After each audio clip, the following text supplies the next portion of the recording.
What up, Bandidos? We are live. Sorry about the slow and weird starts going on here. This is, I don't know. I don't know if it's just the internet is busy or what, but just not liking the streaming numbers I have, the quality of the connection. So the internet is bouncing all over the place.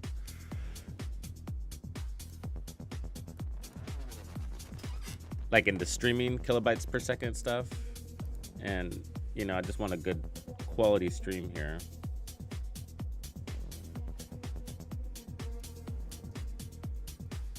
Let me just run a quick speed test. Yeah, so my internet's fast. So I think it's OBS, you know, it's the software. It fucks with the feed, the internet feed sometimes, because my internet is fast, so it has nothing to do with my internet. And so, you know, when I do that, I check for, so when it does that, I check for updates, I check my settings, you know, and all that crap, and restart the computer and, you know, all that stuff. But sometimes OBS just, I don't know. It's annoying. But I don't know. Let me know what you guys see on your side, if the quality is all nasty.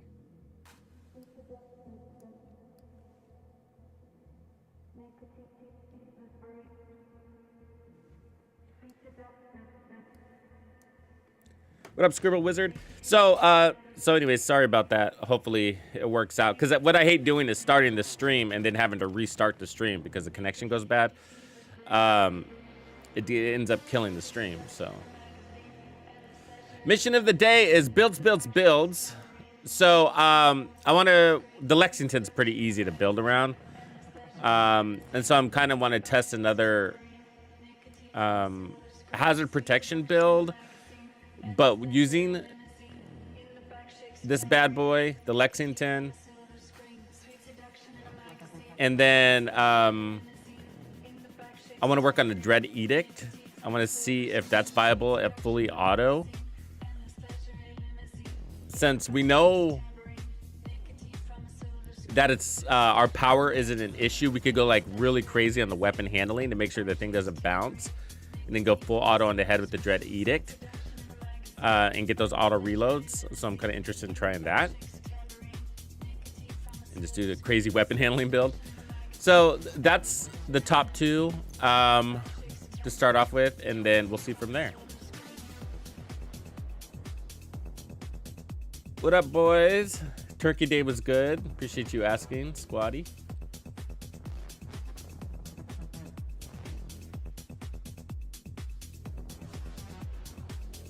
All right, so while I was waiting for my computer to do its thing, I was putting together this build. So basically, I'm running two pieces. It's a max hazard protection build, and we're gonna put hazard protection on every piece. We're gonna be leaning in more to Azina Getica for all its stats really, but armor on kill, and then hazard protection at 30%. So that means we're gonna leverage the perfect spotter, and then free up the backpack. You could do a memento build, which is fine, but I think that the holster actually feels really good with the Lexington, the scabbard, so we're gonna play into that a little bit.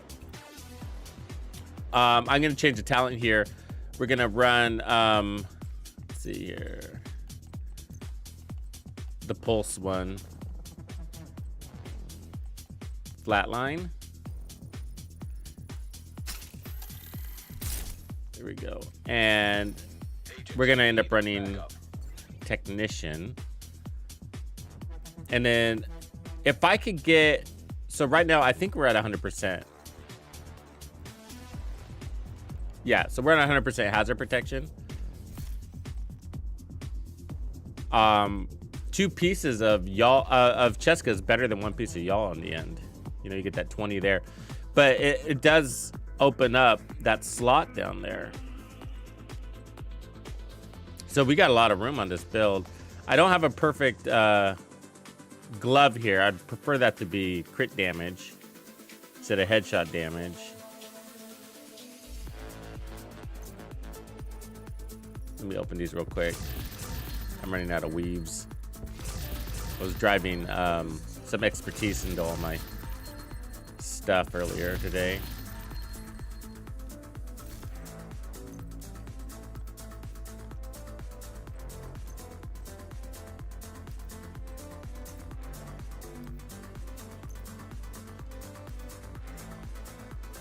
Maybe we'll craft some better gloves real quick.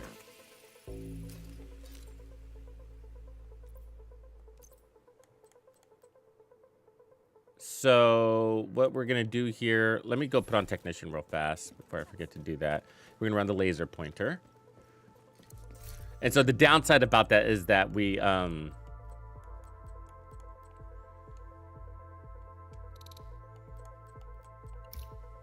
lose our armor on kill.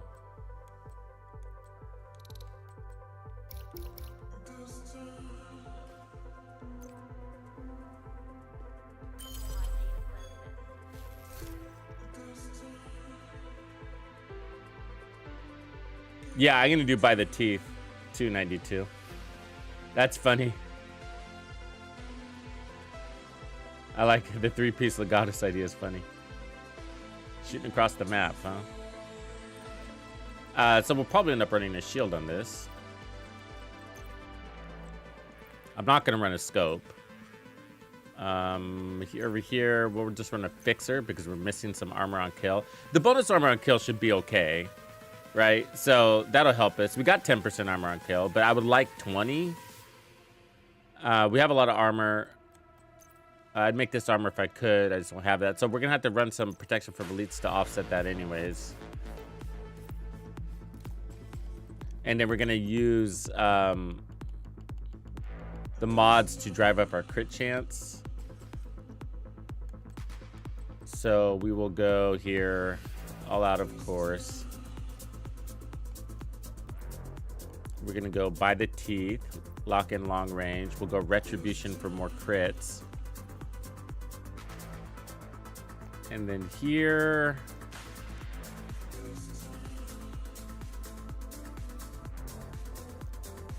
God, I wouldn't mind going all into short range either. This would be crazy too. Should we try that first? Yeah, let's try that first. It's kind of easier to play into actually.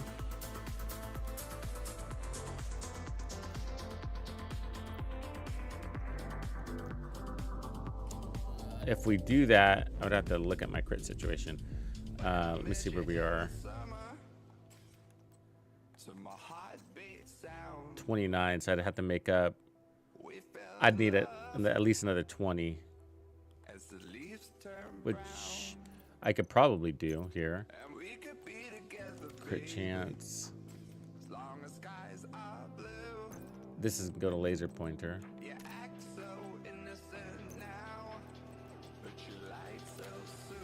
We're not heavy into crits here. We got a lot of amp damage going, but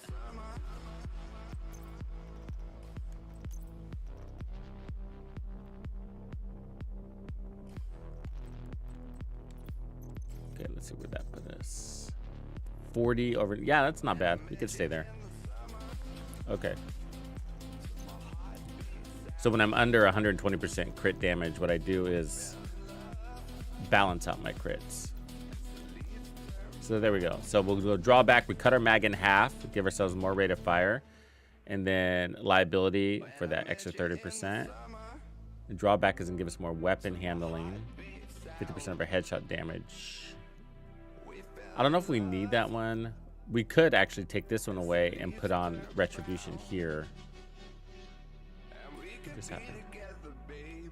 So yeah, we could do that. There we go. That would work.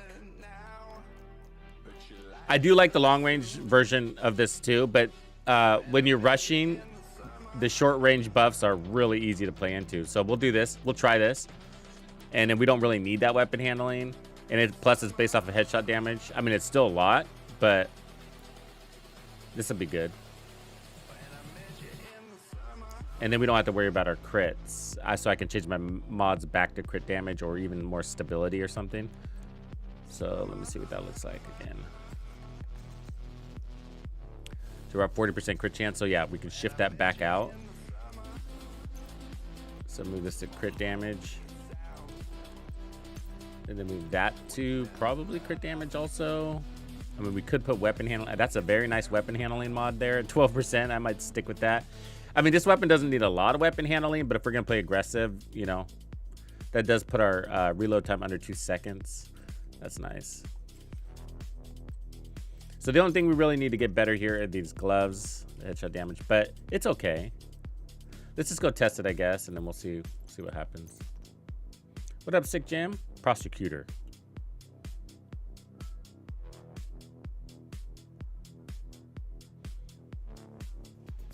Yeah, you know, I was thinking about Focus too. Focus is pretty badass. That's a good one too, man. You can't lose with Focus.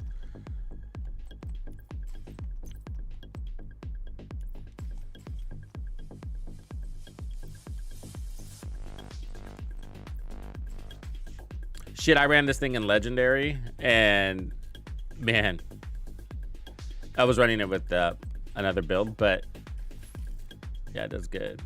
It's interesting, you know, even though it ends up being like the best burst assault rifle, it's only by a little bit, but it's a long ways up from the standard M4, isn't it? On the list of assault rifles. The M4 is kind of in the mid-tier, lower mid-tier maybe, but mid-tier on burst DPS. So it's really interesting to see this weapon be at the top. It will make it the meta, no doubt, because the M4 was basically the meta. You know, I know the paper warriors will argue that and say, oh no, the FAMAS is the meta or something like that. But like, nah, not really. Nah, not when it comes to popular vote. Most people were enjoying weapons in that middle class. That Police M4 is really, really popular. And that's why the St. Elmo's became the meta, you know, because it's basically the Police M4. The Lexington is too, right? So it's just people perform better with it, you know? So the FAMAS is definitely better on paper, no doubt. And when you're shooting a chunga in the chest, yeah, the FAMAS is gonna win. But when you're dealing with dancing legendary enemies that are all over the place, man.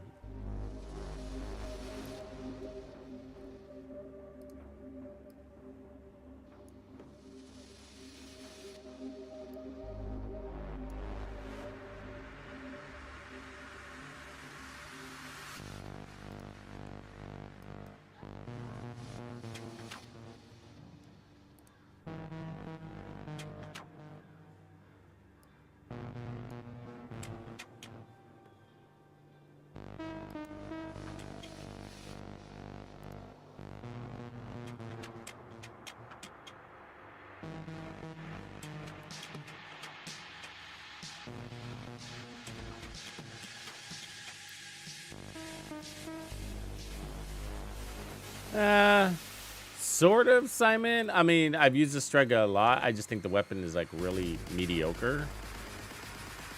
So it's not that I haven't tried. I pull it out and be like, yeah, you know, it works. You know?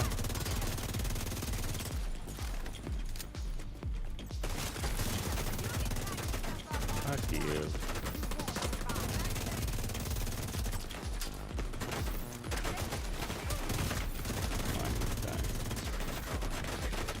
Oh, that reload, man.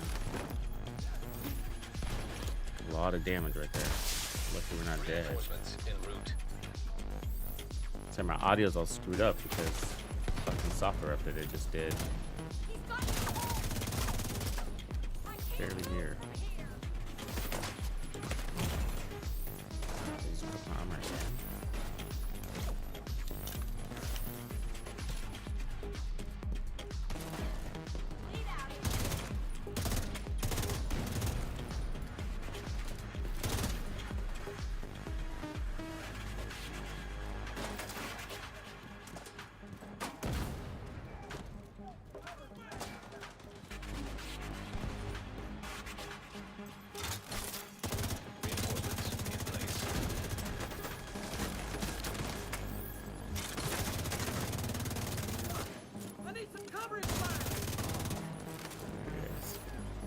So sometimes there's this weird, it's actually a lot of time, but there's this weird,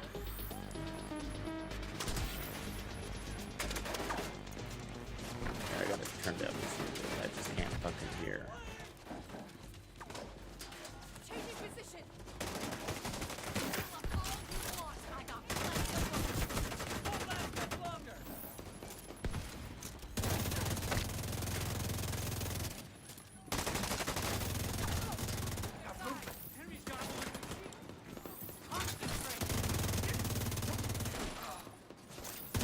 That reload is fucking slow. I need to fix that. Got the reload handling mod, but the laser pointer's taking up the reload mod slot.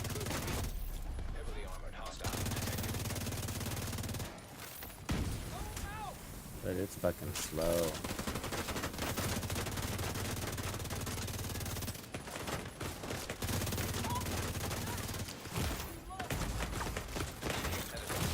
Jesus, right? That one red guy just fucking slaughtered me from the back. Slaughtered me.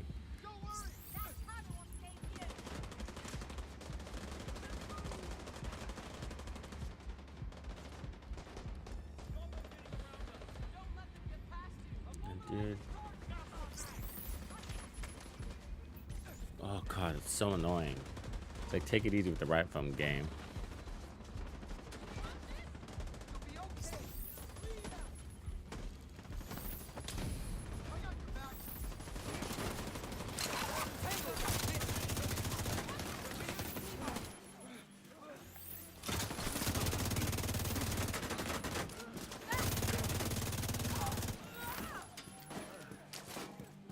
Anyways, I was saying, like, sometimes the game has a hard time, like, because you're supposed to get a rate of fire. Oh, I forgot to use the holster.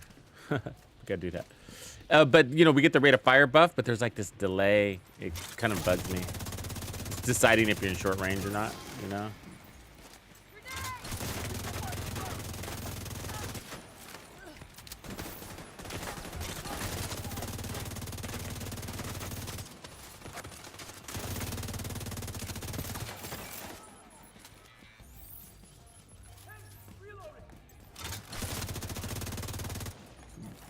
You hear it? You can hear it in the audio.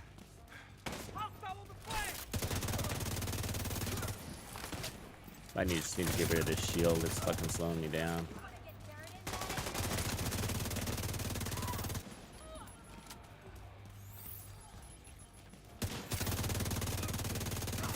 Because you know how it slows down your reloads when you have the shield on?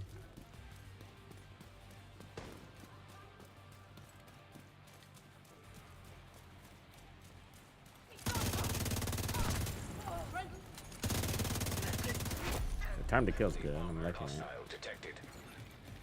But the reload gets me. So I'm going to have to figure that part out.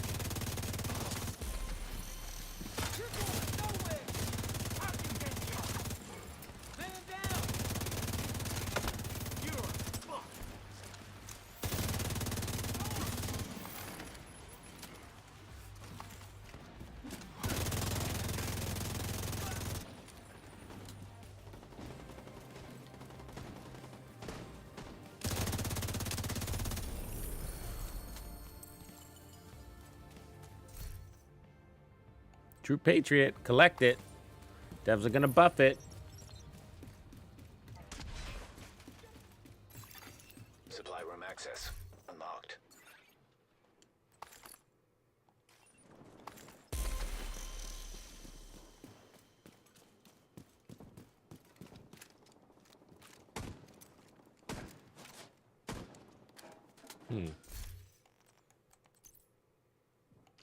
Something's not right here.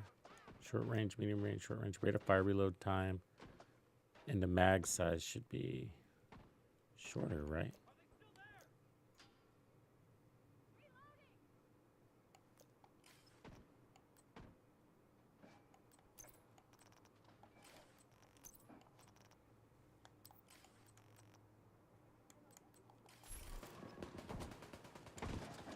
See how my mag size is 51? That shouldn't be the case.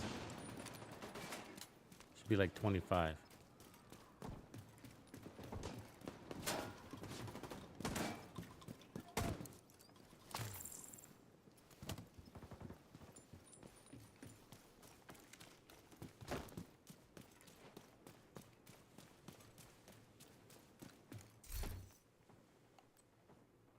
Oddworld Crit Chance mod.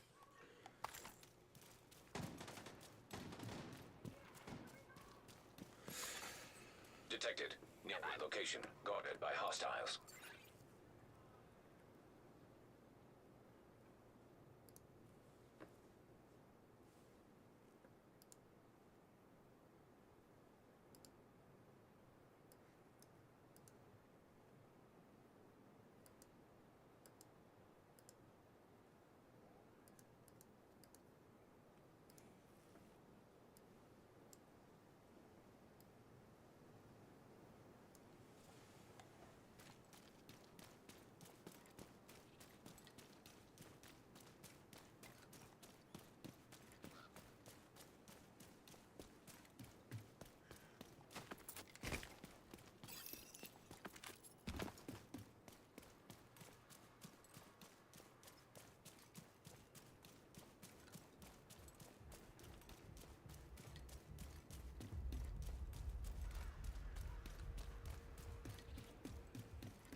I think they'll end up resending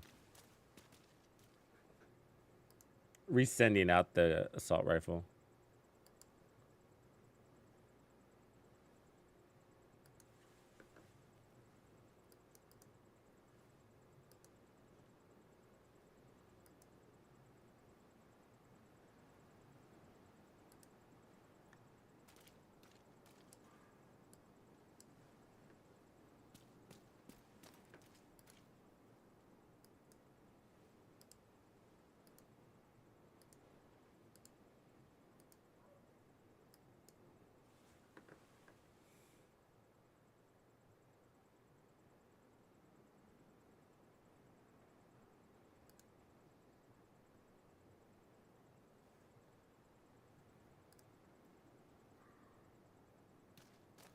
Yeah, I know. I'm trying to figure that out. So the problem is, I mean, I could turn it on, but it's just like, because I was trying to troubleshoot all of this internet connection stuff.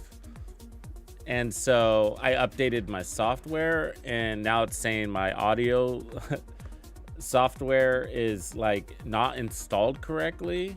And obviously I didn't change anything there. And so it's like on my end, it's like blasting the music in my ear. I can't hear the gameplay.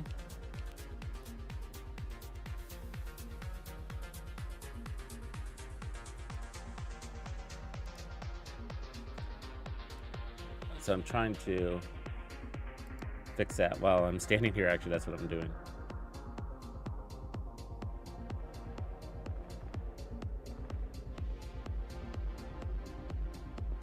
So let's see, security preferences maybe.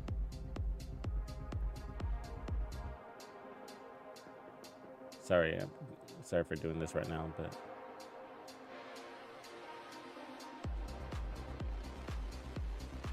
oh God, it's gonna want me to shut down the computer, restart it, go into just security utility. Jesus H, I'm not gonna do this right now. It's like 30 steps.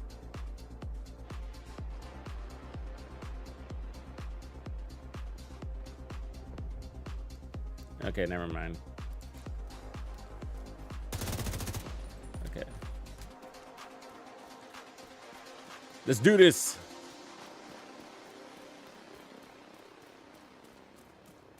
Will you remember me?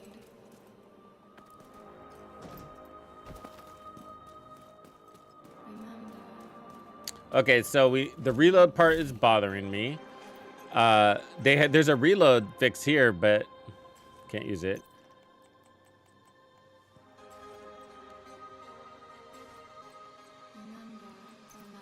I mean, we could put weapon handling somewhere.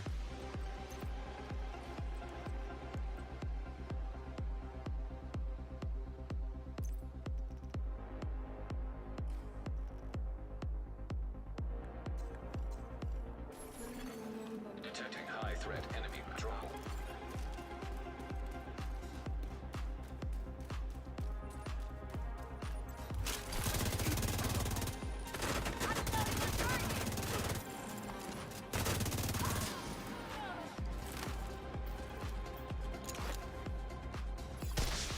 Reinforcements incoming. Mag is all wrong.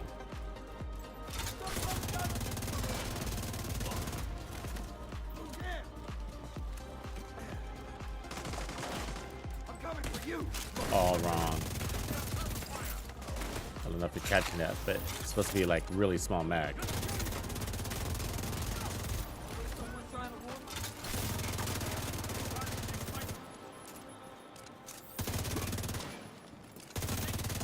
But we're getting our cake and eat it too.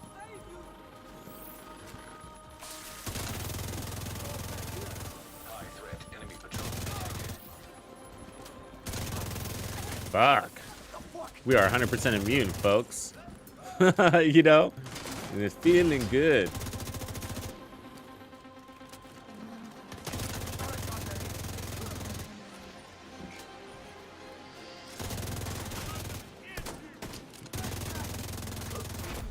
Heavily armored hostile detected.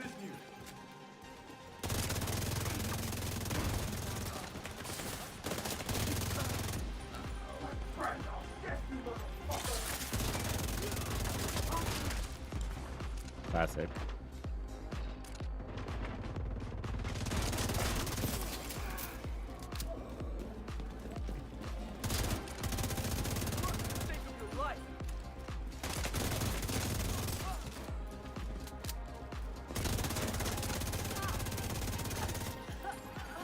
Detecting high threat enemy patrol.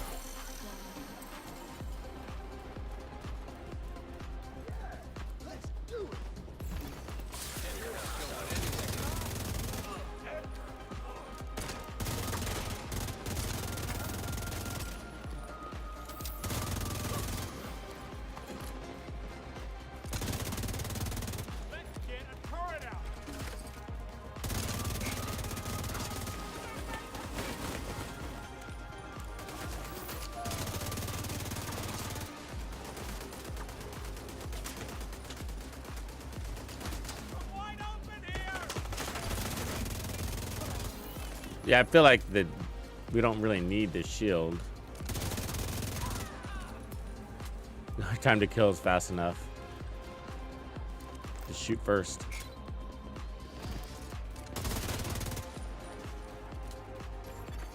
High threat enemy patrol detected. What should we put there instead, you think? I mean, there's always the decoy.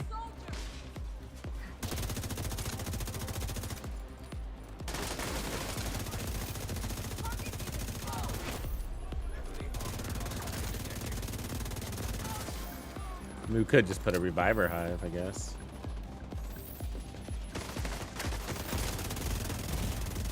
Serious trauma detected. Ugh. Agent incapacitated. Agent vital signs 0. In case shit like that happens, I guess. Look, no fast travel. Isn't that convenient?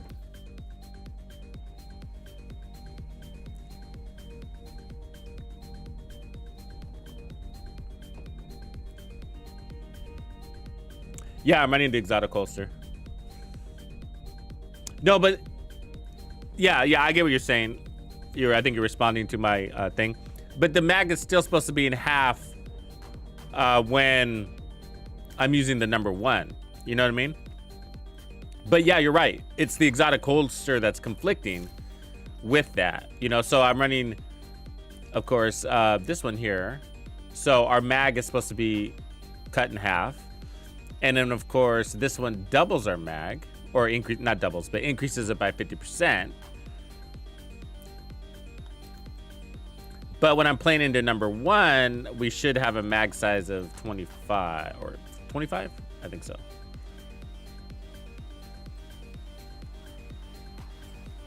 Let's see here. Maybe the reviver, because we're moving quick. The decoy is also good about keeping things at you. The problem is that, you know, when you throw out your skill, you lose your order of sequence on your scabbard holster. So, you know, I would get more value out of the decoy though.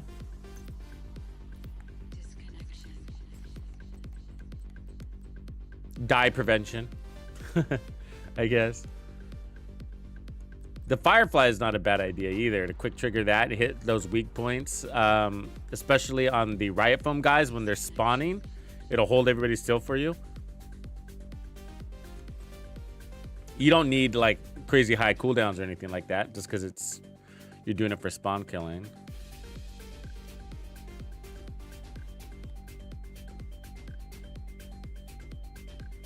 But like when you get a big heavy boss, the decoy could be handy, you know, like with those grenadier dudes. But yeah, the shield.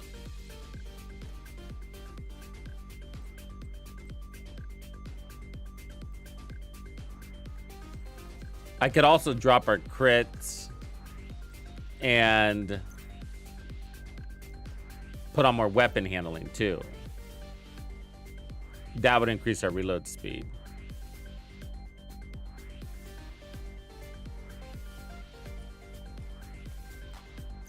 But then I feel like I'd be wasting a lot of these slots that have crit damage on them. We need to fix that one. Let's see, I think I might have a weapon handling here. Actually, I think I might have that fix. Oh.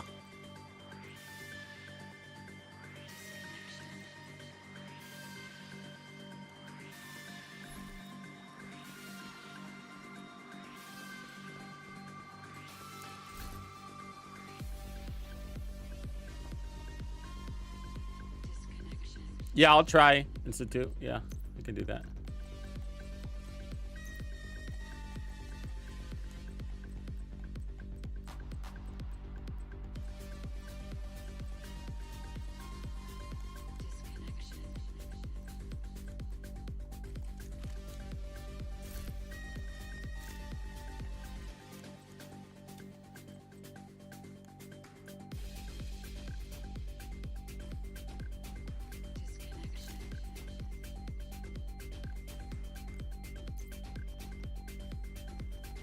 You guys reaping in the XP like crazy or what? Or you bugged out?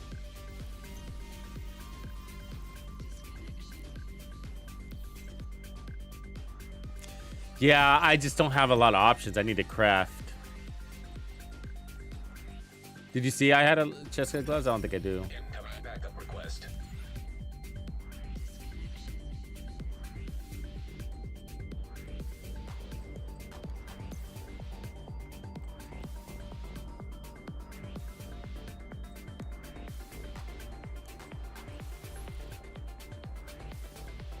Like the pieces that we're running nowadays, I mean, it's just not stuff that I've had in my stash, you know?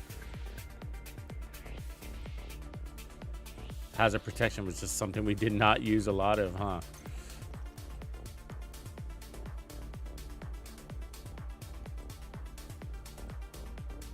But basically taking out that headshot damage and putting in weapon handling there would be a nice little add.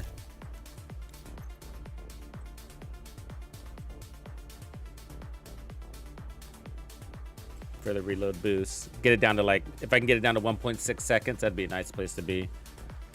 The backpack has got an open slot too, because we got crit chance there and we don't need it. But I don't have another Cheska backpack really. I'm gonna have a few, but maybe if I pick up one of these other Cheskas instead, I can move a slot somewhere else.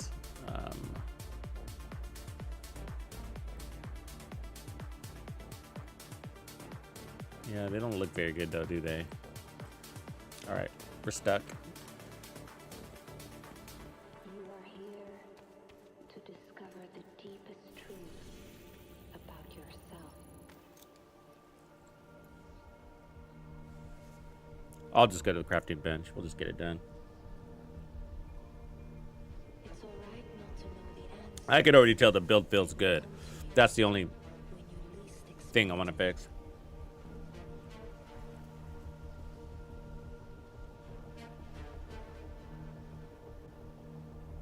When you trust the not knowing.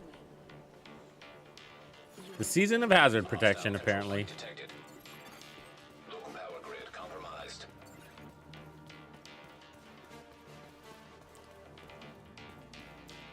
You know, so if the devs take away the shock ammo and then make Master of None more forgiving, what would we do instead of hazard protection? Would we stay with hazard protection? I mean, hazard protection is not bad. I mean, you got riot foamers, you got fire grenades. We got fire Molotov cocktails.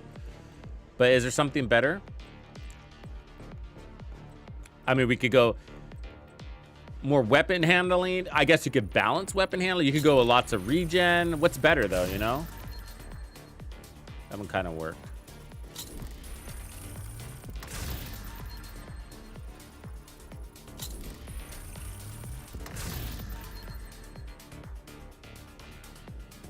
Well, I'm on a Mac. I don't know if that matters. Ooh, that's a good one. So it's possible.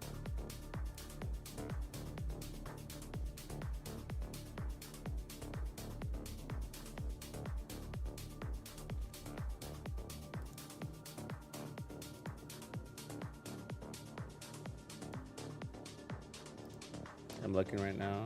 You are here to discover the deepest truth about yourself.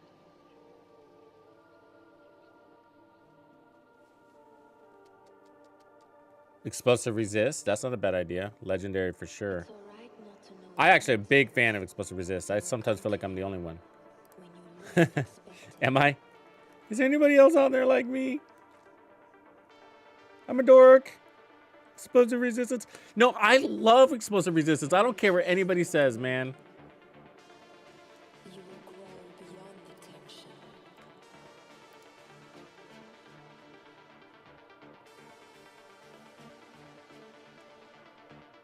Yeah, my video encoder is the Apple one. It's Apple VTH264 hardware encoder. It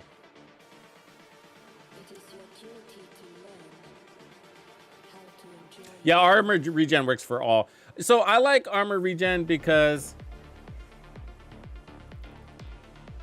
yeah, it's normally fine. It's just during periods of like, it's all OBS. It's all OBS bullshit.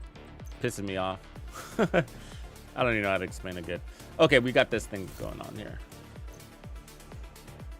So crit damage, weapon handle. So we need, let's see where our stats are real quick. Let's see if we should be at 90. Yeah, okay.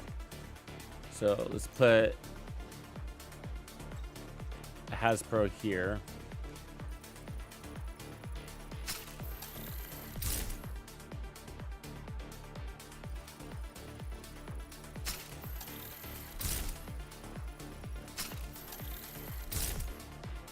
Okay, it's fine.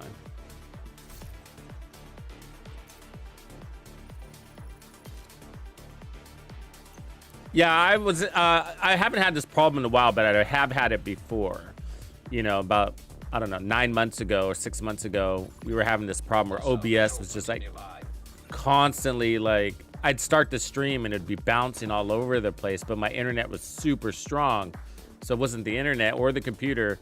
And so I'd have to, so what would end up happening, I would start the stream and then I'd see the numbers would bounce and then I'd have to bounce around. Then I'd have to end the stream and start it over again and then it would fix. And so what I was doing was starting the stream before making it public and to see if the connection was strong. And if it wasn't, then I'd restart the stream. And then once the internet stabilized, then I would open it to the public, you know. And then finally the issue resolved. I don't remember why, but probably just because of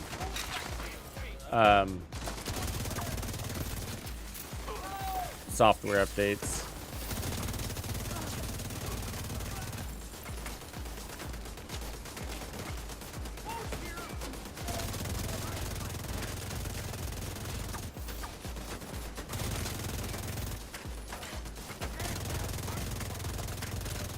A little too fast.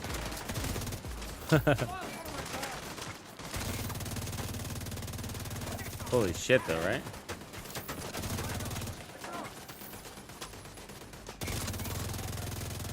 Turret's pinning me down.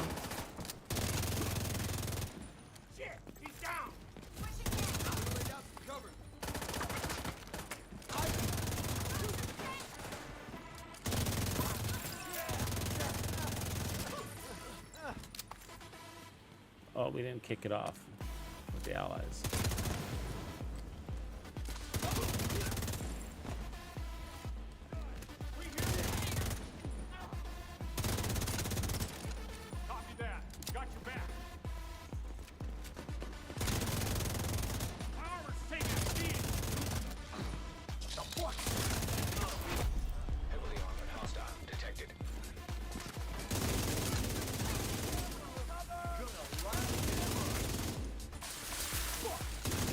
I'm right phone free, baby.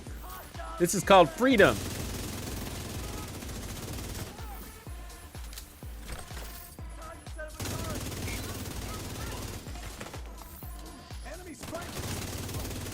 My freedom build.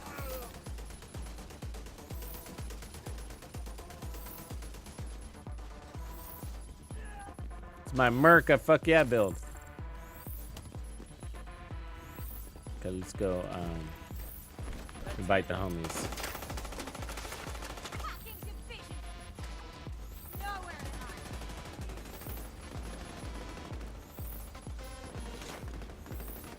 So you can see my crits are about, I don't know, about 40% of the way there. So we can build up our crits at mid-range. He's not at mid-range. Then kill these guys. Get our crits up a little bit.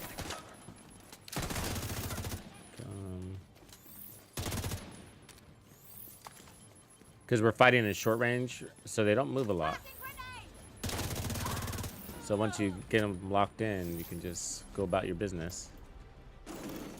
Detecting additional hostile contacts. Look at all that special ammo right there.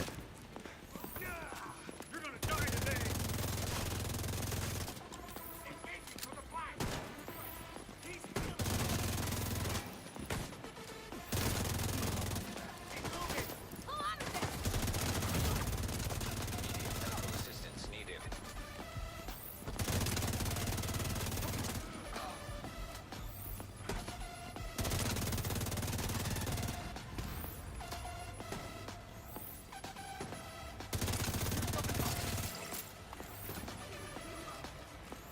Ah, fucking start.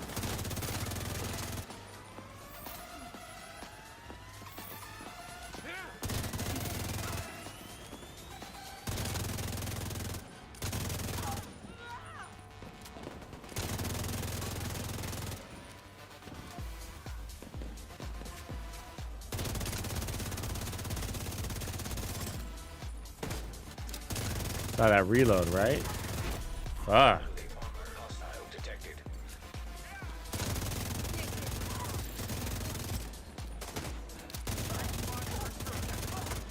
And the crazy thing is we get the boosted, we have the boosted reload. Perk.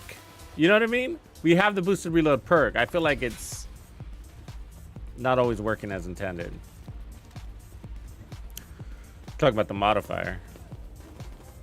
It's supposed to be 30% faster.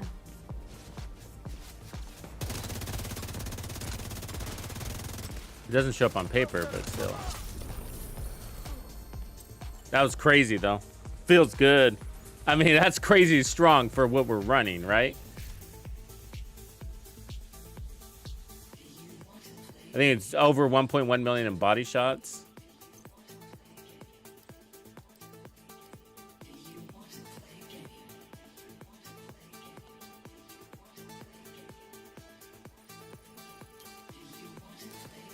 I like the Virtuoso gear set too. I think it's pretty cool.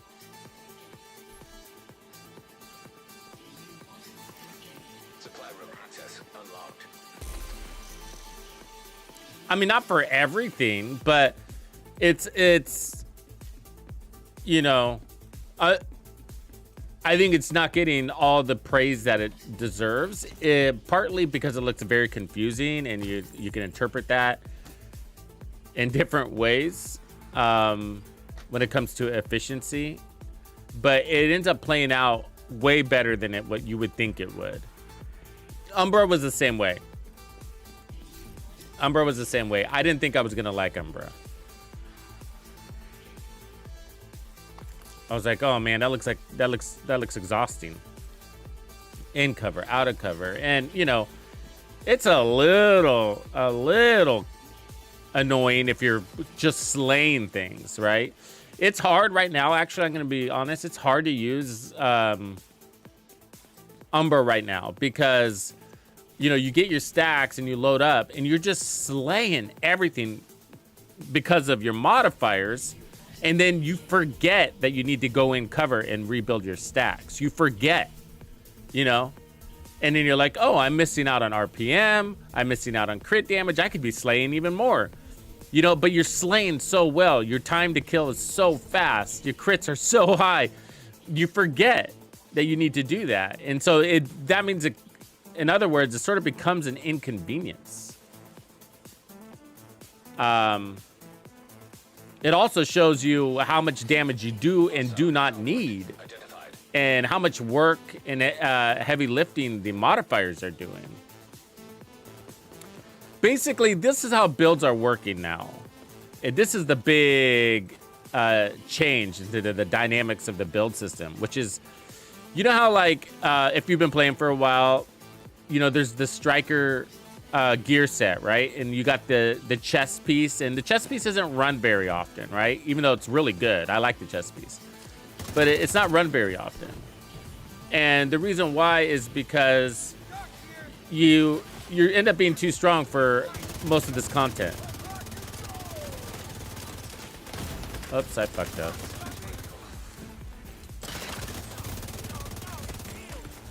I started with the wrong target, sorry. I shouldn't have picked the heavy dude first.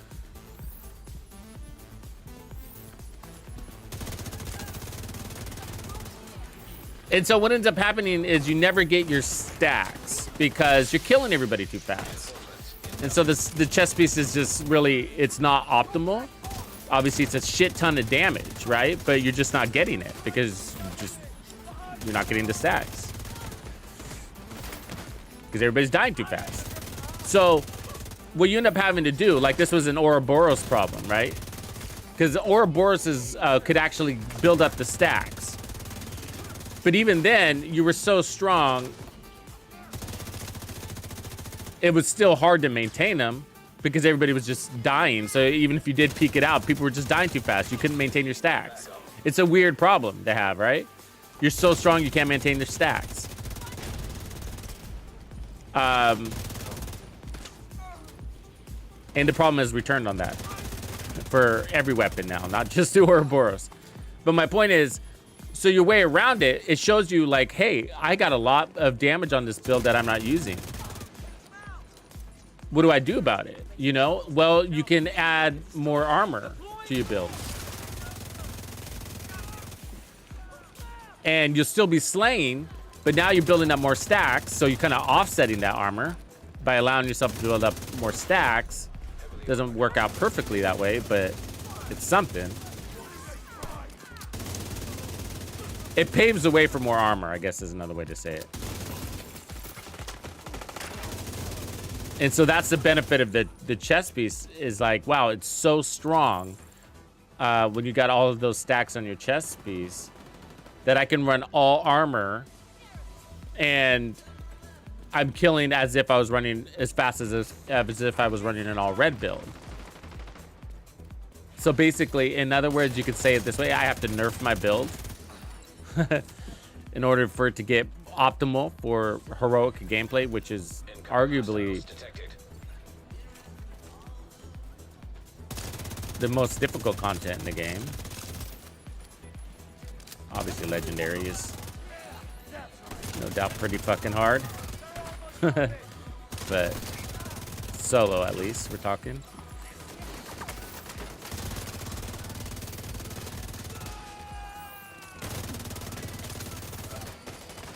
I'm just going center mats on everybody. Fuck it, right? They're sniping me with this fucking shotgun here.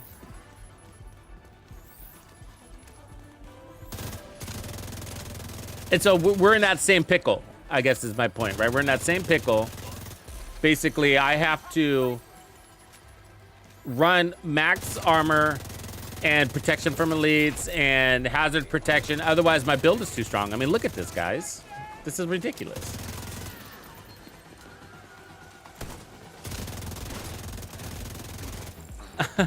I mean, this is a 100% hazard protection build. Uzina Getica, right? Relatively low crit values. All the power is coming from raw DPS amplified damage, basically. and the talents. And so I feel like it's good. It's at a good, that's nice, you know.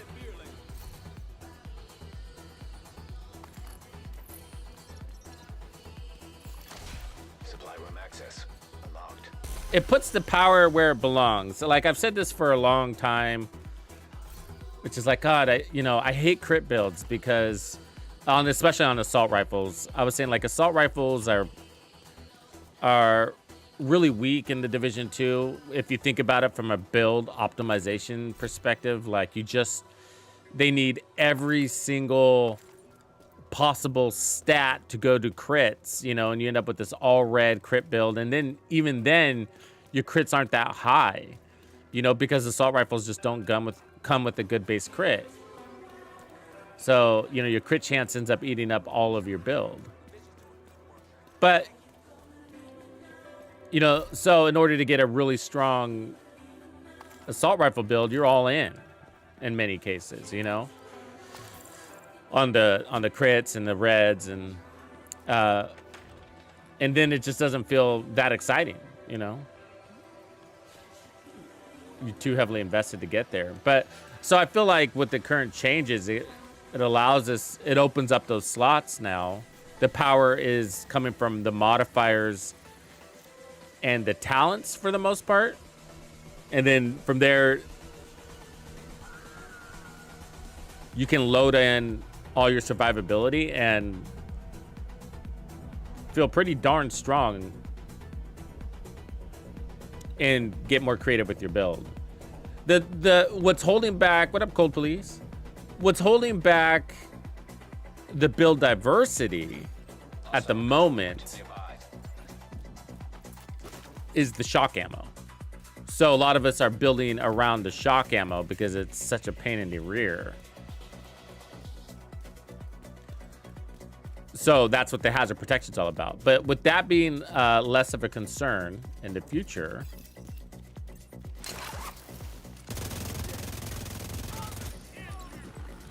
I think our build diversity is going to open up a lot more.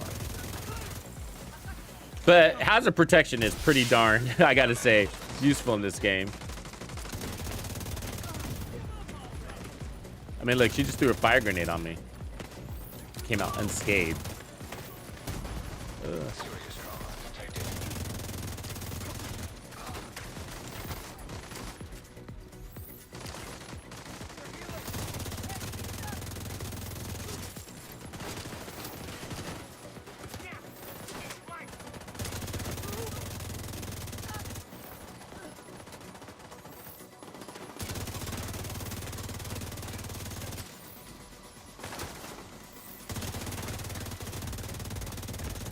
The rate of fire thing does kind of make this thing a little bit of a wild beast, let's say. If you could tell, it like pulls pretty hard. I feel like it definitely impacted my aim.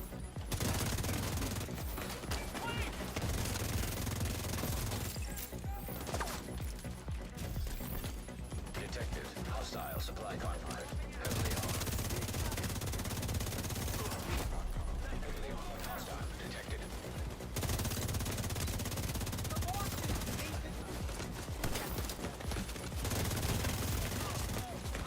Oof, that's just too much. It's just too much. We're getting it from all angles there. And then the sniper boss, I'm sure, wasn't helping. Reinforcement complete. Against! Appreciate you, man.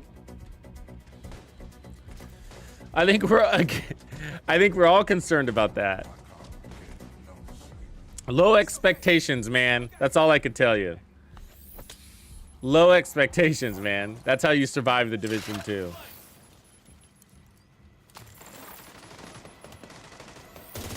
They can surprise us, though, man. I've been surprised.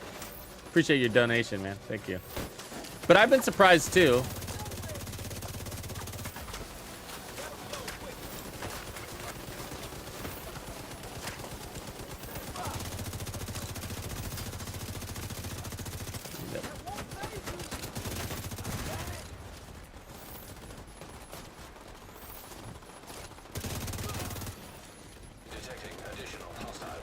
This is a big fight, man. There's a lot of people here. Sorry if I seem a little focused right now.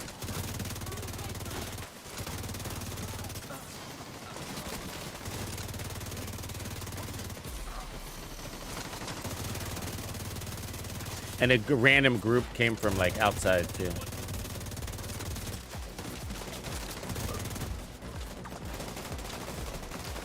Gotta get this boss out of my way. He's a sniper.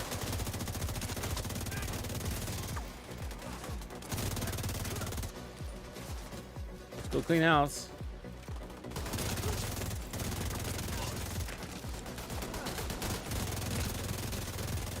Incoming hostiles detected.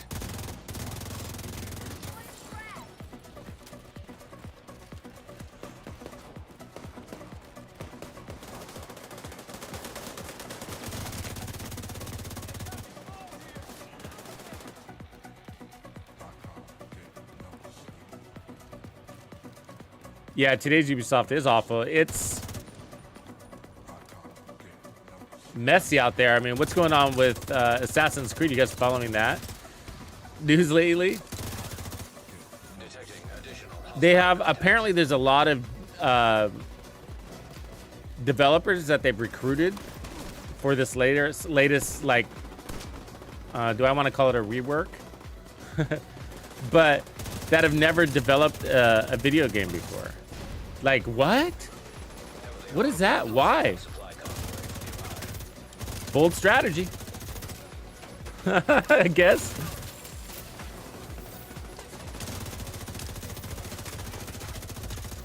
I better get some ammo here.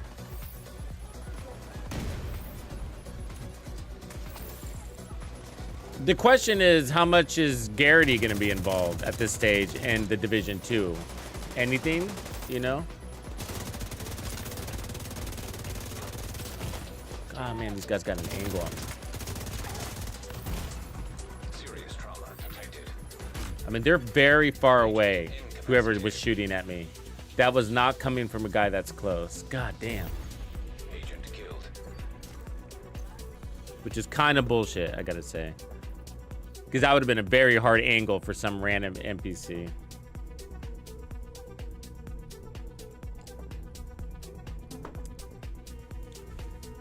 I like Ranger, Helms.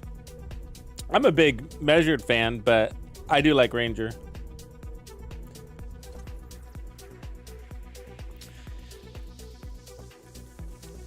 Yeah, I mean, is it going to be heavy story engaged? I have a feeling it is. You know, the DLC.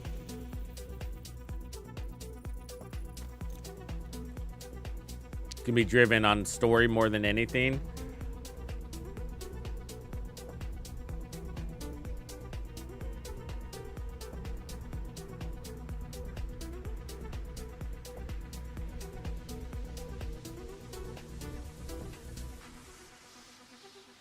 Yeah, Demon, you know they're fixing all of that, right?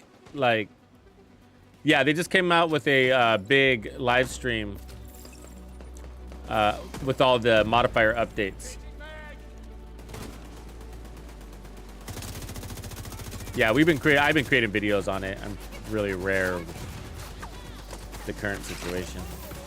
It's nuts. Yeah, I agree with people. The shock ammo. I think it's worth it though. Unfortunately.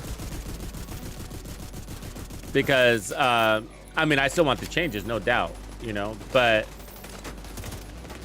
I've never felt stronger in the Division 2 ever, and it's absolutely worth it.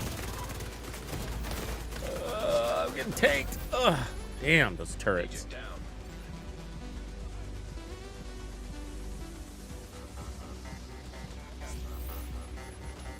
I think the AR is... I mean, I'm not like... Here's the deal, like, I'm not overhyped about the AR. It's the Police M4. I mean, it's not. It's the LVOAC, but it's the Police M4. You know what I mean? And so, the Police M4 was always good. That's why we love the St. Elmo's. Did you love the St. Elmo's, or did you not love the St. Elmo's? You know what I mean? And most people did, in case you're wondering. And now you got a St. Elmo's with the damage talent.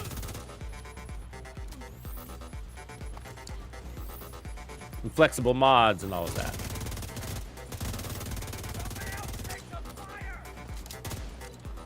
I'm happy we got it though. I think it will be the meta. Because it's the Police M4, and so it's very predictable in this case. Like I'm not even guessing, man. Is it, you know, like.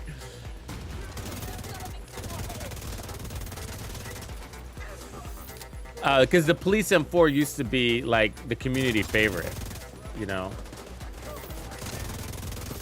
until basically the St. Elmo's, I think, took over it.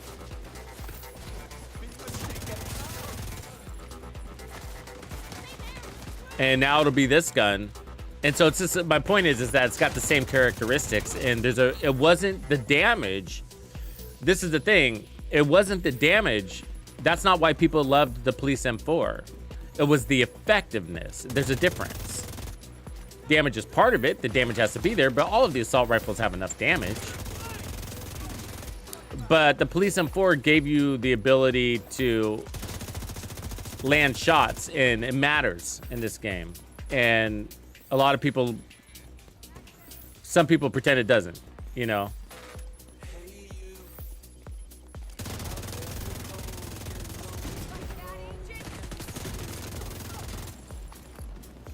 And they like to pretend you just got to get good. You're just not good at the game. But like, no, I mean, some weapons are built with horrible weapon handling as a compensator to the fact that they have high damage. They're meant for you to miss shots, you know?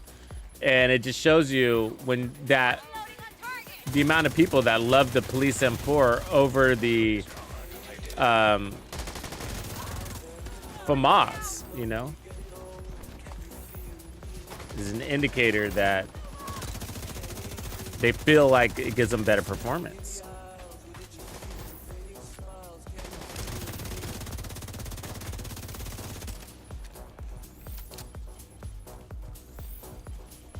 And I tried, man. I tried making the FAMAS the meta.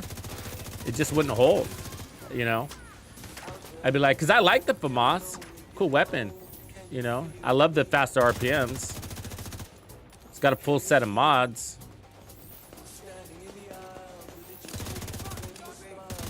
And on paper, it's got the best DPS. So, like, why not? Why wouldn't I?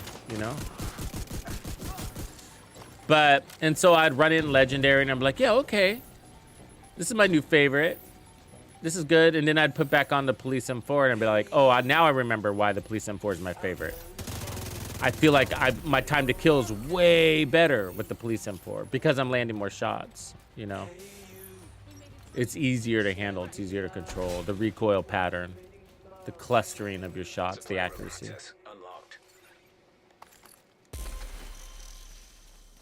Oh, I think I just crushed the mask then, maybe.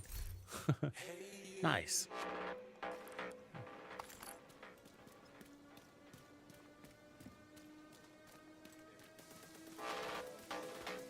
Oh yeah, Institute, I am. It's my second one, and I'm about to be getting the third one.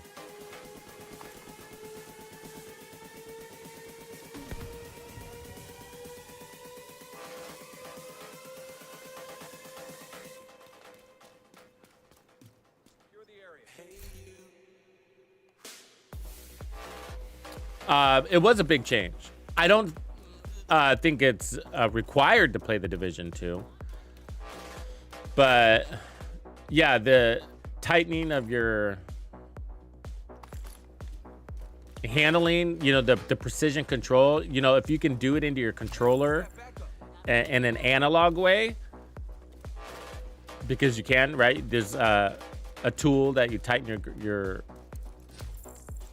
joysticks, thumbsticks. And then only use the digital for like the minor tweaks. It becomes way better. Yeah, so I'm using the paddles right now. Like that, that's a paddle switch. And then that's a paddle drop.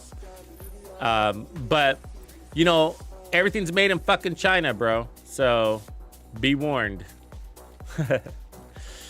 I was talking about it just the other day.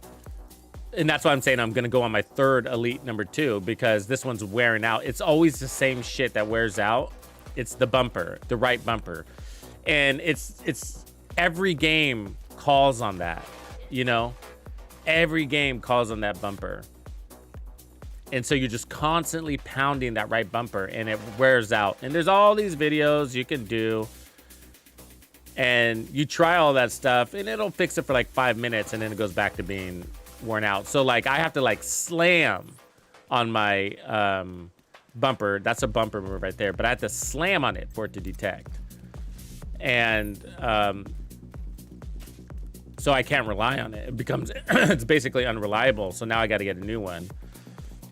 If you're good at soldering, you can replace the part, which is, you know, the underlying button that's underneath it, whatever you call that thing. They sell them on Amazon, but you have to know how to soldering and know how to solder or whatever. And it's not something I do. I'm sure it's not hard, but I'm not going to go buy a soldering kit just to fix my controller. And then maybe it works, maybe it doesn't, you know? So yeah, but you know, again, I play video games every single day. It's my job. So at the same time, I'm complaining, but the reality is I probably got the hours, you know, a realistic amount of hours out of this, you know?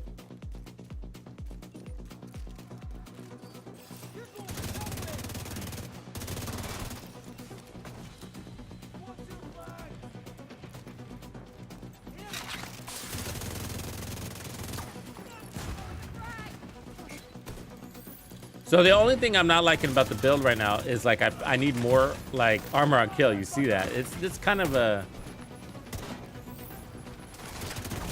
fuck. I mean, especially when you get punched and then you got a guy like this who's fucking dancing on you. See, I mean, come on, man. It's just stupid.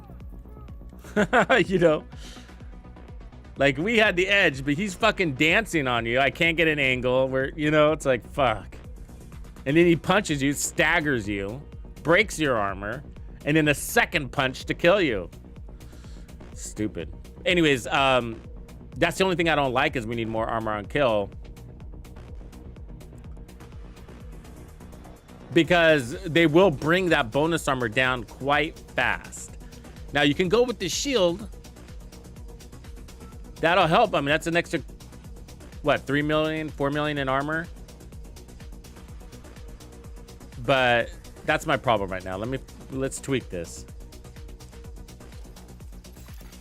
Supply room access unlocked. Yeah, well, not the bumper itself, but you know, there's a little button that it triggers, and that is soldered on apparently. Yeah. You know, and you can YouTube it. There's all sorts of fixes that people recommend, and I've tried them and they just haven't seemed to really do it for me in my last controller.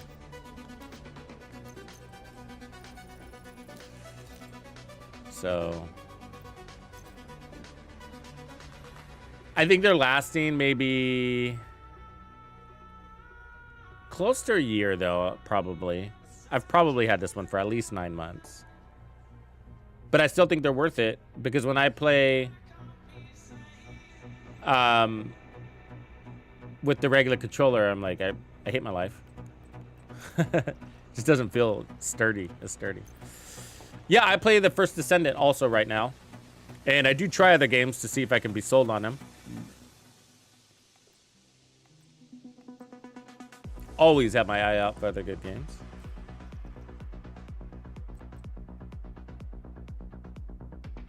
So we could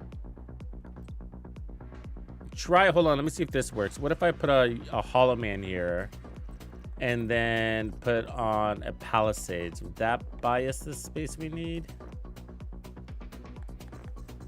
Might. Yeah, it does.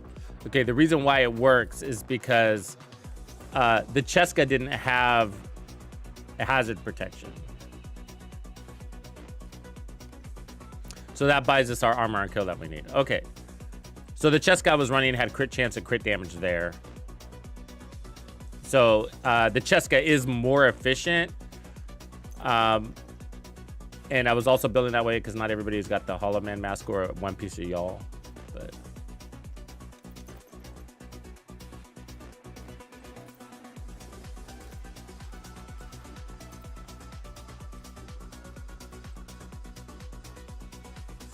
That should help a lot, actually.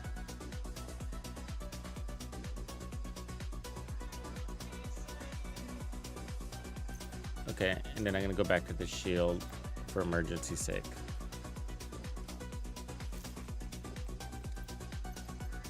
I'm gonna try not to rely on it, but when I see a scary scenario, because that's 5 million in health, right? And I think we just picked up an armor core. Because I think that Cheska, yeah, so we picked up an armor core. So we got stronger on the armor side too. All right. Well, all right. The death grips are great.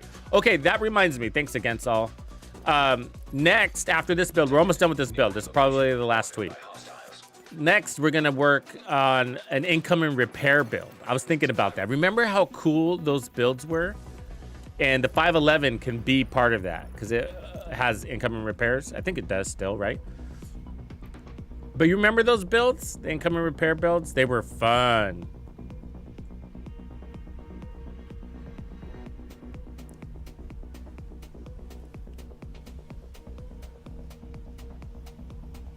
I don't know, man. I think Division 3 is all going to stay in New York.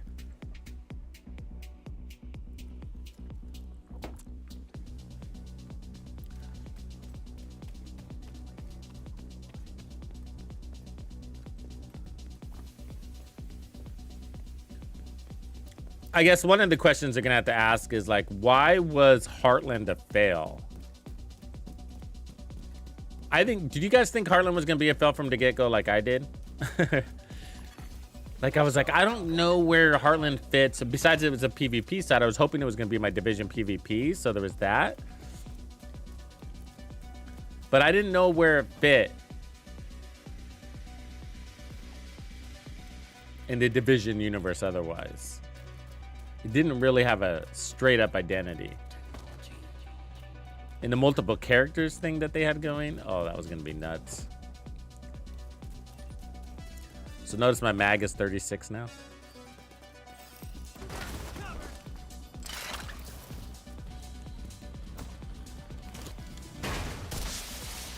Reinforcements incoming.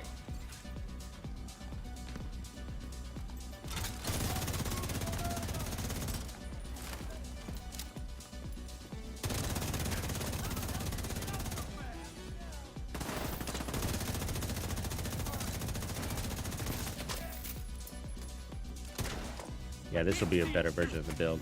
We need a real armor on kill.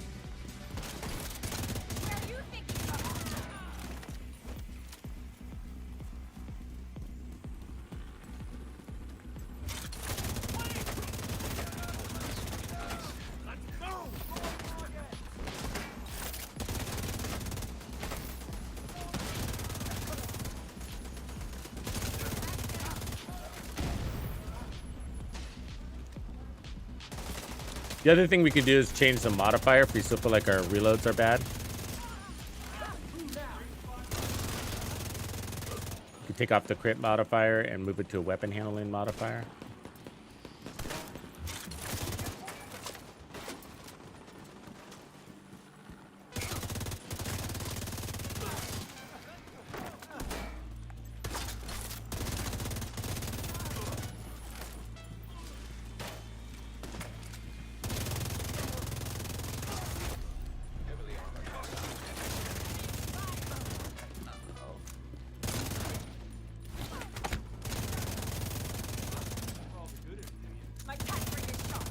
I don't want to blow her up. All right. Should blow up my shield.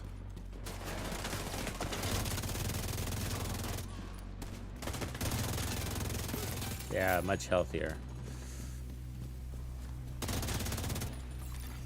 Incoming hostiles detected.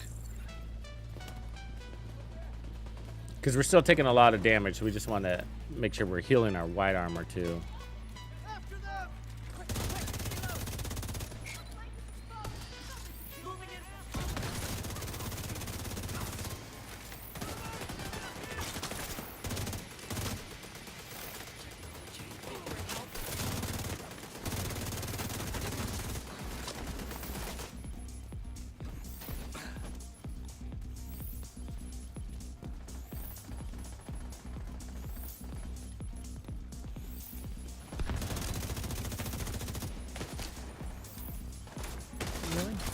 fuck did you come from?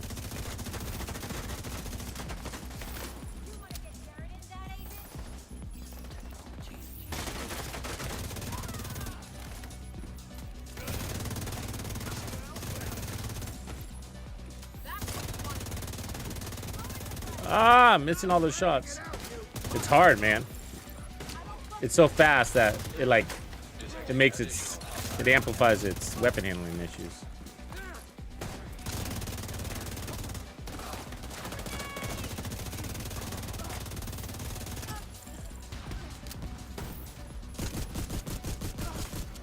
Incoming hostiles detected. That's why I'm not going for a lot of headshots.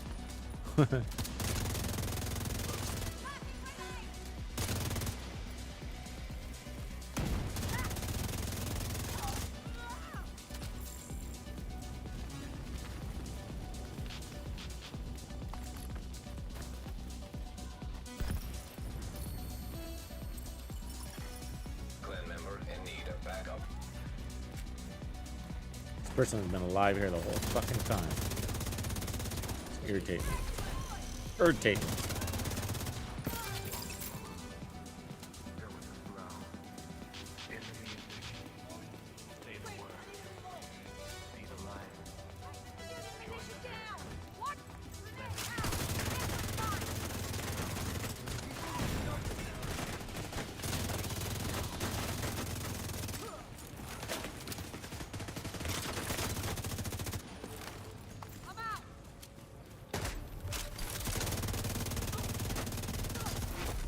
Heavily armored hostile detected.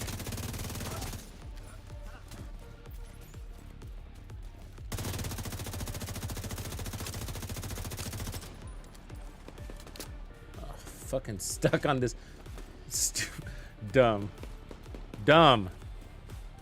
They get every single one of these guys came out with requital. The whole fucking squad.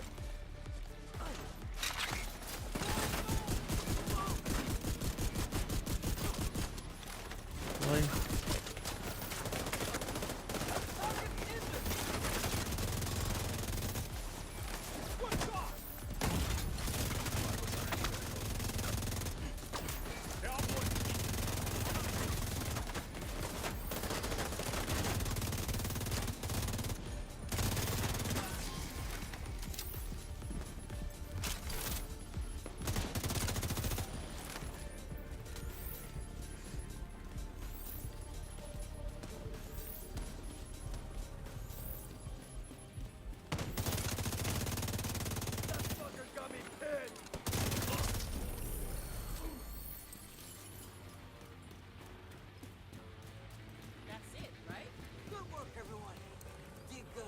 TuxedoBandido?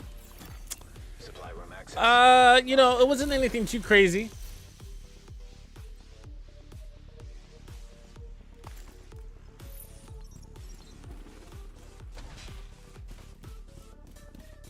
Part of it was my little sister, but family had a cat. And I'm not a cat guy at all, by the way. I don't really like cats, but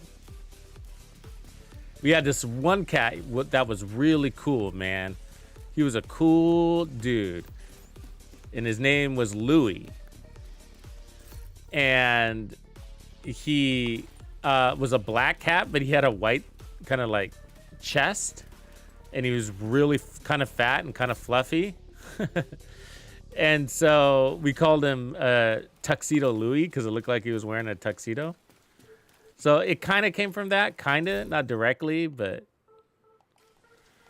a little bit from that. He was just a cool cat.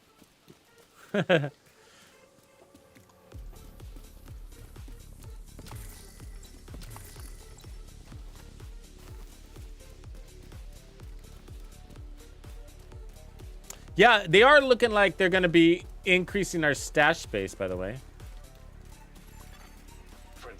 Oh, I did see that you saw that. You called out that armor on kill, too. Good job.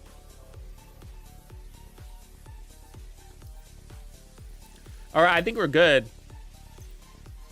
So, obviously, you do not have to run the closer chest piece. So you don't have to run. I mean, killer would be great on this thing, right? But I was avoiding killer because of the holster. You know, the switching holster thing would disengage that. So that's sort of why I decided to lean in on spotter. We have room for more armor on the build because I'm not god rolled. We'll worry about that later though. But let's go get our creative juices flowing with a good incoming repair build. Let's see if we can make that work.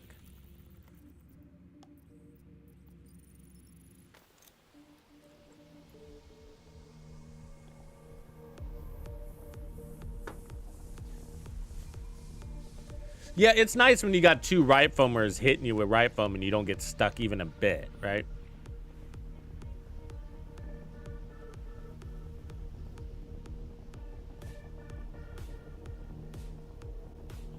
Yeah, I have, Norman. I have. There was one of the builds where we were using, which one was that? I don't remember. Was it a sniper build? A rifle build, maybe? It was a rifle build. We were using the one piece of Cavalier to give us a big, chunky bit of hazard protection. Hostile control point nearby. I probably still have it in here.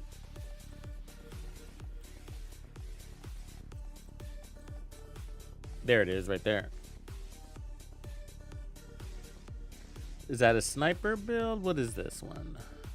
I don't know what I don't even know what it is.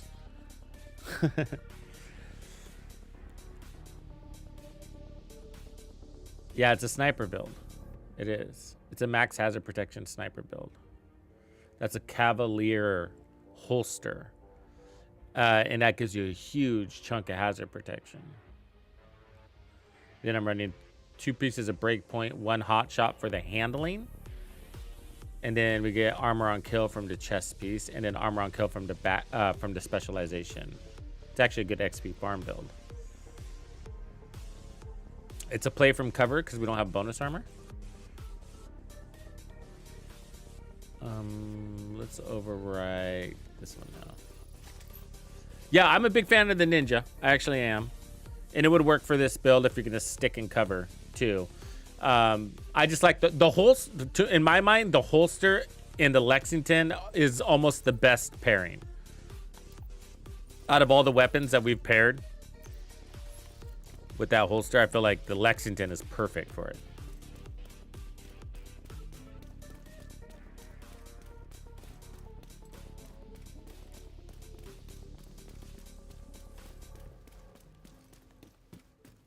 Oh, that's a good idea, Simon. I forgot about that holster. Do I have it here? No. Some other character. The shock and deliver. That's actually a really good one to activate your close quarter combat all out. Hold them still, shock them, kill them, you know? Okay, we're going to change gears, though. But this is the high level of this current build. 3 Uzina, 1 Yaw piece, exotic holster, and 1 Palisades. Again, you're not tied. There's a lot of different ways to make the same build. You can do the 2-piece Cheska that we had. You can run Gunner. You can get rid of Spotter. You can run a Memento backpack to give you lots of bonus armor, more damage, skill efficiency, and open you up to obliterate. And then you could run Gunner for your backpack. So there's definitely more than one way to run this. But I just really like that holster for this gun. So I used to name the builds, but now we just go so fast. You know, we go so fast. It's hard. There's so much that I should be doing, trust me. I gotta reorganize all of my builds, you know, on my YouTube page to help make them easier to find. I started an XP farm playlist. There's that. So you know how we've had the hybrid playlist? Well, I started an XP farm playlist. So builds that are ideal for XP farming. Put them all in one spot. And then I think I'm gonna have to do.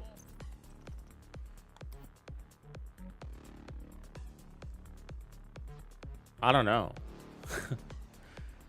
Solo PvE. I mean, I got to go as broad as possible. You know what I mean?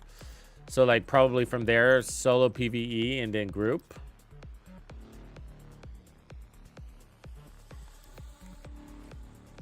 The problem is that a lot of group builds are also solo PvE builds. And so if you were looking for solo PvE builds, you'd miss out on some really good builds that are solo PvE because they're categorized as also being in group. But I guess I could put them on both playlists.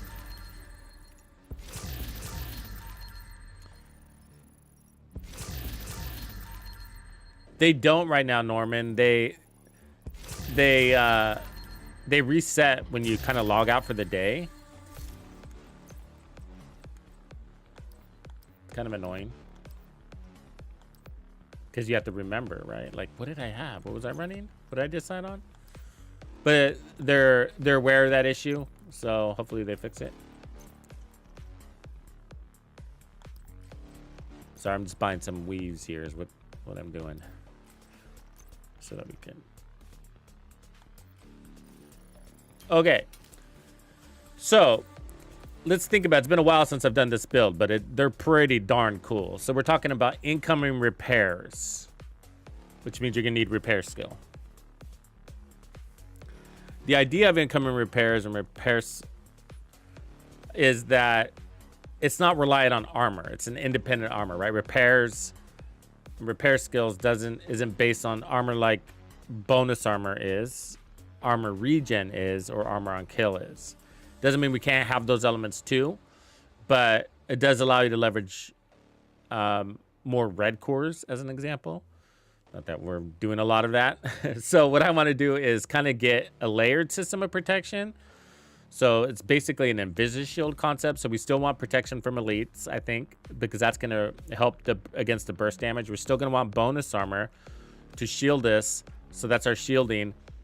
Probably hazard protection if we can, but we might have to lose hazard protection. And then we're going to go heavy on incoming repairs. So that's going to be our source of resistance and our source of recovery.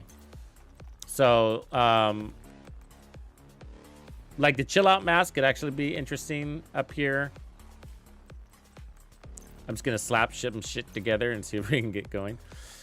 The memento's really good, probably best in slot for incoming repair builds because of its skill efficiency. So you're gonna get 30% repair skills and duration from that, as well as haste, and then of course the skill tier. We can keep technician for the skill tier, and then which is gonna drive our repair skills. And then we have the 511 gloves. I think they play a role here. The death grips. Yeah, because 2 pieces is 30%.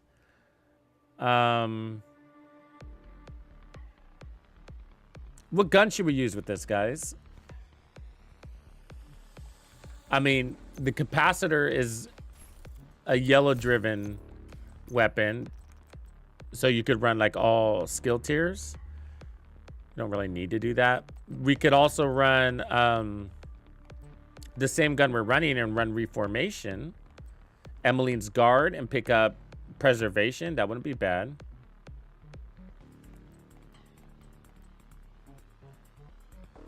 Mechanical animal. That's a good one. It's not bad at all. That's a good idea. Let's see. Do I have...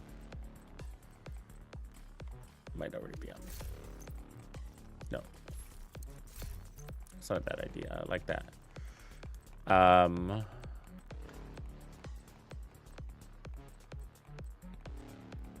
Where are you, mechanical animal? I know you're here.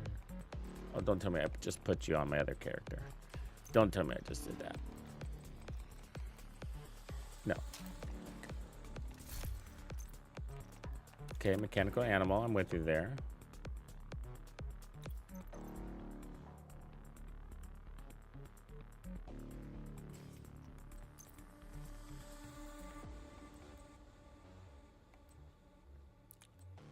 Did they buff reformation in this last patch? Let's see.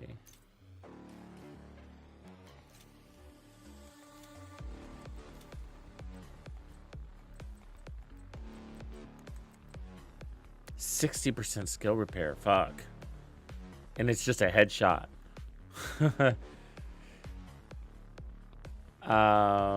That is pretty crazy. Because the mechanical animal is going to give you a skill tier. What is a skill tier worth in the form of repairs? 60% also. 20%. And that's going to require a kill. So 3 kills is equal to 1 headshot of reformation. That's crazy. You get that exchange? So each skill tier is going to get you 20% repair skills. Each kill gets you 20% more repair skills, and then you got to maintain it, which isn't going to be much of a problem. Where if you go reformation, that's like 3 skill tiers worth of future perfection, but it only takes a single headshot to acquire that, and it opens up any weapon. I kind of like that. We'll try both though. Agent in need of backup. Oh, you here. I think they doubled it. Wasn't it 30% before? Oh yeah, kinetic momentum. Nice. I like that idea.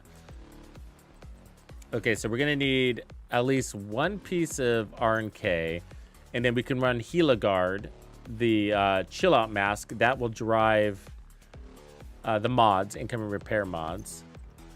So we're gonna try to balance repair skills with incoming repair.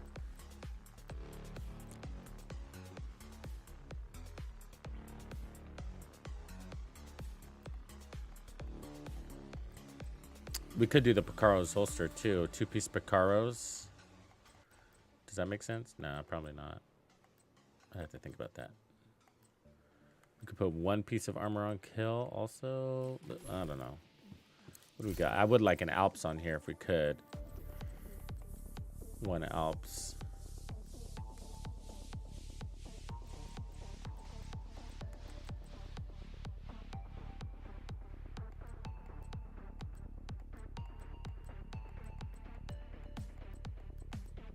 We're gonna need another 511, aren't we? Oh, Bellstone is also the other one, isn't it? Bellstone's the other incoming repair build. Set piece. Yeah, it's 45%. Damn.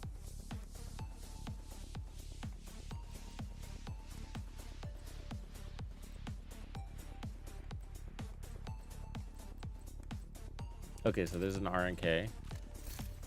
But bad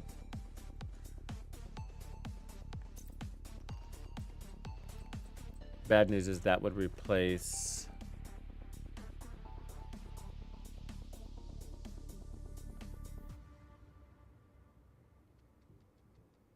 chill out. And the chill out would put 2 RNK mods there.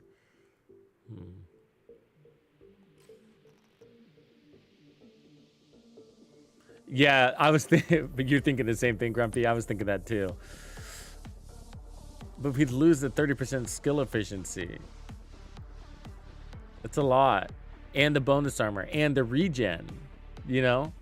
We'd be getting regen on top of that. But you're right, it would be more of a purist way to go than Ninja Bike backpack, right?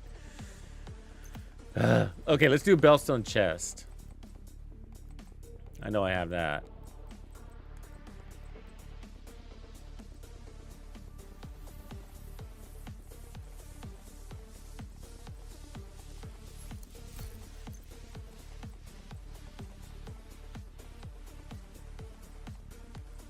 Okay, let's see. Headshot crits. Crit damage, crit chance, obliterate. Intimidate would be nice, actually. Some armor regen. We'd want repair skills if we could. I guess we'll take obliterate.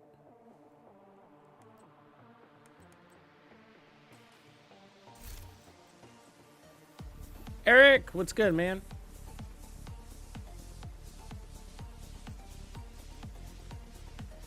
You're in Portland. Right on, man. Good to have you nearby.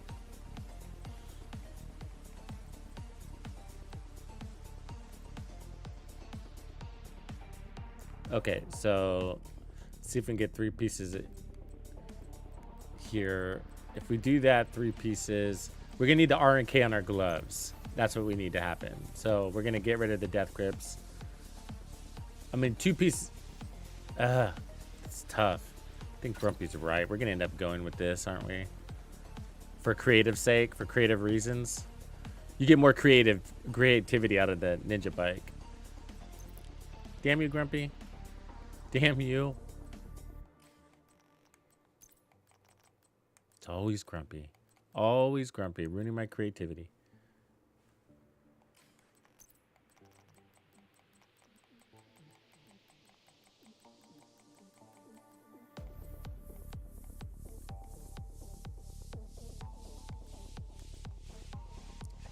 We'll end up running lots of armor.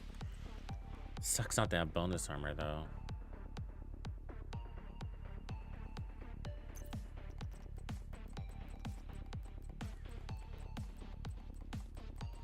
I guess we keep the 511s, right? Yeah, because that's 30%. That gives us explosive resistance, which it kind of takes this out of the equation unless we run 2 pieces. And so the Uzina, because that would give us 40%, right? But let's put that as a placeholder, and then the 511s, the chill out, would give us health. Oh, that sucks, right? It ruins the chill out mask. I mean, we'd be better off running 2 pieces of that, but that would be a waste. I don't like running 2 pieces. I mean, on the Bellstone, sure, but on multiple things, no. Lose a lot of slots.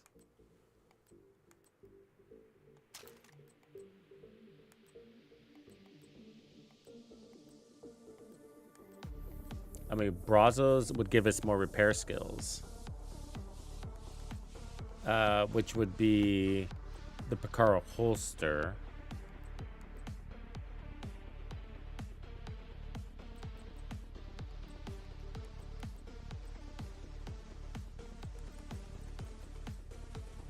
So let me see if I got that.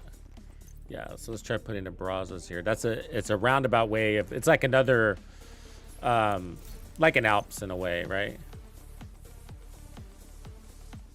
But skill tiers also give you duration and stuff, so we'll see. We're actually probably going to end up running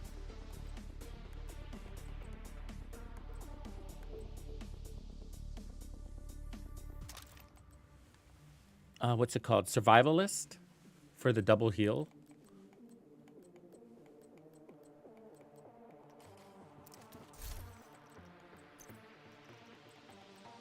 Oh, perfect bloodsucker. Yeah, that's not a bad idea. Hold on a second. Let me see.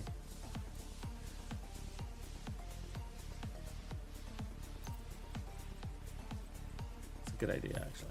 Let me see.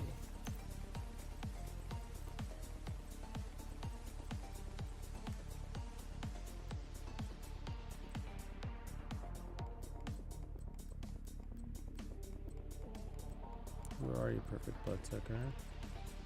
There.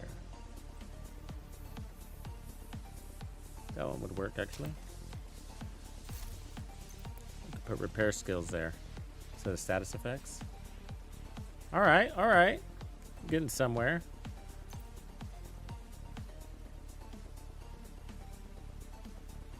We need better 511s, don't we? Headshot damage isn't going to do it.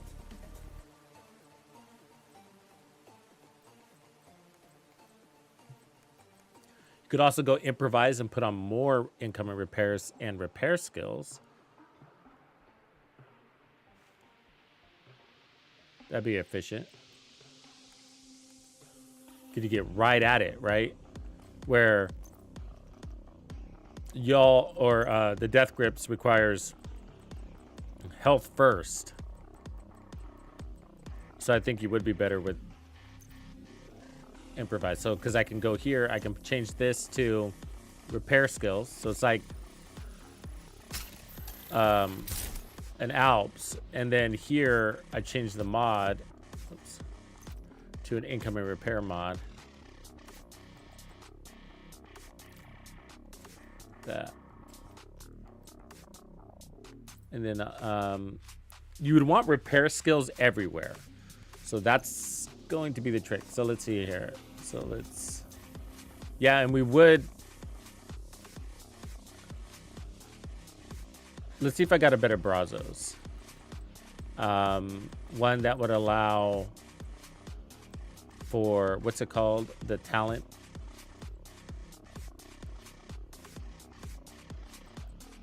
This one, kinetic momentum.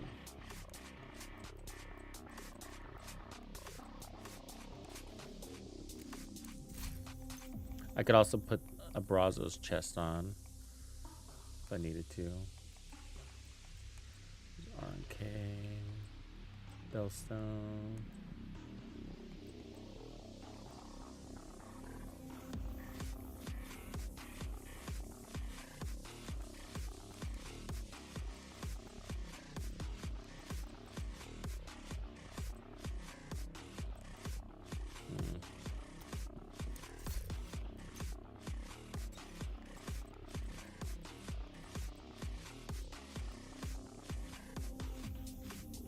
I feel like I should have a Brazos here.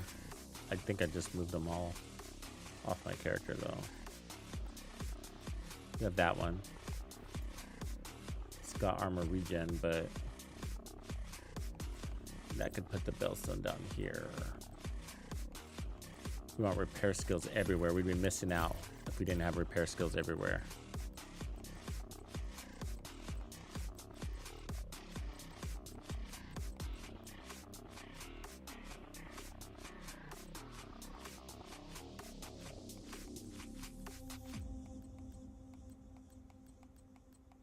Okay, well, fuck it. Let's go back to the last configuration, and then we'll go test it, and then go from there. So it was Brazos here. Okay, so we'll take off the hazard protection, and we're gonna put on repair skills.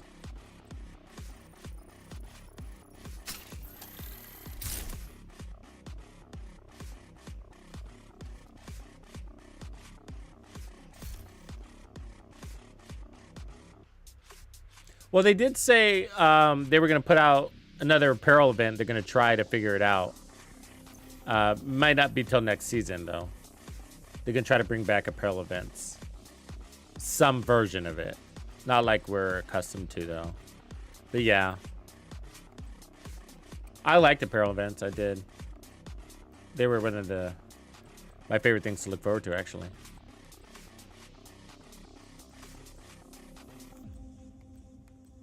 This Palisades would work, but what were we running here earlier? A Bellstone? Yeah,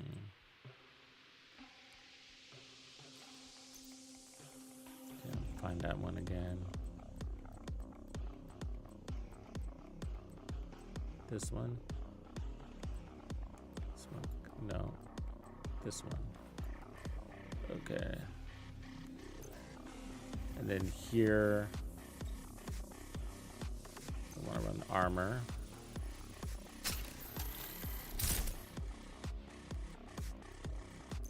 Here, you're going to want to run armor.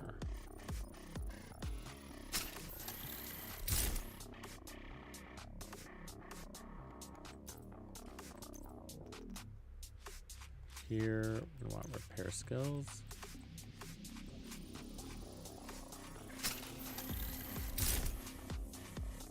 We got a lot of repair skills coming from the gun, so we got to remember that. So incoming repairs is what we're going to need to fill in here.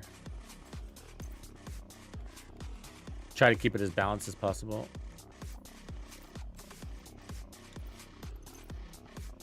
So this one's got crit damage, so I'll probably change this one.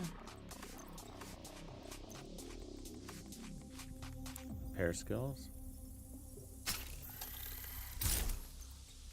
incoming repair. Oops. Ah, keep doing that.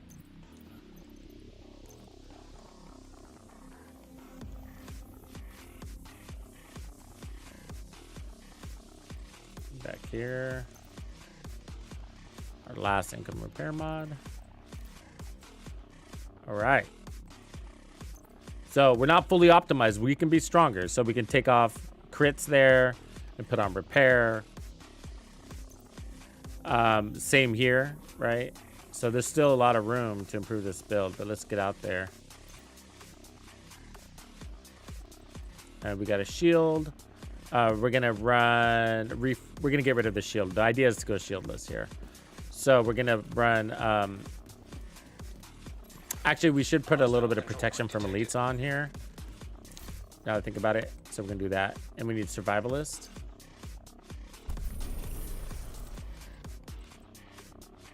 All right. So we're gonna run double heals.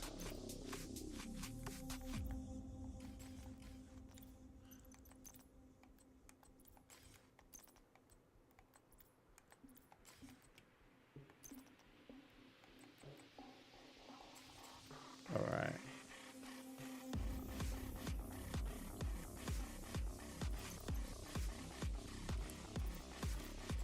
Protection from elites.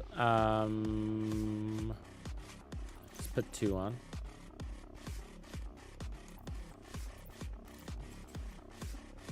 Yeah. And then up here, we're gonna put on reload speed.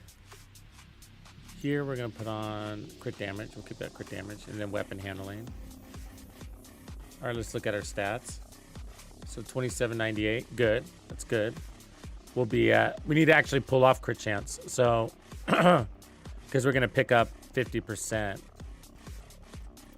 I don't know if we can though. We'll have to get better pieces.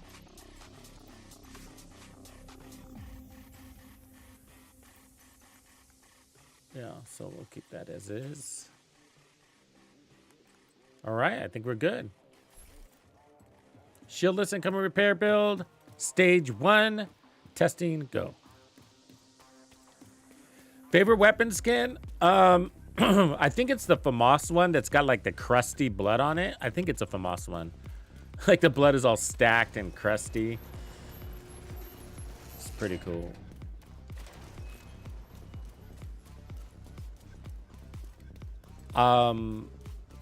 The White Death one is cool too. Jade, the White Jade one. And then also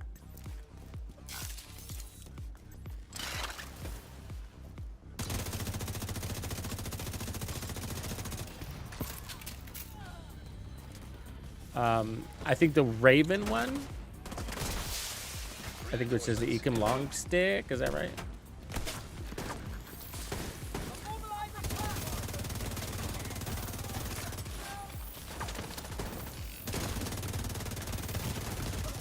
Serious trauma detected.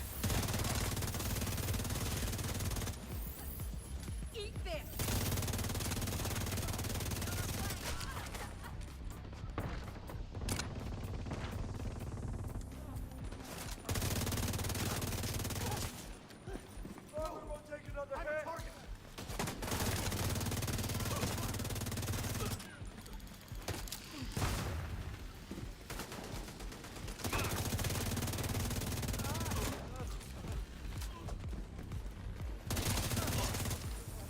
So I think reformation is refreshable too.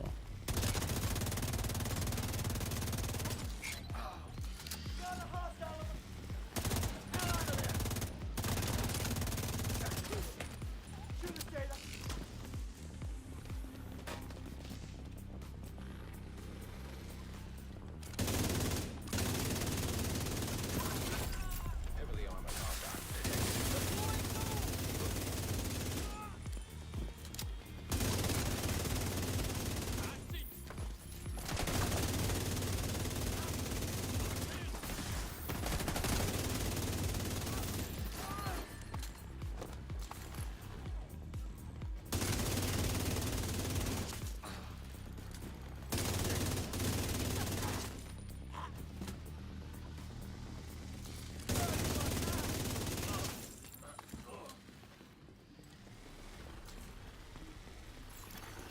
Detecting additional hostile contacts.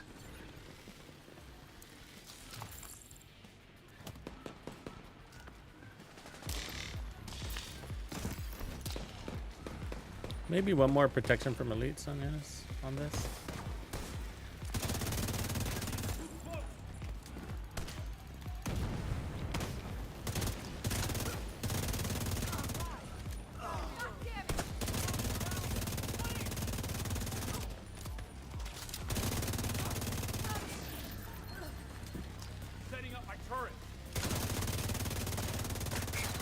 Whatever, dude. Glitchy enemy S movements, right?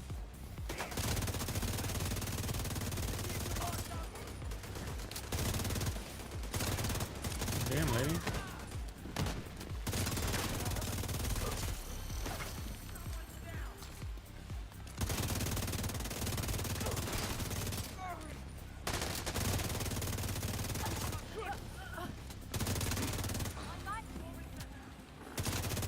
Lucky for me, just conveniently come out of your hole with your stellite coating.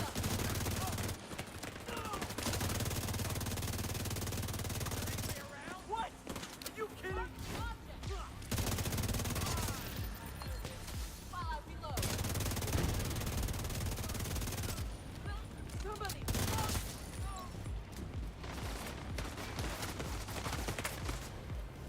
Let's see how this goes. So this is just one heal.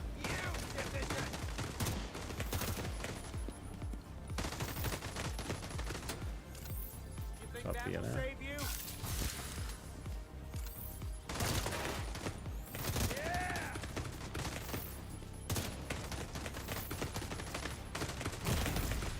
Vital signs critical. Yeah, I think a little more protection from elites. You gotta buy the. I mean, the bonus armor helps there too. But you gotta buy your heals time. Supply room access unlocked.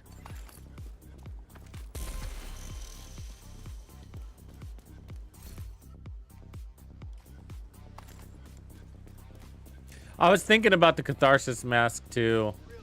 I'm tempted. I think you're right, and we have space from it. I think you're right. Space for it, I mean.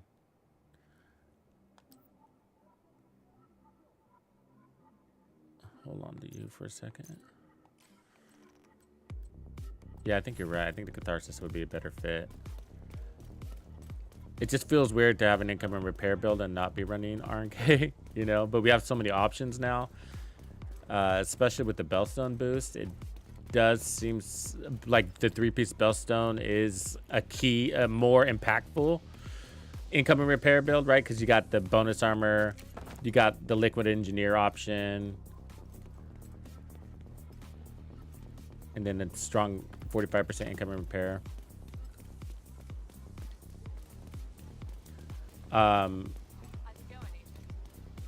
We would be doing wonders with kinetic momentum if I had that set up.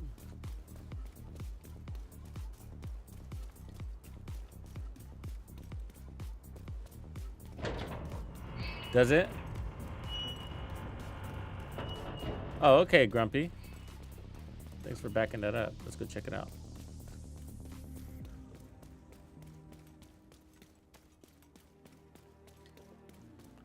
I don't know, Storm Shadow. I don't know. I'm on Xbox, Agent you know. requesting backup. You should be able to get in, though. They should redo a lot of exotics. Shinebox. Don't stop there. There's so many exotic. We all remember. Oh, yeah, it is. Shit, it's 5% stronger. Wow, that's crazy. All right. We'll take it. And then we're going to put on protection from elites here. Good call, guys.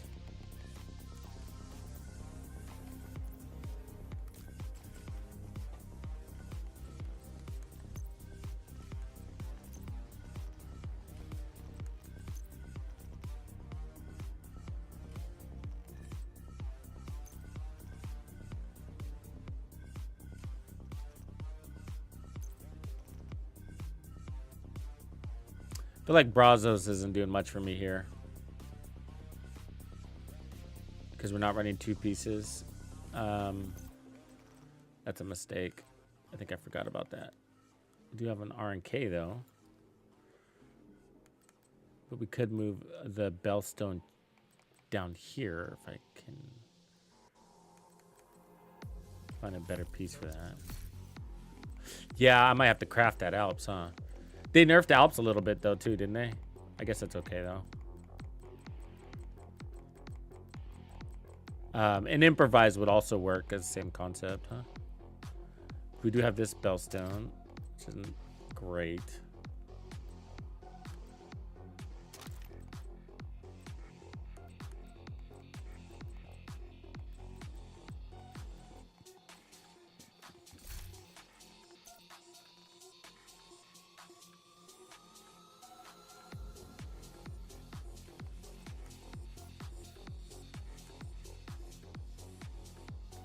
I mean, I feel like this chest piece we could be doing. I want to try it with kinetic momentum. That would make our heals a lot stronger. So we could put the Bellstone down there. And what up here, though? Palisades and get a little bit of armor on kill behind it all? I feel like that would be dumb. But it's an option. So if I move the Bellstone down here, maybe an Alps chest. I have that chest somewhere else. Or we could run protection from elites down here. Probably an Alps.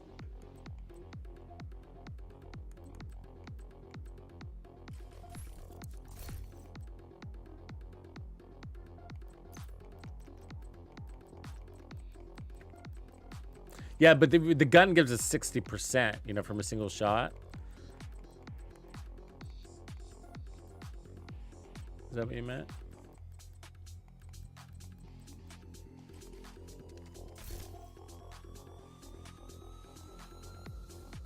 Yeah, improvise. I see what you're saying.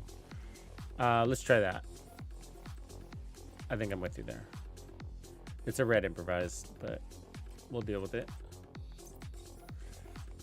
And then I'll put repairs.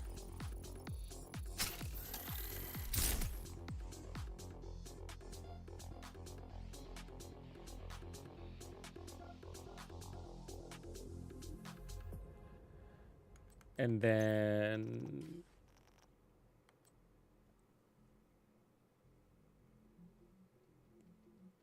incoming repairs. Incoming repairs, protection from elites, and then we're getting protection from elites from that. So yeah, I think incoming repairs. Okay.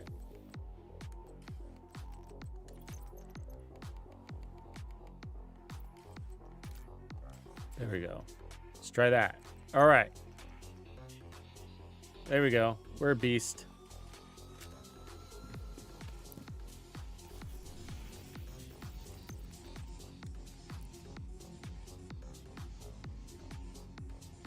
Oh, that's a good question about Murakami. I feel like it's 40. Purple gear is amazing now. Not.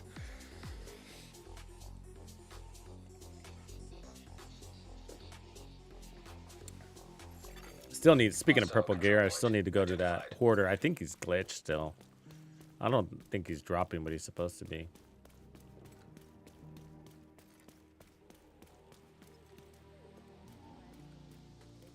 What up, AG? Yeah, it caps at 60%. Crit chance caps at 60.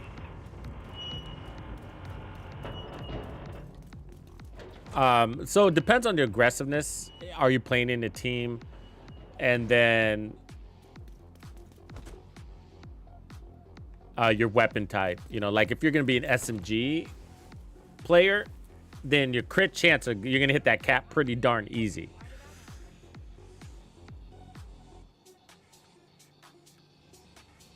I run 50% a lot. On SMGs, it's pretty hard to not run into a 60% cap, so you're gonna end up being there, which is good in the end. Some people play it conservative and they hit their 60% cap no matter what. No matter what. I don't like that personally. I like to lean into more like the 50% on most builds, like a rifle build or an assault rifle build. I'm at 50% on shotgun. Excuse me, on SMG builds, you're going to end up being at 60 anyways. It's hard to not hit 60.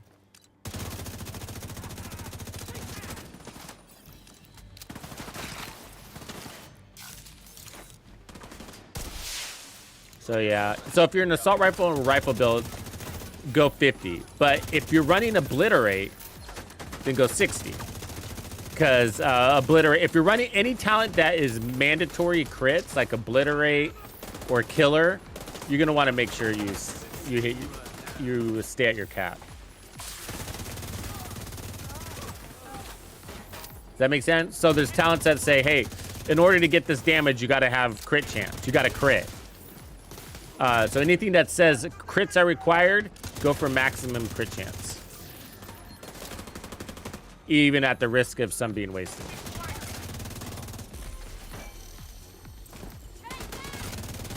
It's not a rule, but in general, that's how we build in best practice.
Can fill the smaller mag on this one.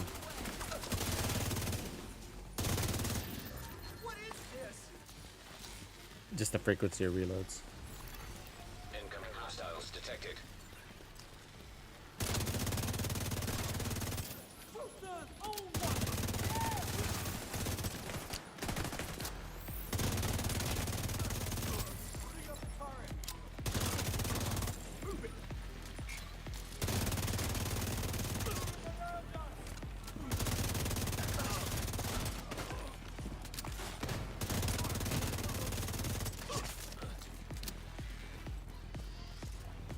Guess they're done.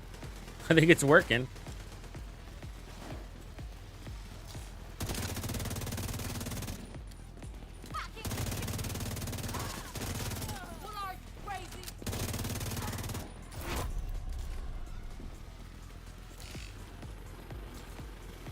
Come some requittals.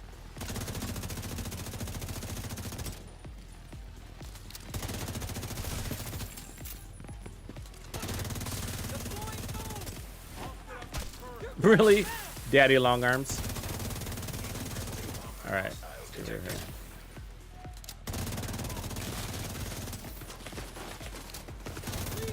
It's nice we got the hazard protection technically too, huh?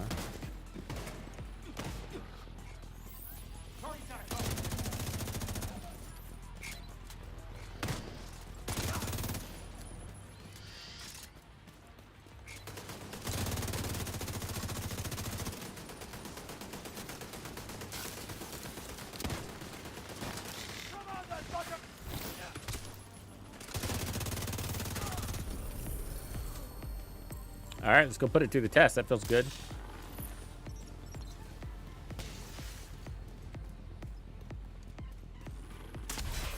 Supply room access unlocked. Yeah, that's right. 50. I wouldn't really go below 50% AG. And now I'm talking generally here because the conversation gets a lot more complicated now that we have modifiers. Because we have modifiers that give you crit chance. That's what I'm running now. So if you look at my build, just to throw you for a loop, it says I have 52%, but I actually don't on the build. If you notice, I don't have very many reds. There's one crit chance there. There's none there. There's one there. None there. And none there. So I only have 2 crit chance mods. Attributes. Technically, I only have 12% on the build. And then my watch, of course. But it says I have a lot more. And that's because I'm running a modifier that gives me crit chance, which is called retribution. So it's a new way to add crits to your build.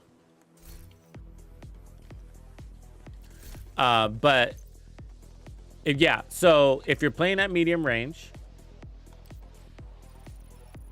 anything basically over 10 meters, I would say, I would run 50%.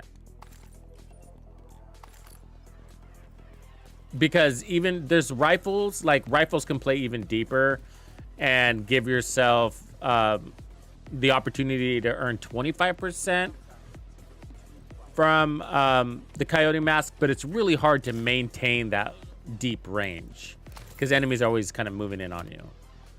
And so when you need the power the most, you're not going to have it. So when the enemies are in your face, you're not going to have your crits as high as you would like them to be.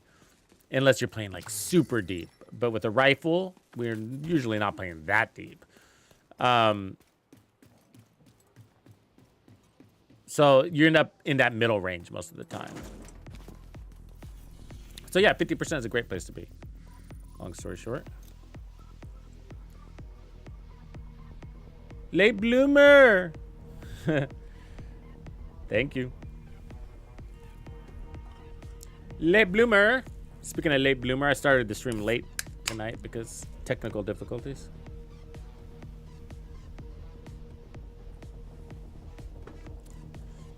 Yeah, I think so too, Shinebox. I feel like with the passive modifier, the active modifiers, the other ones aren't that great.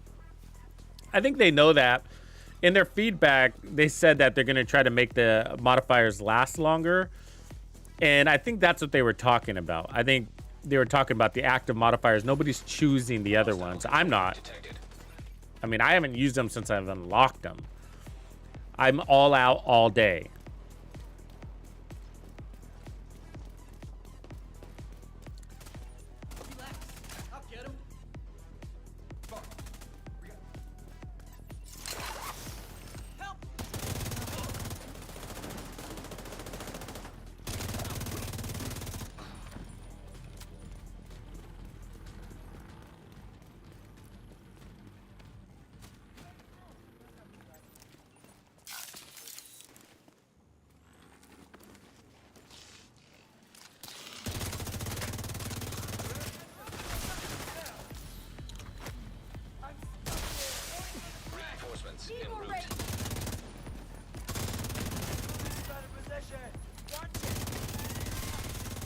I do like that we have hazard protection on top of everything, you know? It's nice.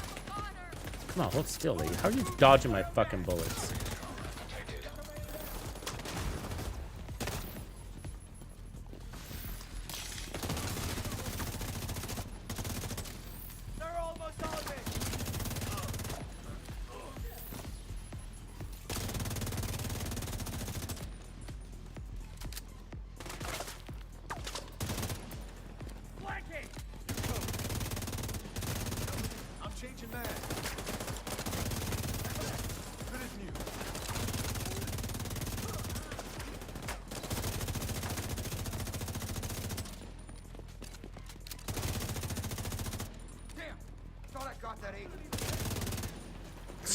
Glitchy ass movements. Twitch, he's got that twitch movement like that. Crazy.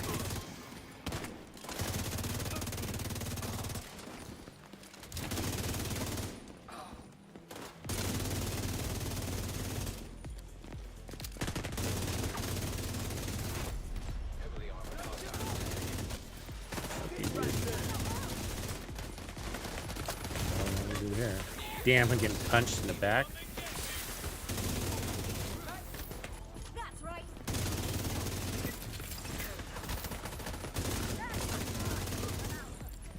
And the fact that we just survived that is crazy, bro.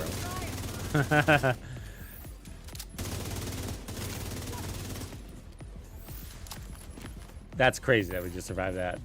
Not shitting you. You should have been downed. You still got to get your kills, though. You know what I mean? You still got to land your shots. You can't just stand there like a dummy. Detecting additional hostile contacts.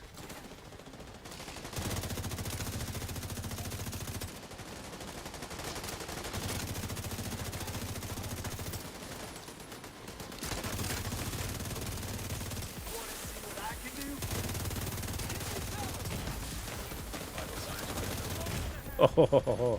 Agent out of action. Get me up! Fucking dude, what are you doing back there?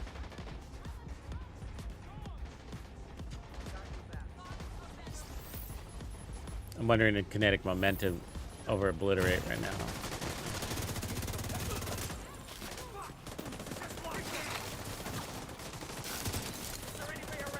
I'm also wondering SMG over shotgun.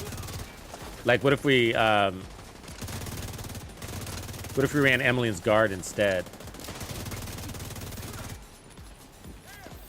I mean, it's just gonna do better at close range. And preservation is kind of like heals and armor regen.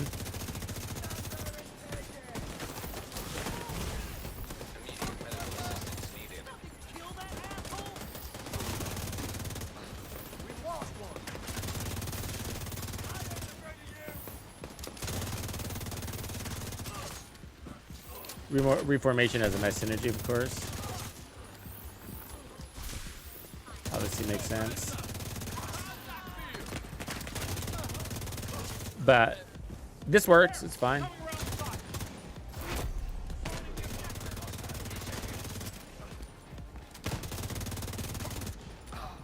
SMGs do come with better reloads usually too.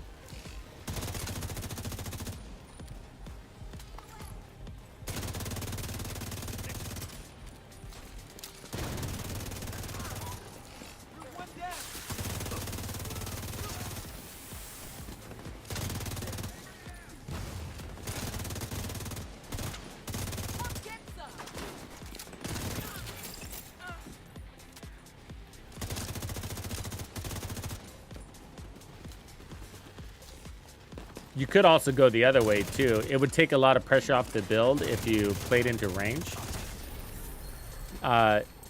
It'd be a reconfiguration of a similar setup. You know what I mean? You could still run the catharsis.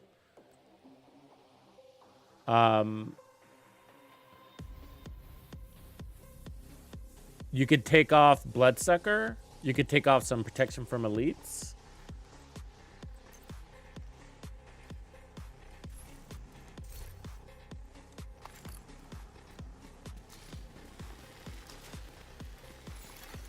Supply room access unlocked. Yeah, I mean, I like the St. Elmo's engine. I do, but I've been less excited about it since they, you know, changed the mods on it. Shock is amazing in the game. I'm not going to pretend it's not. I do wish it did a better job at shocking than what it does.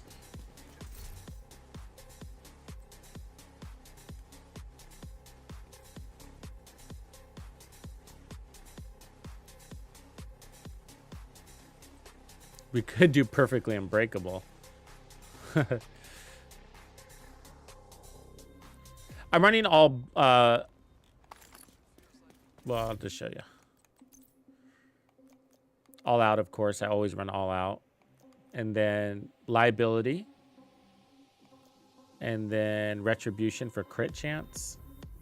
And then short range for our rate of fire and reload time. The impatient. Sorry, is what I meant.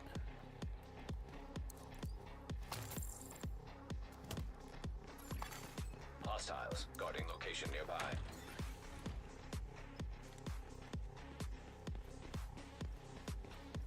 Yeah. Emily's guard got a crazy buff, huh? Let's take a look at that while we're here. Do I have it here? I have it in my stash. We'll go grab it. They're giving us some good alternate pieces, though.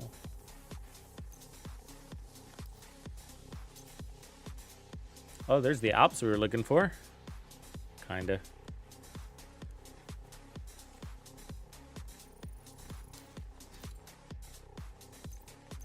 What's it giving us?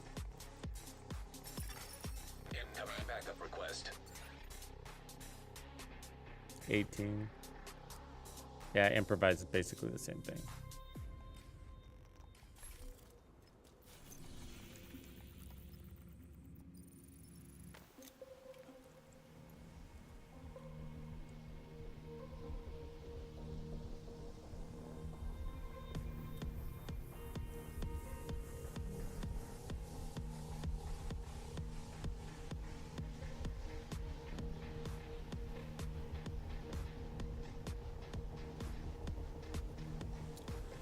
Right now, I'm working on.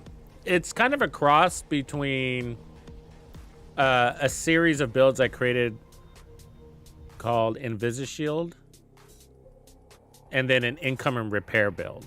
So a build that leans high on the income and repair side with a balance of repair skills to go with it. I've made quite a few of these actually. Hostile control point identified. Income and repair builds.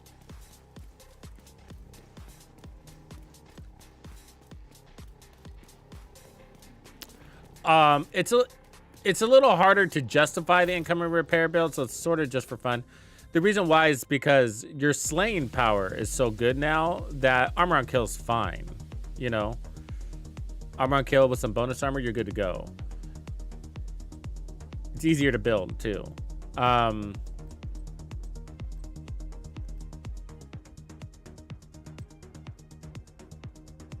But what's kind of neat about this, I gotta say, is how the Catharsis cleans your status effects off.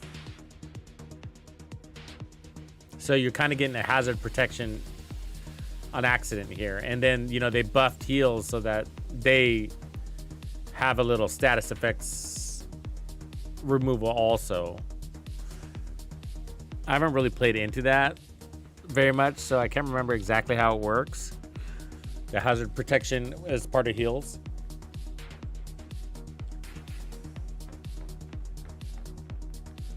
But yeah, these are pretty cool. I mean, they were really an interesting way of building in weapon damage with survivability because repair skills doesn't rely on high armor. You had to have some armor so you could take a punch, but I mean, that's probably where we're off here, is that I could probably put on like a skill tier, actually, or a red core, driving more damage.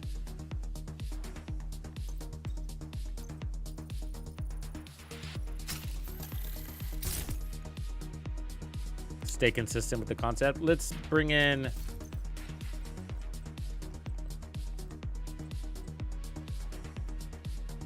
Emily's guard.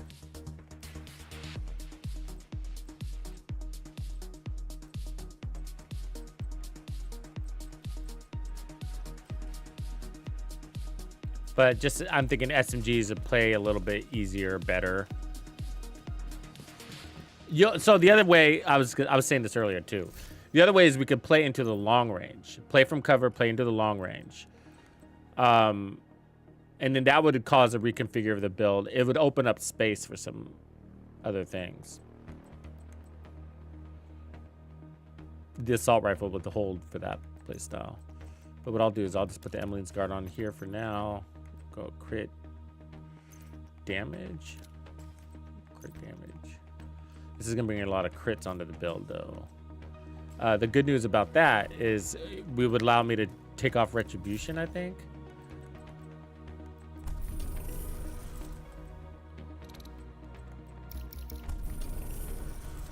Let's see where we are.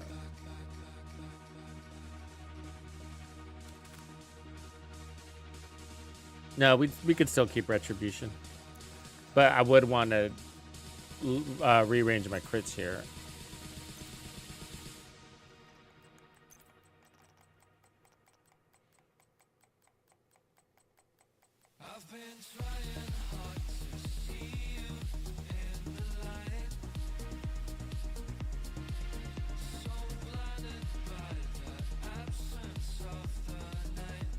Do that. I could technically take off the hazard protection, keep the repair skills.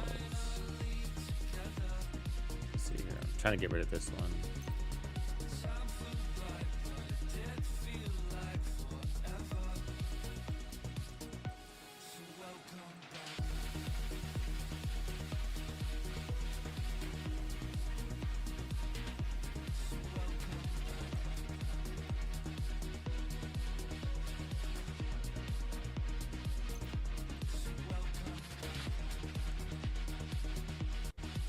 Yeah, I don't think I have that piece on me right now.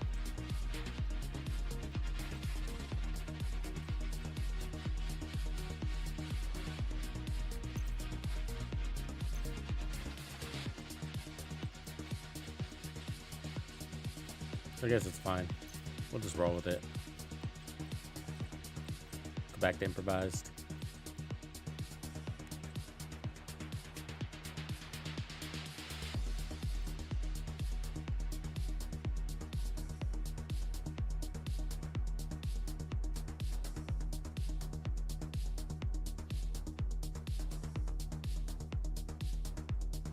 That's interesting, Grumpy. See if we can heal through it.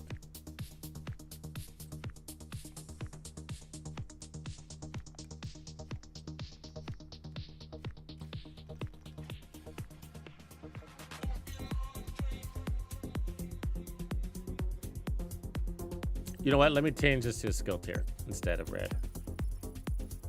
I'm on the West Coast. Pacific Standard Time. Which reminds me, we have a, I think we have gameplay coming out tomorrow for the First Descendant. Let me see what time that is supposed to be. Is it in our evening time, I think?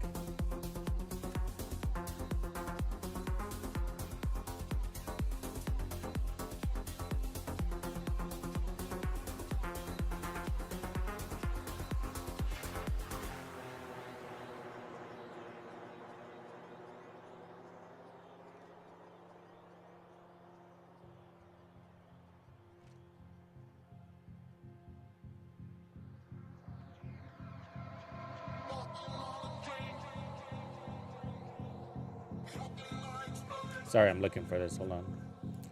Let me figure it out. Let's see here. Saturday, 1600 PST. So it's in the evening. Wow. Can you believe it? The First Descendant is giving us the power to stream in the evening. So tomorrow we will be doing a First Descendant stream on the new content. So it's a live dev session.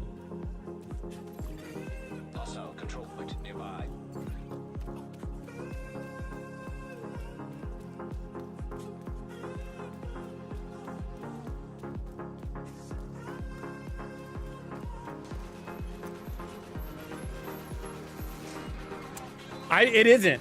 It isn't pay to win. No. They've done a good job, man. Like,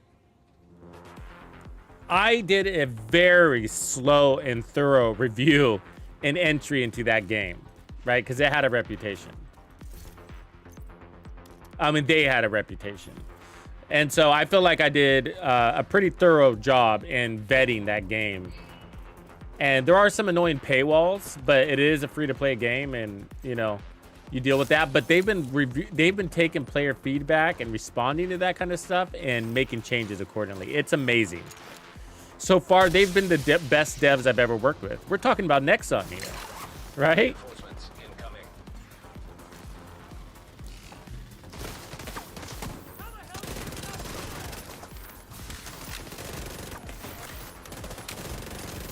So I think they've just taken a different approach after they got in trouble, and I think they probably There we go. All right, there we go. Let's do this. Yeah, definitely not pay to win, though. I think they were pretty cautious of not having that built into their game.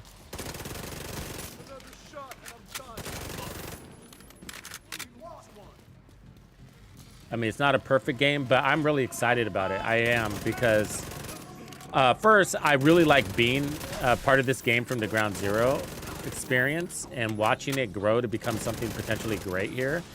Like, I think I love the First Descendant, not for what it is right now, but because for what I know it's going to be. I think the only thing that the devs have against them is their pace. Can they do it fast enough? You know? And I'm more and more confident every day that their priorities are right. Because, like, based on this dev interview I heard this morning, all the keywords that they said were all... Come on, dudes. These enemies, like, move like humans do more. This game would be better.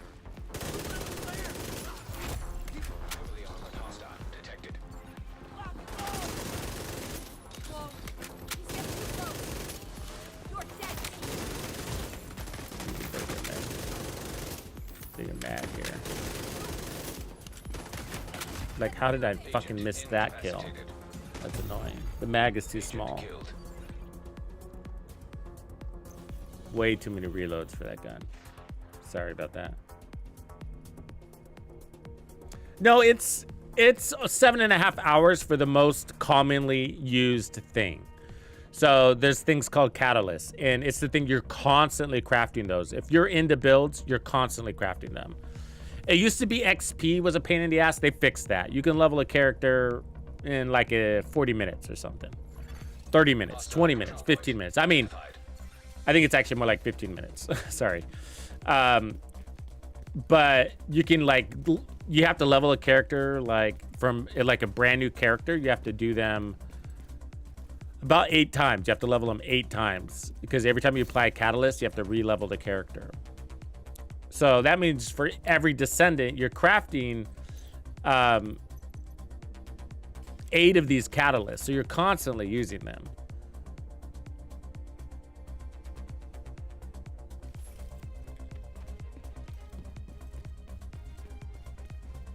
And each one of those takes 7.5 hours. So that ends up being your bottleneck when you're rapidly doing something. So you have to plan on that. You have to plan ahead on your catalysts. It's annoying, and they're aware of it, but it's one of their main things. You know, they're being careful. They're careful on that one, on how they're going to accommodate the user base, but they hear the complaints on it.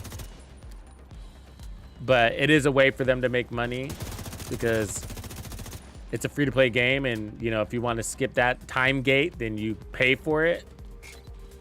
You can pay for it. But it's also completely avoidable with proper planning, too. You know, if you just have a game strategy, when you build that into your game strategy, then it's not really an issue, you know. But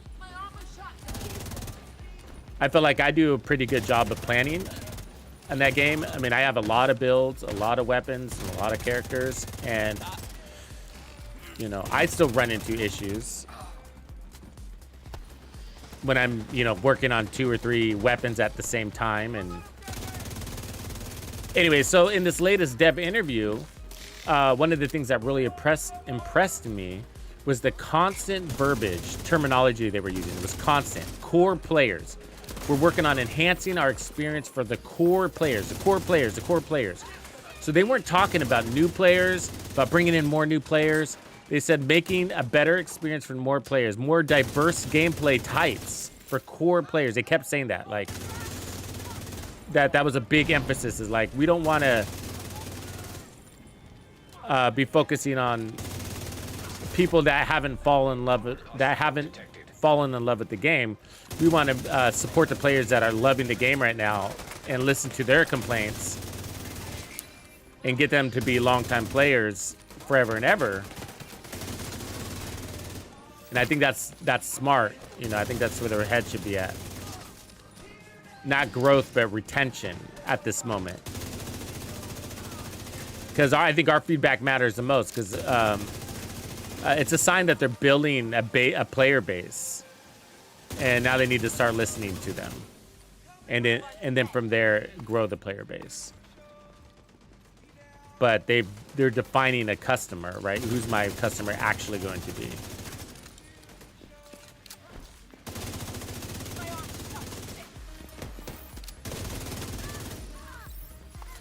But anyway, so yeah, I like that terminology that they're using, that it's got to be the core players. And one of the things that they're working on right now is there's basically two types of content in the First Descendant. There's boss fights, and then there's what they call hunting, which is what some call mobbing.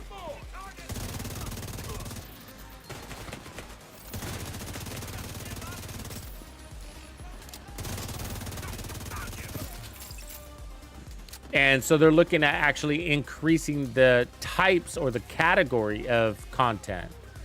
So beyond just those two types.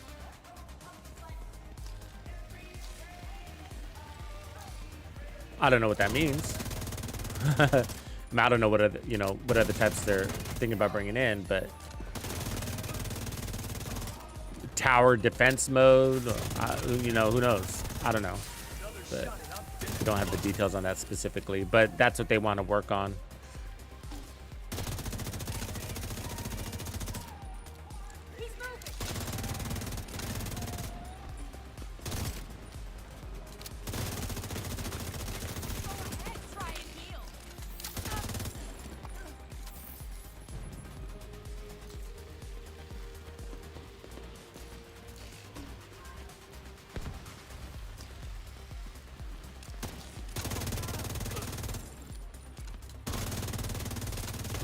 So yeah, so I guess my point is like, you know, if the First Descendant is not for you, then come back, you know?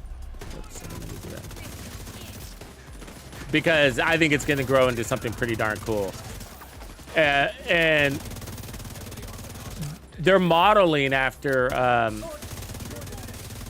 Warframe a lot, and I think that's smart. I think Warframe, and there's no shame in that, you know? I think Warframe has figured something out, you know, in the gaming community, and they got a good formula. I think it's really smart to idolize that.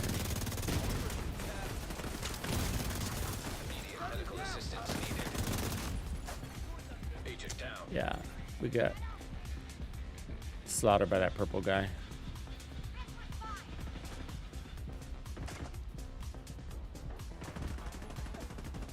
Yeah, I think it'll be paid.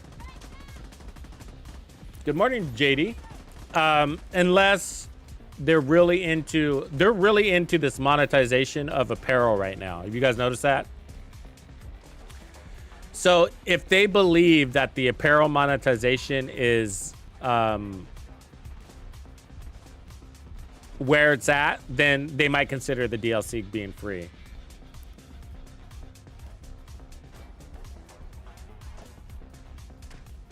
But if they've lost so much of the player base, I'm gonna move on from this build. I don't really like it. It's all right, it works, but if you're gonna be this aggressive, armor on kill is just easier right now.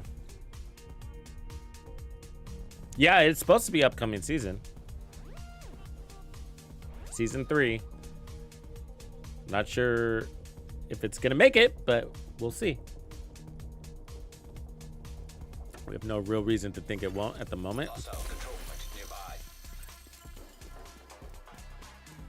Besides reputation. Okay, I'm gonna switch over to the Dread Edict build.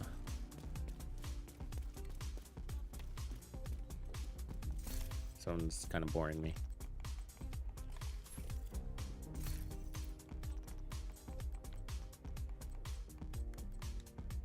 I think I will have to rebuild it around an SMG, this build. I think it'd be better that way.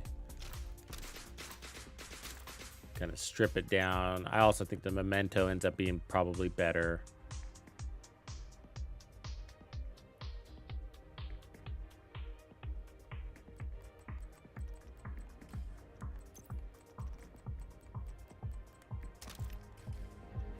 But it's just that it takes up so much slots, so many slots to do what you want to do. You know, that's the part that makes it hard.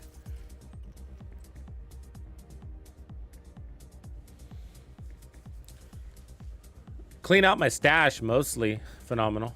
It's mostly the big deal, is to clean out my stash.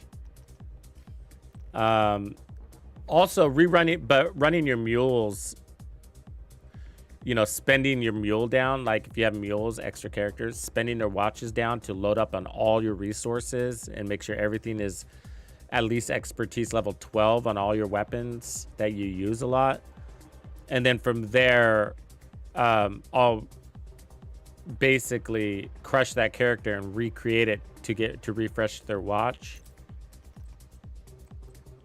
This season was kind of a shit show, so I didn't do that. Last season was kind of a shit show too, so I didn't do it. So it kind of broke my routine, but that's what I usually do.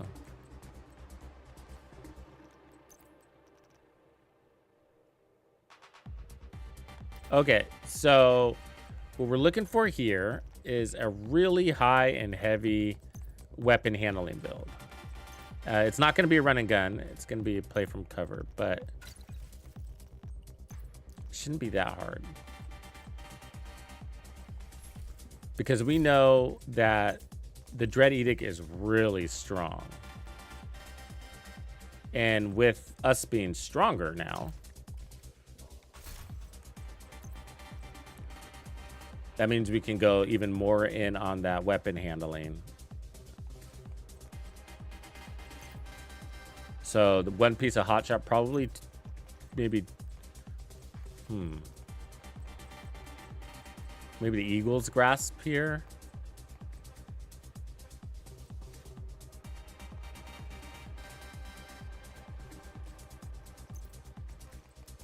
Maybe on the chest too. Yeah, mules are really important though, if you haven't caught that. I do have some guides on my YouTube channel you can check out on how to make mules.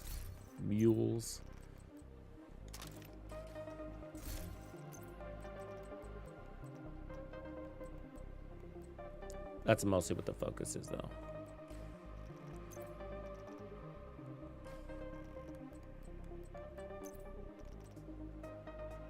And then I guess breaking point.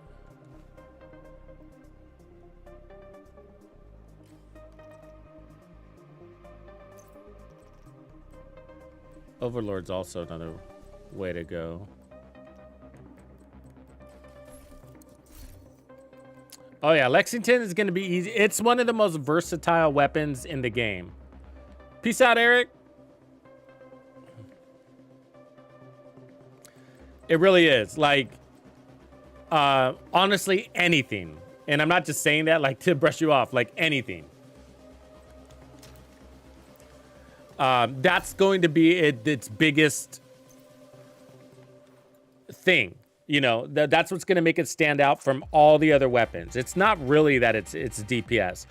The reason why the DPS is a big deal is because it's just now a contender. It's a more of a contender. Where the Police M4, which is its closest cousin before it came out, was just stopped being a contender because we got so many other weapons in the loot pool, like St. Elmo's as an example, and then the Strega, for example. You know, there were just some of the other weapons that would just kept pushing the Police M4 lower and lower on people's preference list. But the Police M4 was always the most favorited weapon for assault rifles in the game. For good reason, I think. And, you know, then they came out with the Born Grey. There was just so many good assault rifles. Always is, really.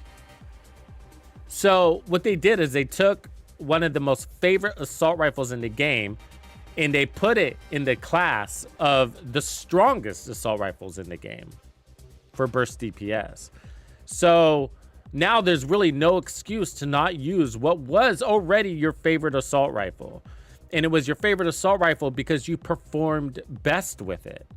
Even though it wasn't the strongest, you were still doing better with it than you were the FAMAS because you were landing your shots. It's got the most amount of mods. You can put whatever talent on it. You know, so it's just a very versatile assault rifle. It's not too fast. It's not too slow. It's great. So the truth is, run it on anything. You can run it on a hybrid skill build. You can run it on an all striker build. You can run it on True Patriot. You can run it on Negotiator's Dilemma. It's going to be great. I do have a build video. Actually, after this stream, I got to finish it up. I was working on it this morning, but I got real busy today.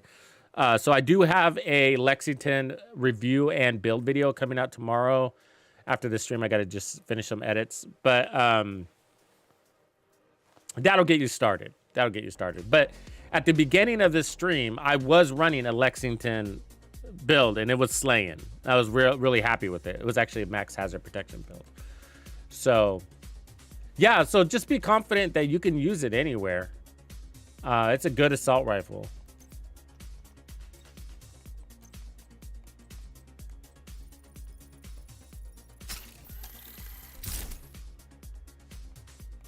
So let's see where we're at stats-wise. Sorry, real quick. We're looking at weapon handling is what we're most interested in. And we got 121%, which is pretty good. So, and we could add more, right? So we want to add more. Like, I'd rather have weapon handling there. Let's see where my breaking points are. We don't need any headshot damage, and I'll show you why, but the weapon brings in a lot of weapon handling.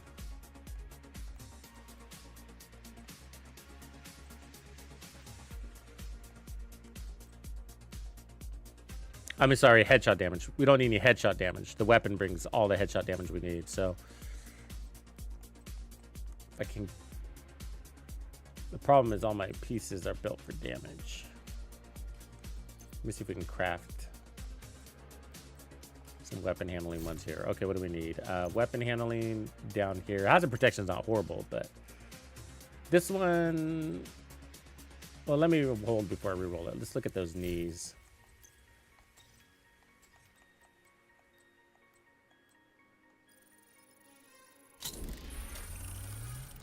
Tux.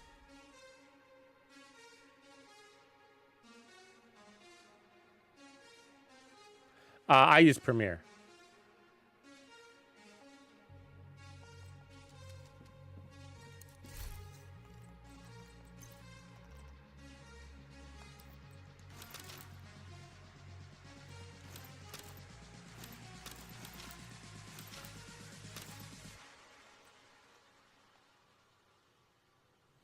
Actually, Virtuoso gives us 15% weapon handling and mag size just from one piece. Holy shit. That's better than Breaking Point.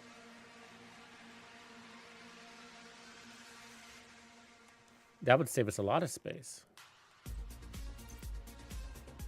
That would open up something else. Hold on, let's see. Does Overlord, how many pieces of Overlord do we need? 3? Yeah, that's the sad part about Overlord. We'd need 3.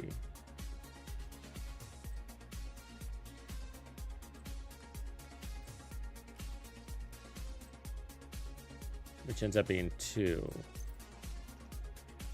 And we already have mag. I'd rather have mag size and weapon handling, which gives me. So breaking point. If I don't have anything else, then 2 pieces of breaking point is better than Virtuoso. But let's see what we got.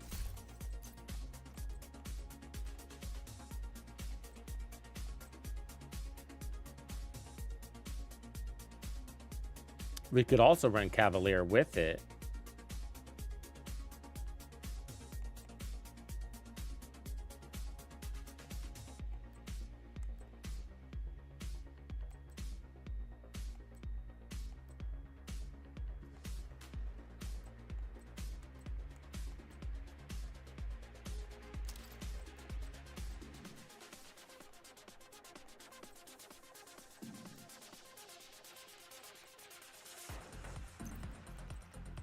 Virtuoso. I need a Virtuoso weapon handling already on it. There it is. Okay, so I can put a blue core because we want to run lots of armor. Because we can. So we'll put hotshot down here. Weapon handling. There we go. There we go. We're looking good. We got headshot, weapon handling. We don't need any headshot damage. I'd rather have hazard protection there instead of headshot damage, but we'll take it. That one's good. I wish it was blue core, but it's all right. And then here. So what do we do for our knees? What do we got? We don't need headshot damage. We want handling if we can. What could give us more handling here? Striker? Yes. One piece striker for 15% more weapon handling. And then get weapon handling already on it. We have that piece somewhere. I could just craft it. See if we get lucky.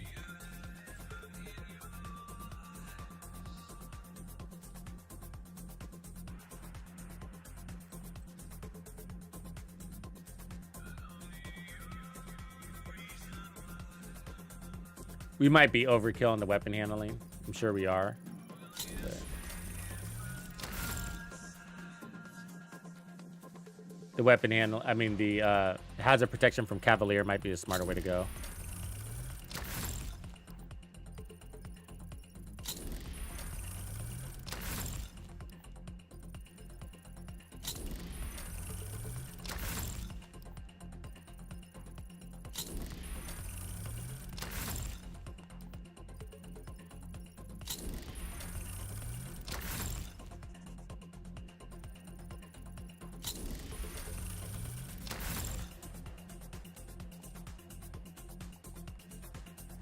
All right, I'm just gonna leave that piece as it is. So let's see where we're at. Weapon handling, we are now at something crazy. 150, 168, 150. All right, let's go give her a shot. Mods, probably protection from elites, but you could also do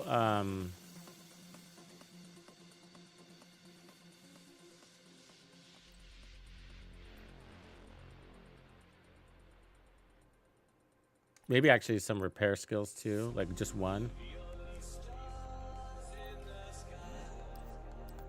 I don't have shit for repair skill mods here, actually.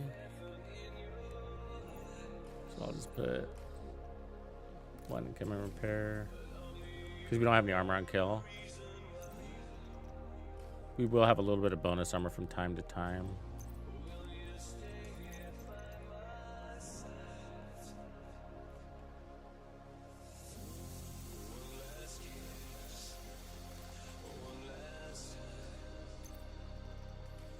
So we'll start here and then we'll back it out once we figure out where we want to be. All right, so now for our power-ups. Let's put on that for background. That's going to be the same, but for here, we're going to want to go tapper. So it's all going to be headshots. And then reload speed at range. We don't really need reload speed, so we're going to take hazard protection. Because this gun's got an auto reload feature. And then each headshot could give us more marksman rifle damage. So we'll take that too. Up to 30%, because this is a marksman rifle. So that's good. We're going to be strong. I would actually like more blue cores if we could, which we can. So we'll do that one here. And then this will eventually be blue, but we might not run striker. I might do maybe Bellstone or something. We're gonna need some survivability. Oh, that being said, actually, we could run gunner because we don't need sharpshooter since we have an exotic. And, I mean, we could, but we need armor on kill more.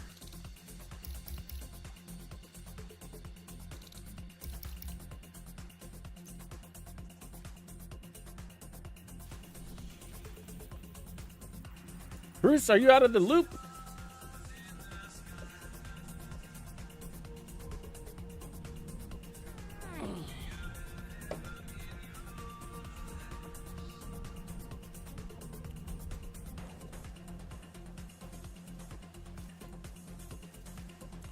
All right. Let's see how we do. Kind of excited, not gonna lie. This should hit hard. Oh, I was gonna tell you the stats. Okay. So, let's look at our headshot damage real quick. So we're at 181 on paper. Plus 150 from our, what do you call it, modifier.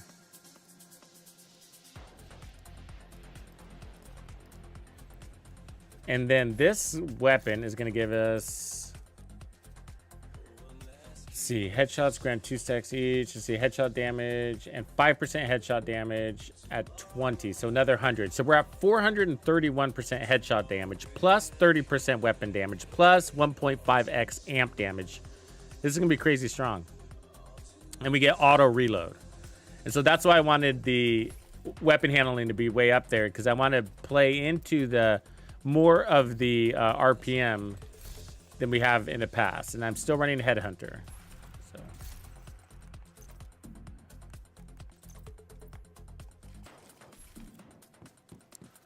But body shots will be really weak. So it's going to be all heads for the most part.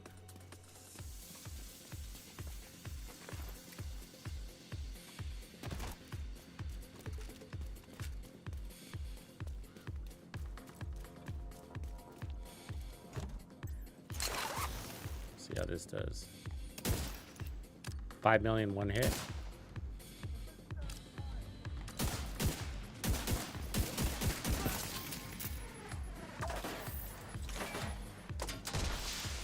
Reinforcements en route.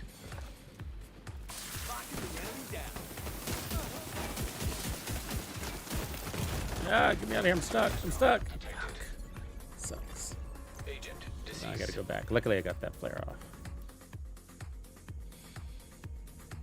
Oh, you know what else could work is the booster hive for Hasbro.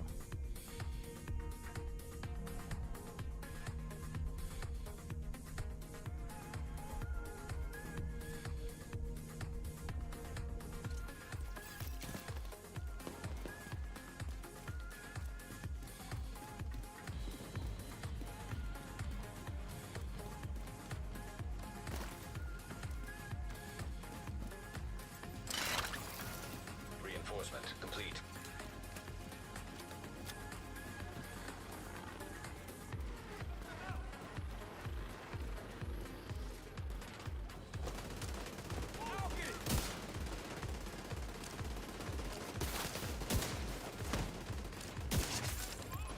Okay, we're locked in. 24 million. Wow. Sold. Now we just gotta kill somebody. Come here, dudes.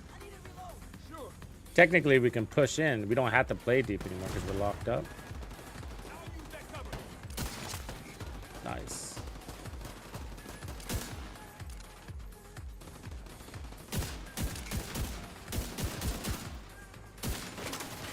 Might be better just with the regular SVD, I guess.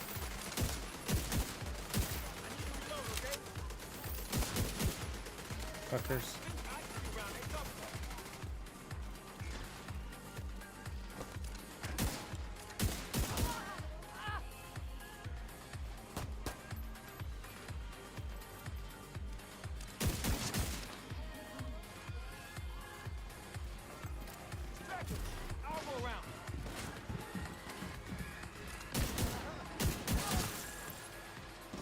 I don't really want to be like, how I want this to play out is I don't want to have to be picky about, you know, it being like this one shot, one kill.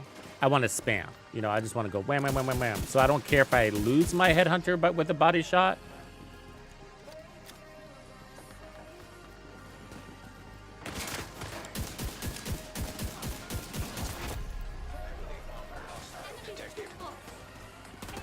I'm confused.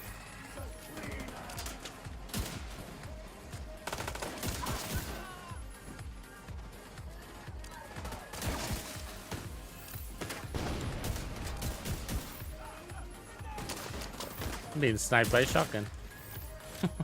Fucker.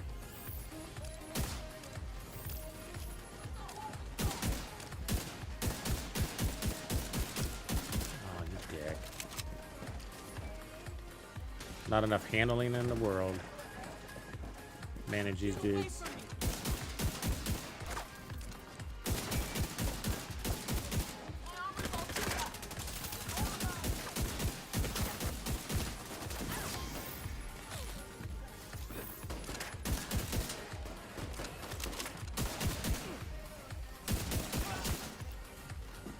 Okay, that was sloppy. Detecting additional hostile contacts.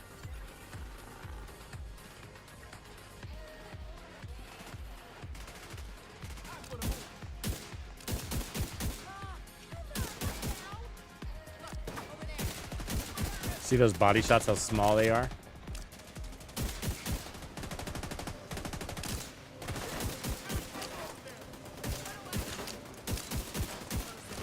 Yeah, it's like way too many shots.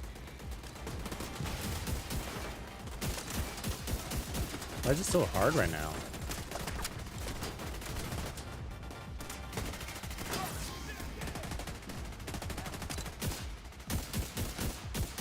Oh great, I'm locked in the mid-range.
It's just gonna be easier with the rifle in almost every case, isn't it?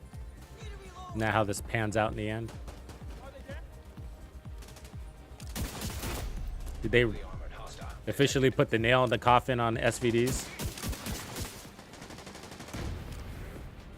Pretty strong though.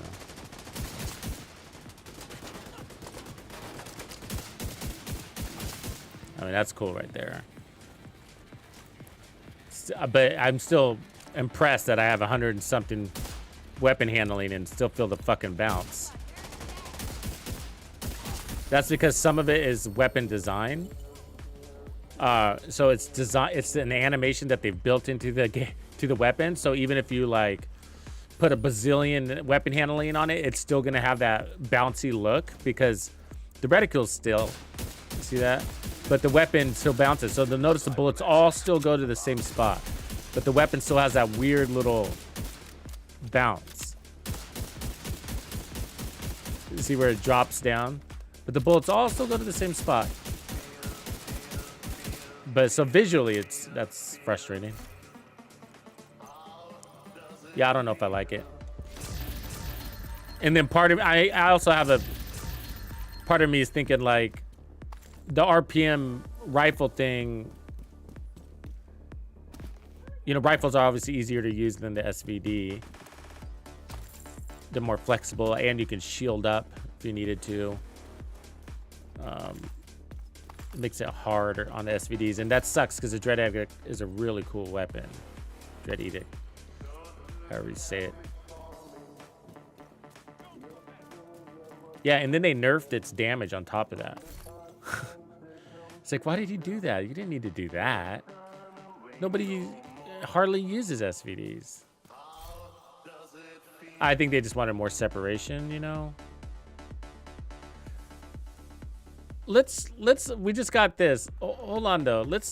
I used this the other day off stream, and it is a little bit better. The Relic. It's not a good gun though, but it's a little bit better.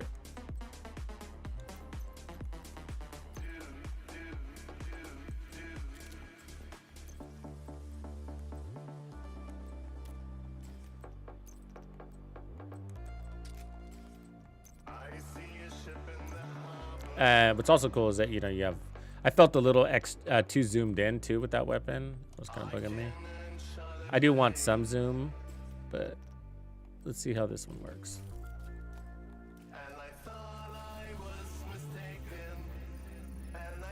Sacrum, don't bring up Sacrum. Damn it. Right on, games. Have a good night.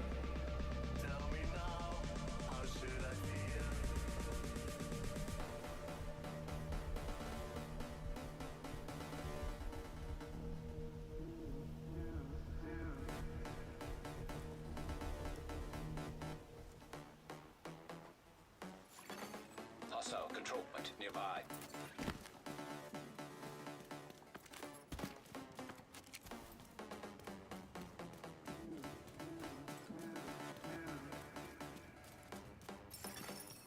Agent in need of backup. See how this plays out.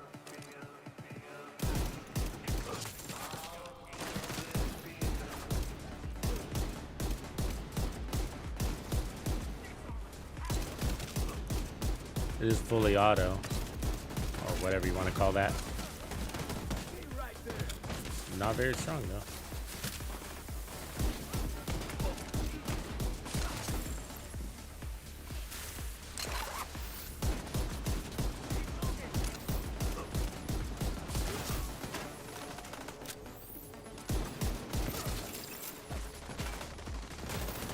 So the perfect version of whatever you call it. Oh my god. That RPM is like, what? Immediate medical assistance needed. Yeah, we're toast. See how slow that RPM is? Yeah, the perfect talent works differently. I think it's every other kill. It can be a body shot.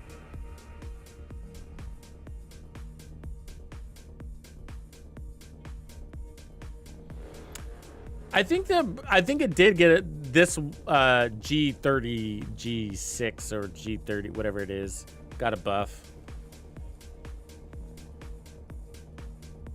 It was a small one though. I can't remember what it was for. That RPM seemed horrible.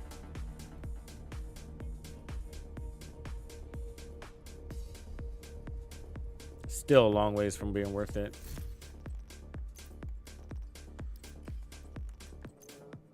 What's the talent called again? Determined. Yeah, so perfect determined. It works different. So that's why I wasn't able to chain kill. So we got the kill and then we were able to shoot one guy and the next one that didn't. You have to keep track. It changes the way you play with determined, and you can't have two pieces of determined. It makes it confusing. Two different ways of playing determined, you know. Whatever. Hey, give me a quick second. Bathroom break.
All right.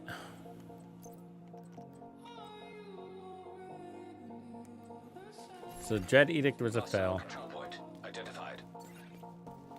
Income and repairs, average.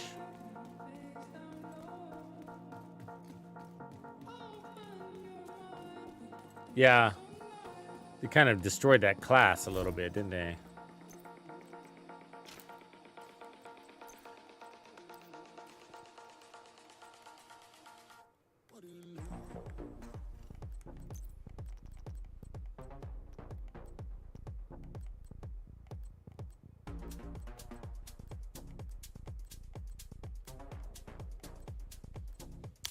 I think the Lexington's gonna destroy a few weapons too. Actually.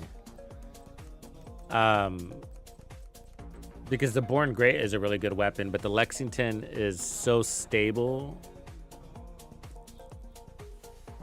I don't know. I have to play between those two, go back and forth.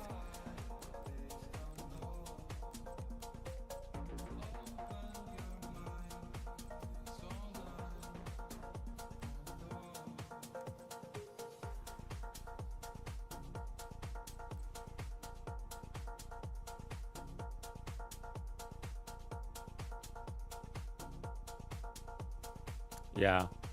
Bruce, if you like the Police M4, then this gun's gonna be your god. If you like St. Elmo's, then this gun's gonna be god for you on these builds. I've been wanting to tinker with the SASG and 612.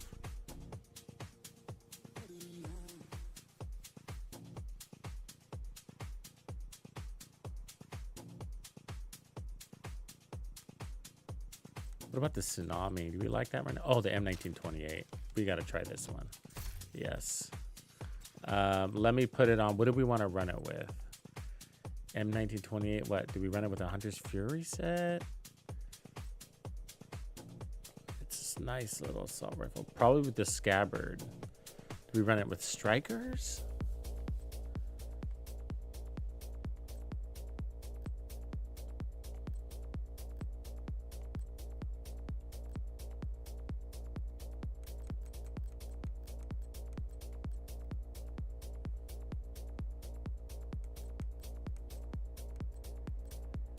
Who do I want to run with? I mean, you could do Umbra. We got the backfire Umbra coming, though.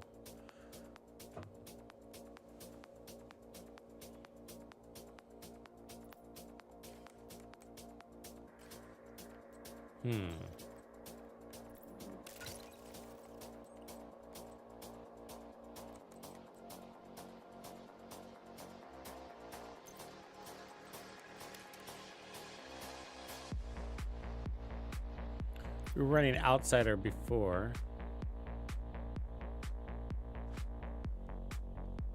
We could stay with that.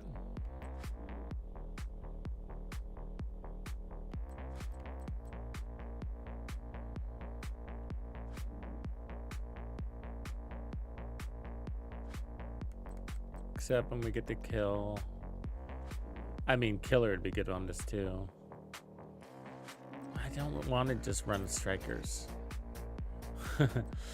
I don't.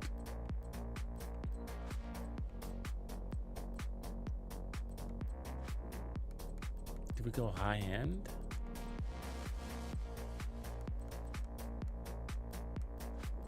Max PFE build? We could do that.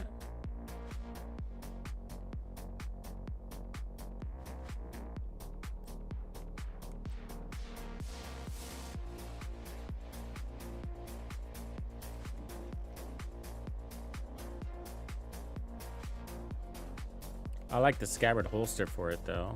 Give it that RPM lift that it needs.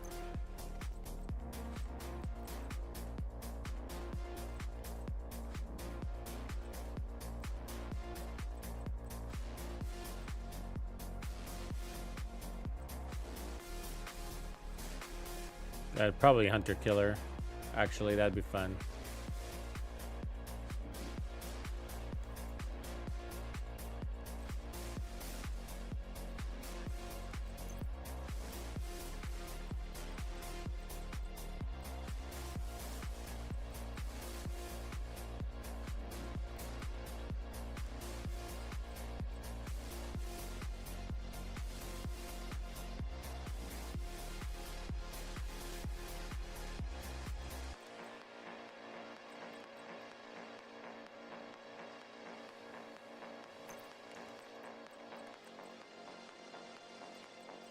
Looking at hazard protection again.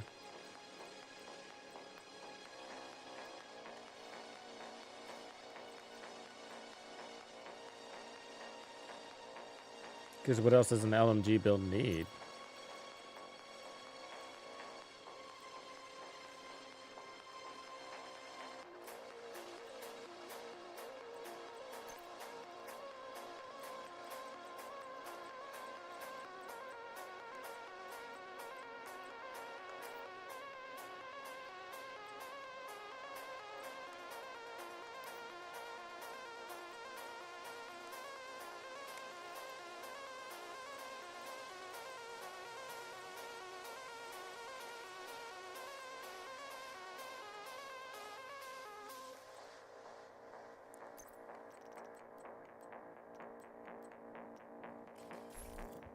Could go 2 Cheska on it too, actually. That might be smarter.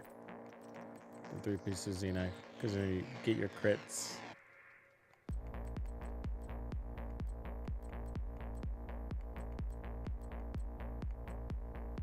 Actually, Adrenaline Rush would be neat.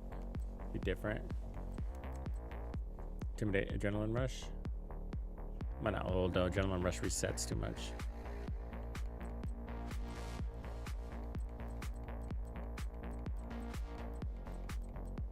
Used to be the way.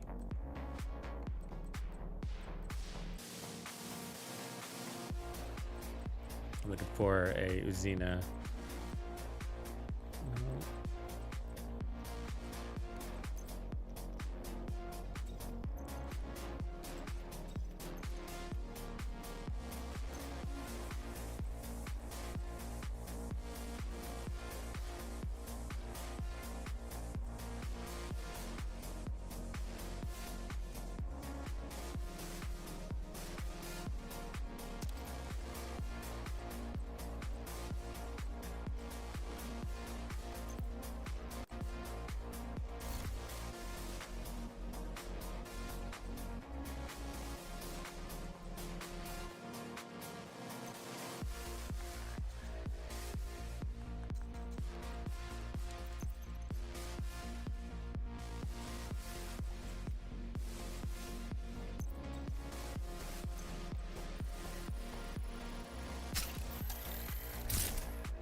Too much crit chance on the build.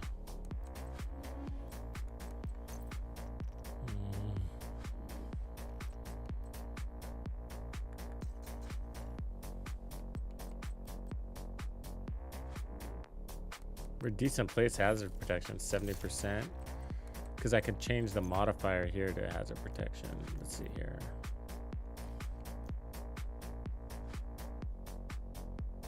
Yeah, got that. Instead of long range, we would run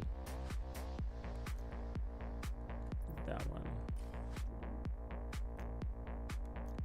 That'd probably put us close enough to 100.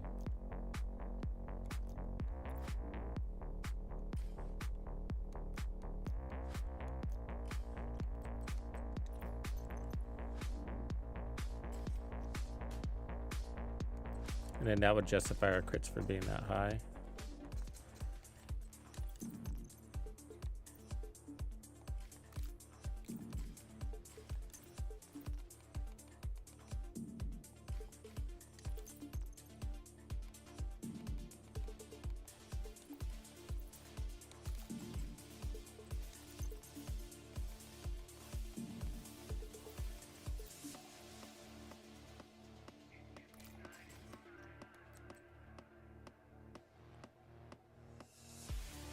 We could push our all the way to 100 though if I ran 2 pieces of Cheska. Should probably keep that armor on kill. We got 30% armor on kill, but I'm gonna change this to a striker shield.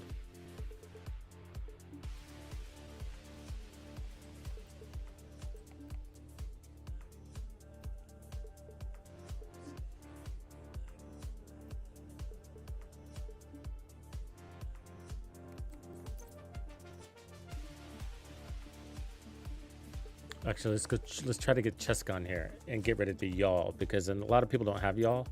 So let me see if I can do that. Cheska here.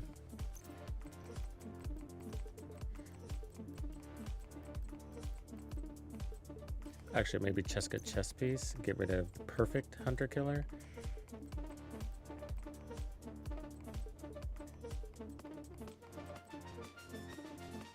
Here we go.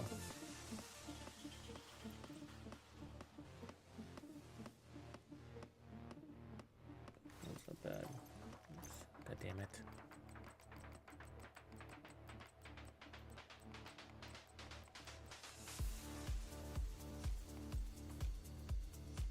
I'd love to get an armor core on here.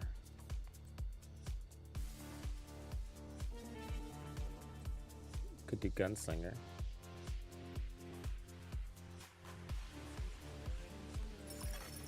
Agent requesting backup.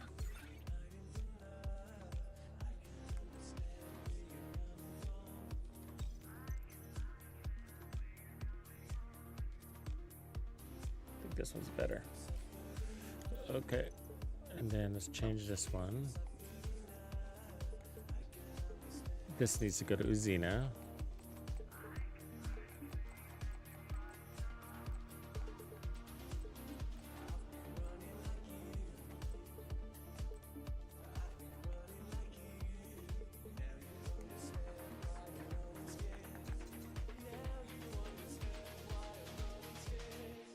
It's 80%.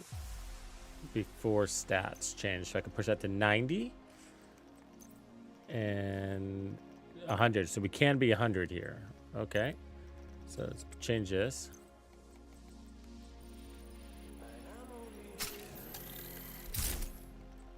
So now we just got to figure out this Uzina situation here. So the gloves, we need the crits on. I mean, I got one that's got Hasbro with headshot damage, which isn't the worst thing, but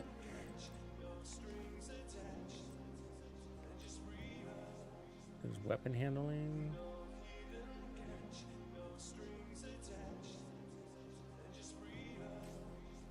That puts us at 100.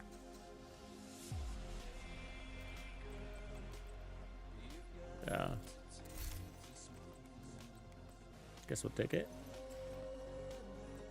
And then crit damage there's fine. I'll put protection from elites back here.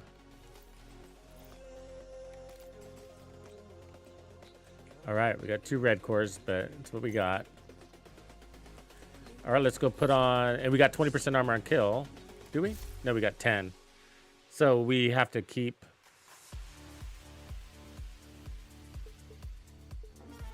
Gunner.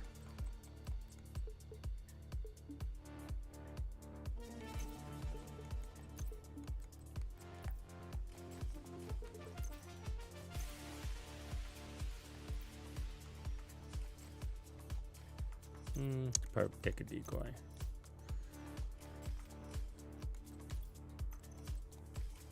All right, here we go. Let me make sure I got SMGs locked in. Hostile control point. Yeah, 90% will cover most of it. At least takes care of the shock, doesn't it? It's a good point. Maybe I should reconsider that.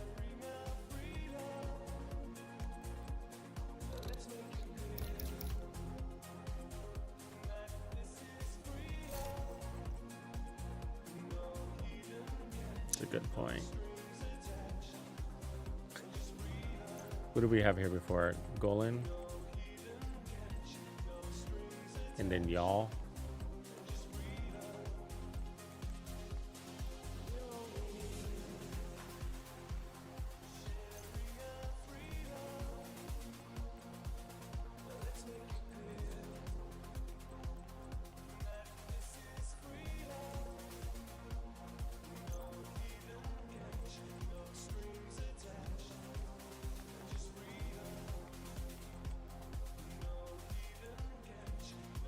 $70 though. How are you only 70?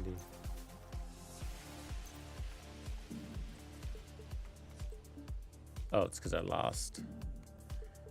Yeah. Xena. Okay, so let's see.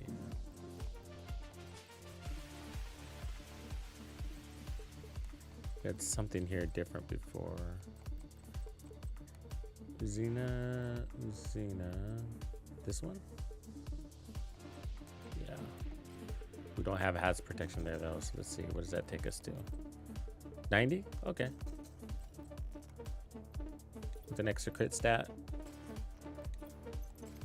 We got too much crits, but we could be at 100 if I had a better chest piece.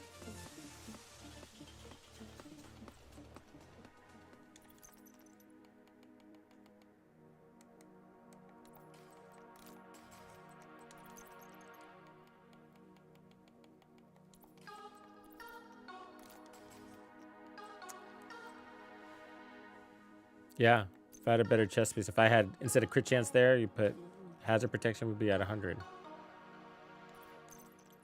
I'm gonna take off crit damage here. I'm gonna go protection from elites instead. And then now that we have 20% armor on kill, I can change this to firewall. Could also go more protection from elites. It's not a bad way either.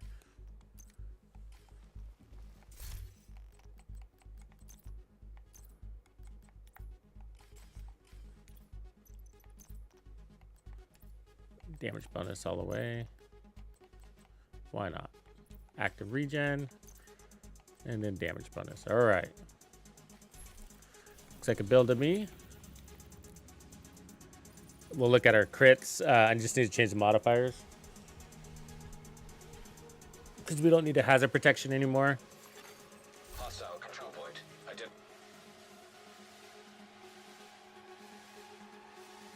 Yeah, I like the exotic Strega. It's a good gun. Sometimes it has its moments where it feels a little bit weak, though.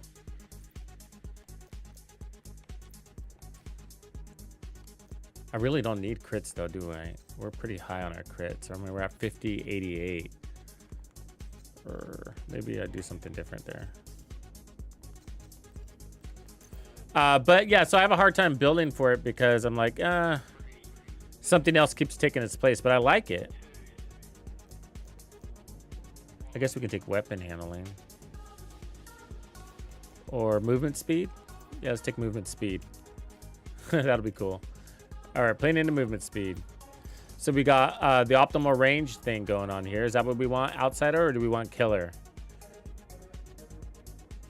Let's just stick with it for now. This gun is a fucking beast.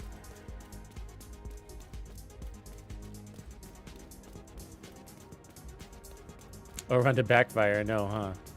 I got a backfire build coming. So get to that.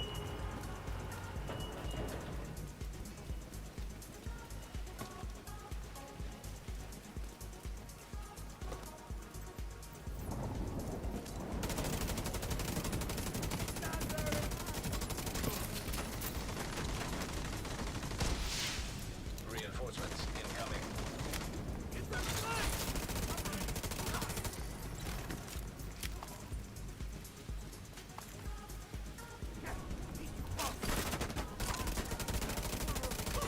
So we're locked in.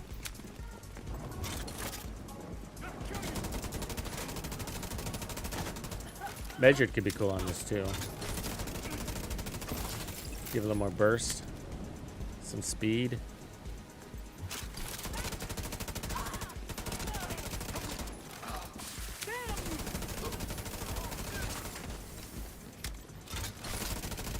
Where are you going?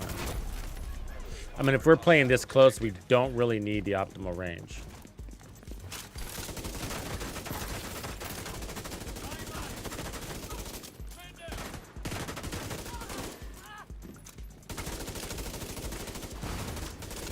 I mean, accuracy helps too. But we might as well take killer.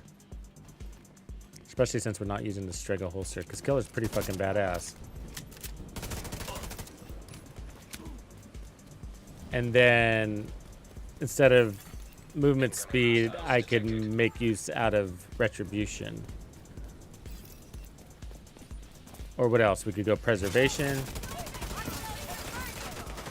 I don't exactly think we need more damage, to be honest with you.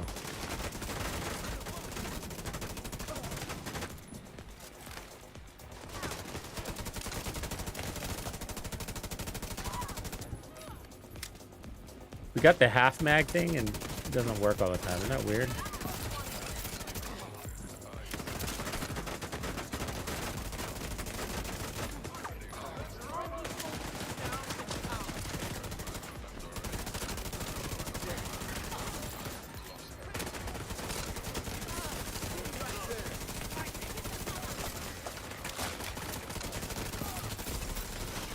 I mean, this is crazy.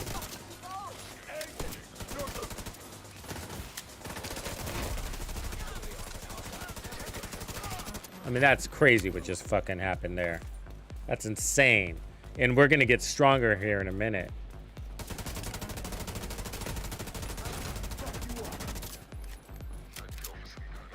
We're not even using the fucking holster because I forgot I had it. God.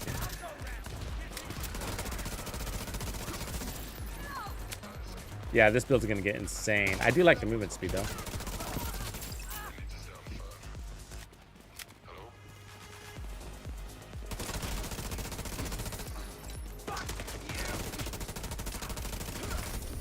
I mean, that was almost a million right there on a body shot. That's insane. 3 minutes and 15 seconds, the whole control point. And I forgot I was running the holster. Supply room access unlocked. That felt really good. Okay, let's make some tweaks.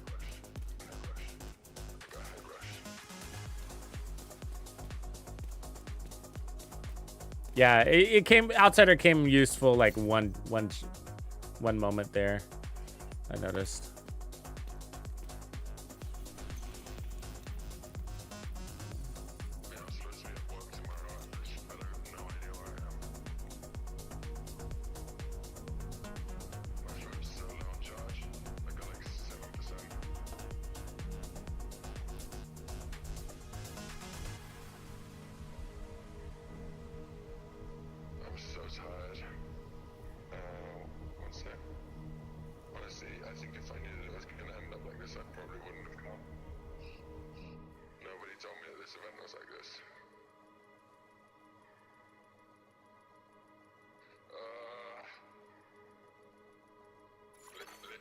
Hostile control point nearby. I need to stay on the phone. Okay, so Killer is obviously a good one. Optimus Strained would be good on this one. Both would require me to optimize my crits. Close and Personal wouldn't require me to optimize my crits. That'd be nice. 30% weapon damage.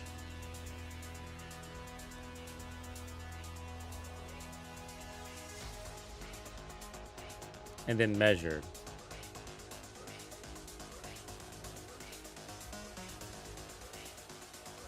Yeah, good point. Thank you. Swapping.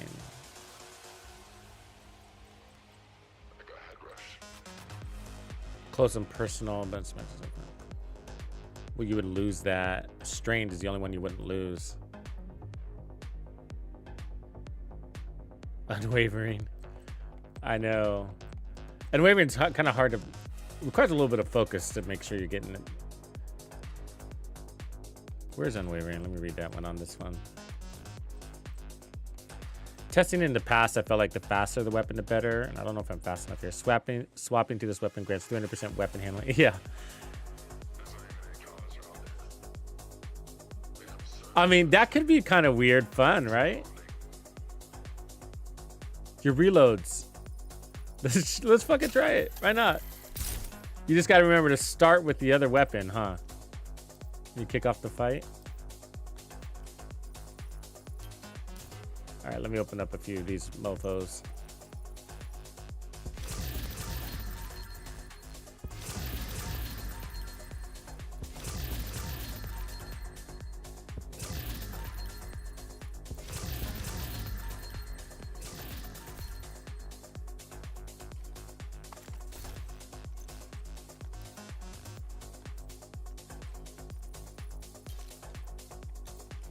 I love the 1928, man.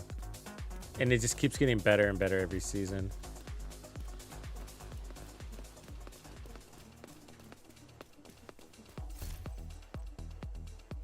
Did I say we needed to do something with our crits? So movement speed, short range. This one though.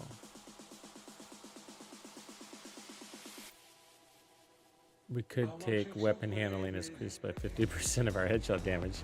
We could add more weapon handling, or we could add more crits.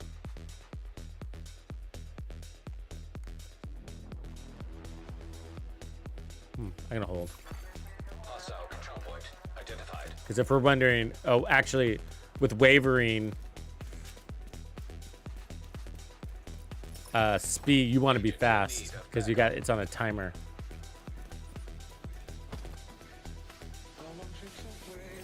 Eat this.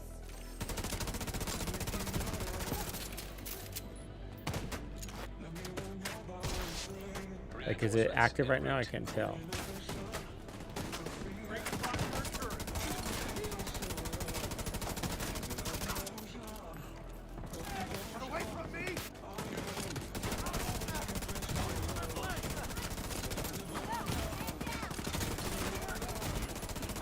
Got a shotgun there, like fucking wailing on me in the back there. There we go.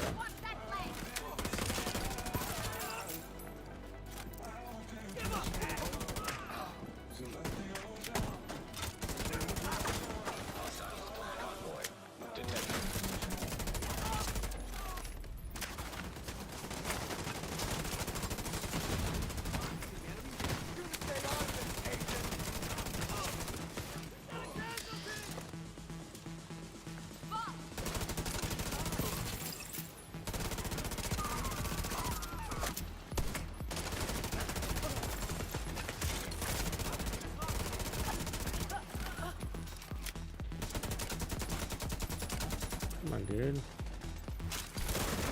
You still haven't wavering though. I can't feel it though. Lost it now.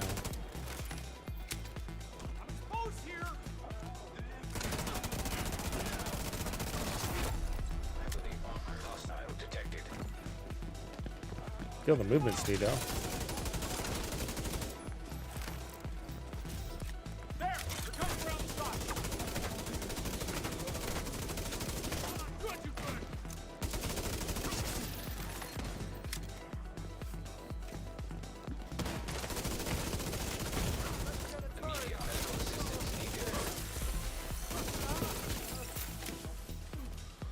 It's amazing how hard they hit in this game. Fuck. Luckily we got that recovery, but damn. Detecting additional hostile contacts.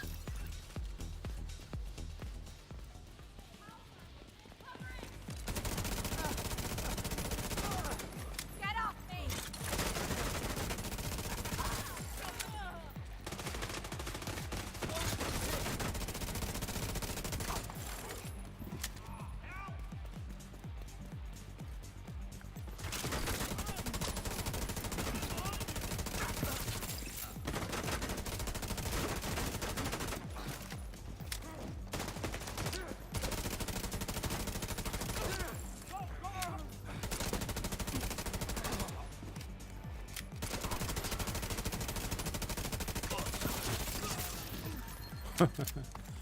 Fuckers.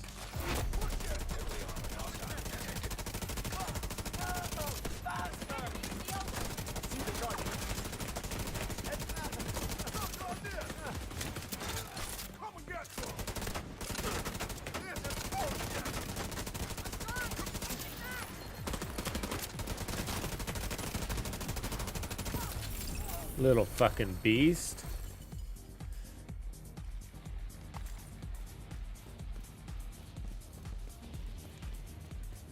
I think we overshot our weapon handling goal. I think it was a little too much for the game to pick up on.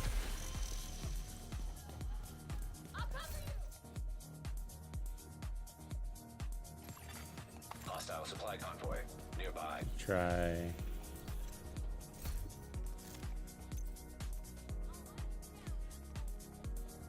Come on, man. Oh, well, let me tinker. These bastards. Things are in fight.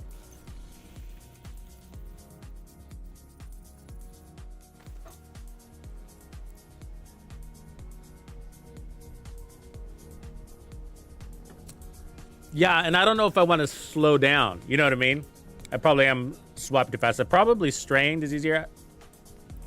You know, because we have all these mechanics. We have the modifiers, and then we have the holster, and you know, and then the shield. It does become a little bit of a lot, you know. Notice sometimes I don't pop out my shield, you know. But that's the shield. It's got damage behind it, so it's sort of a waste not to. Might as well run gunner, huh? I'm not going to use the shield.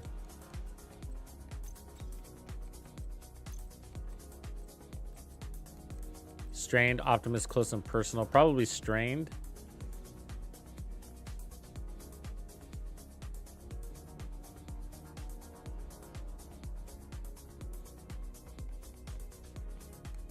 Fast hands.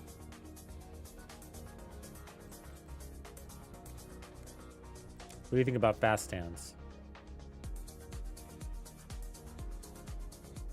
But swapping, you would lose your stacks. Same as steady hands. Measured is pretty easy.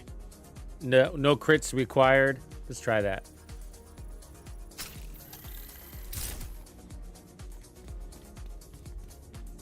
I mean, we have a decent amount of crits, so I don't have a problem going to a crit-based one.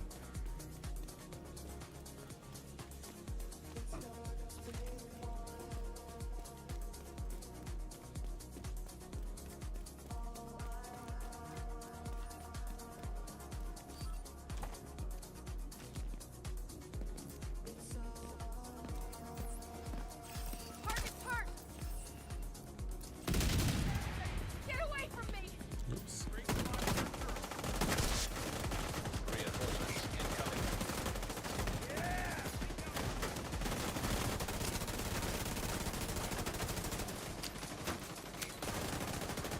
Deploying a grenade. You're dead. Ooh, I'm fast.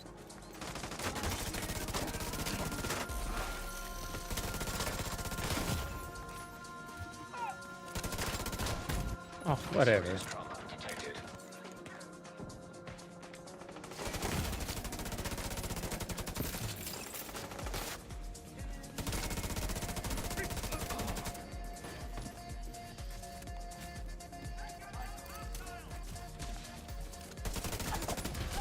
God damn it.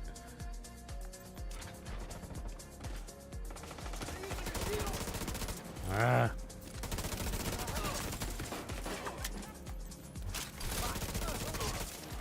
Yeah, way better.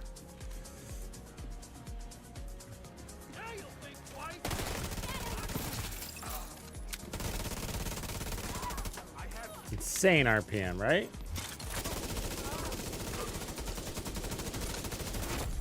Heavily armored hostile detected.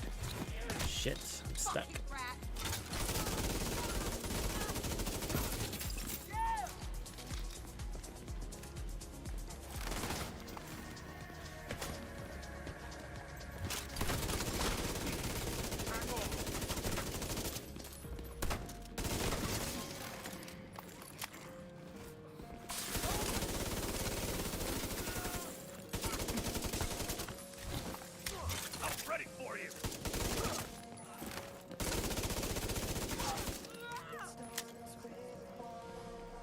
Speedy Gonzalez. Incoming hostiles detected.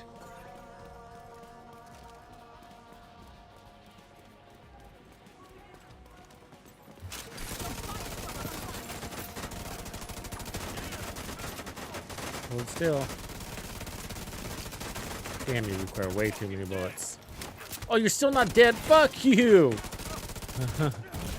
That is fucking bullshit.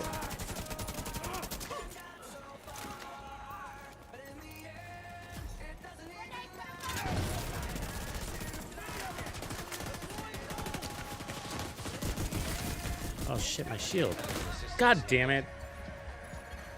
Agent incapacitated. Boy, oh boy, I wish I had a bumper.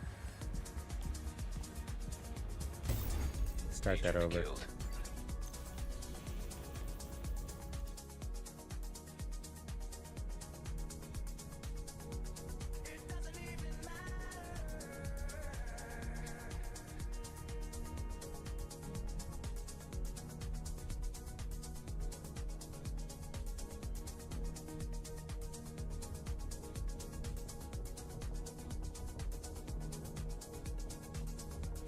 Yeah, we're gonna need more gear sets, man. Gear sets aren't providing us enough value. Striker still does, though.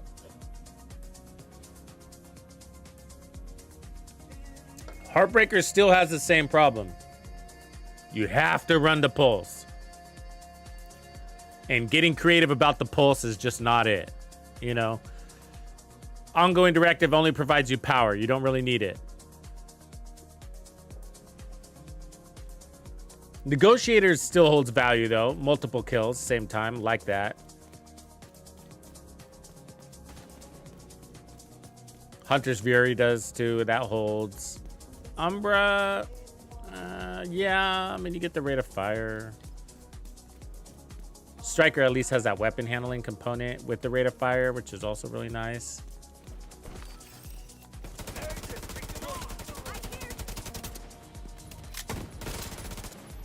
Fucking, what? Something weird going on with these dudes. I don't know. Reinforcements en route.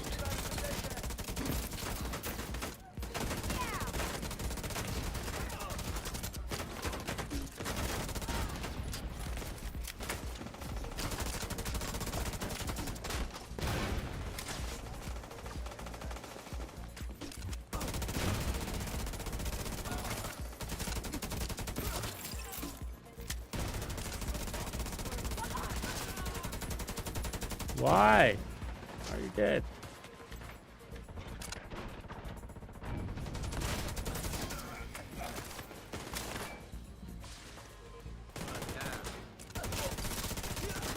I need an all blue striker set to complete my season builds, I think. I think that's going to be in the cards for this season. All blue strike. I mean, hazard protection or regen. Mostly hazard protection, because I don't know when they're going to get around to fixing the season, you know? 1.273 body crits.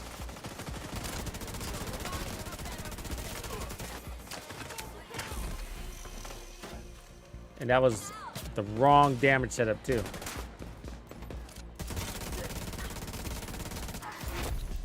Heavily armored hostile detected.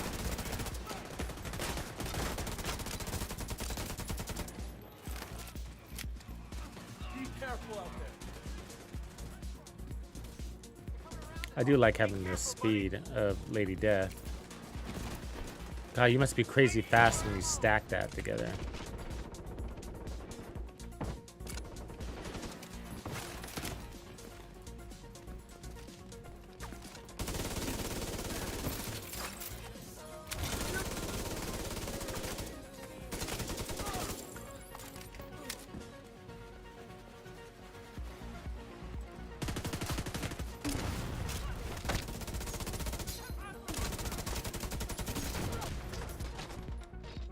God.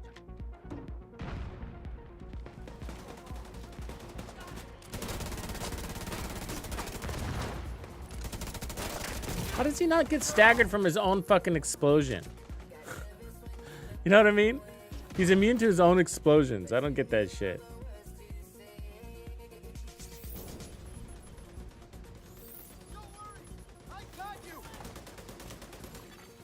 Vital signs critical.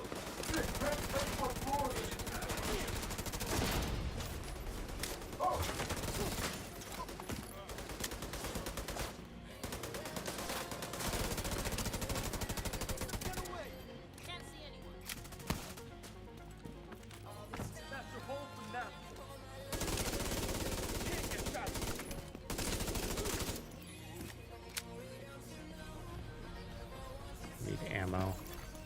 Detecting additional hostile contacts.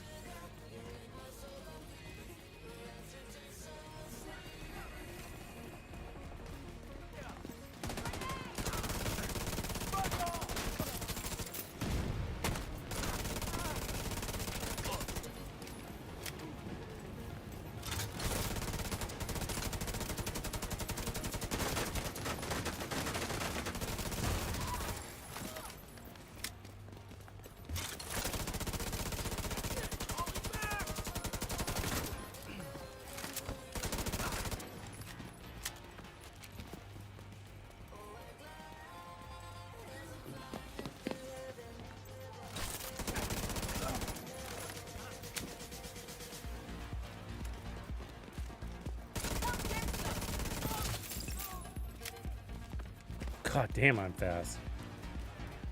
My skill glitched out. You see that? You're not going anywhere.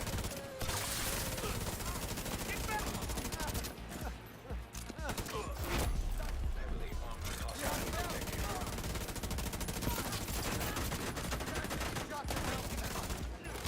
You're Fuck you, dude.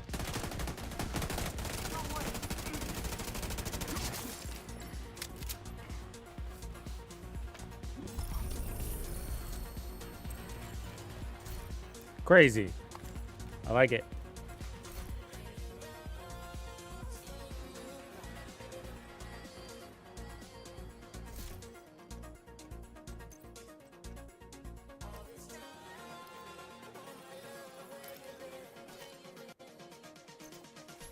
Yeah, he's running Sawyer's.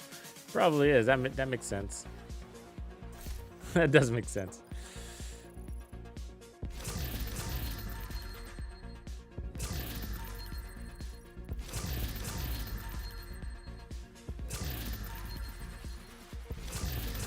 I need the weaves, so I gotta crush these things.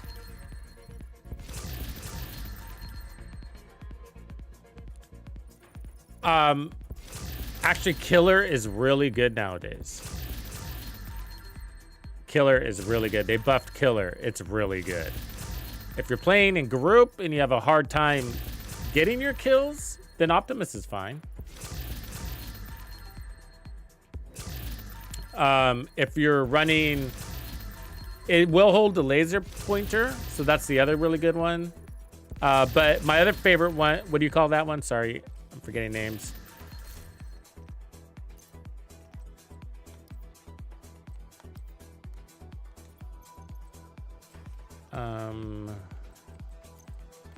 It's called Flatline. So Flatline's good if you're gonna run the laser pointer. Thank you, because it holds the laser pointer. So that's one of its unique values, right? But I've actually been running Ranger because of, you know, synergies and things, and Ranger's amazing on it. But also Measured is also good now too. It's always been good, but they made some tweaks to it to make it a little bit more appealing. So if you're not running crits, then Measured is a way to go. Same with Ranger, doesn't rely on crits. But one of the things I gotta say is, if you're running the Scabbard holster, that's really gonna be the biggest impact on your weapon talent choice, because you're rotating in, which means you'll discontinue your talent. So Ranger doesn't have an issue with that. Strain doesn't have an issue with that. Optimus doesn't have an issue with that. Killer would.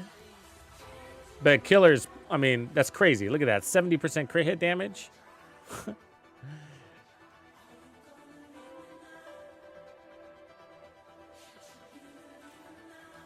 I mean, I actually might go for that now I think about it.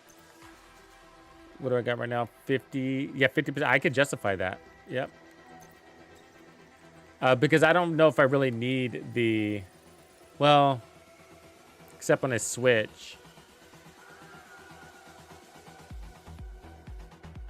I'll turn it off, but yeah, maybe I won't. I'm running the holster, so I can't use it really. If we switch to the Memento, I could.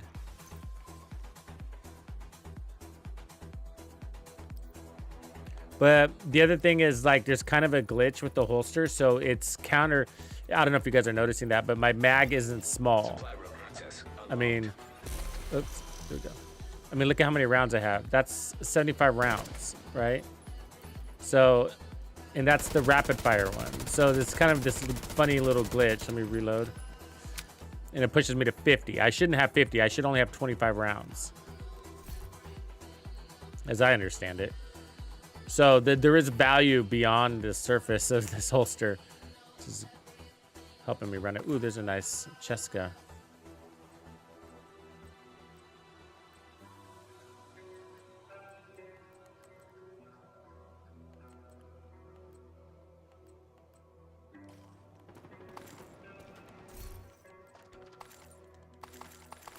Oops. All right, let's go play this a little bit more because I'm liking it.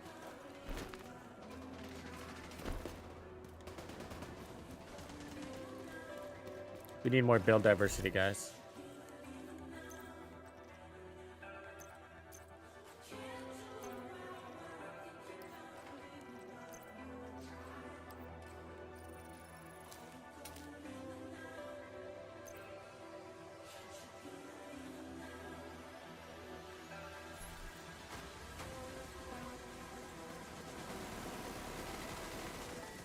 I gotta fix my skill. How do I fix this? Let's see here.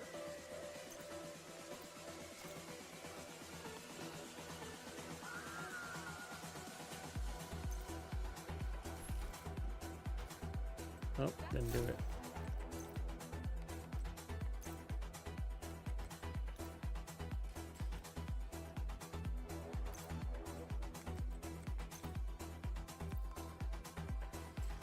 I don't even know if I want the shield. I might pull the, you know, could go gunner on this.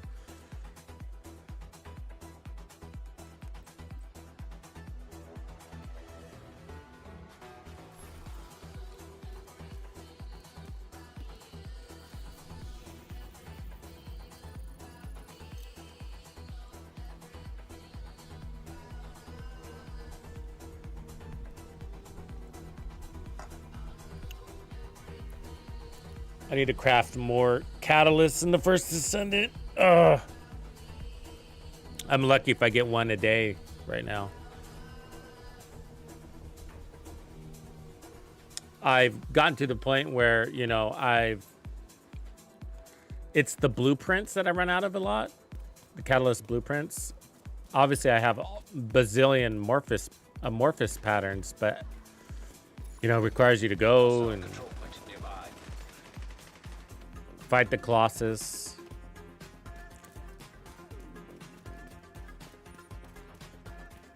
Wow. And those are crafted? Grumpy, those are crafted at 100? God, I'm so behind. I keep making builds. I like the builds. It's expensive build making in that game. Boy, oh boy. Right? So expensive making builds. You can't just fucking tinker. That sucks. That is one downside, all right? No doubt.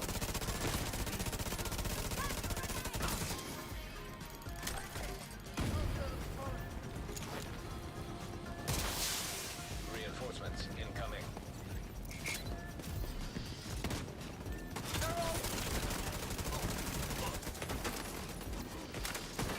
What holster do I got right now?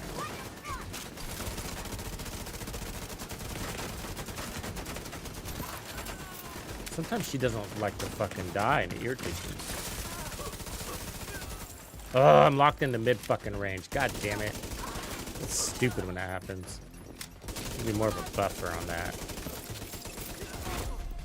Sucks when we kill them when they're on the edge. We could have so much more damage right now. Look at that. Holy shit. 1.6 million crit on the body. Bro. Did we change anything? That's locked into the yellow range.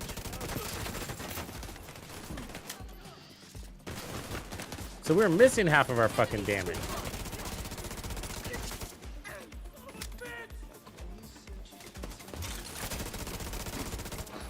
There you go, we're back.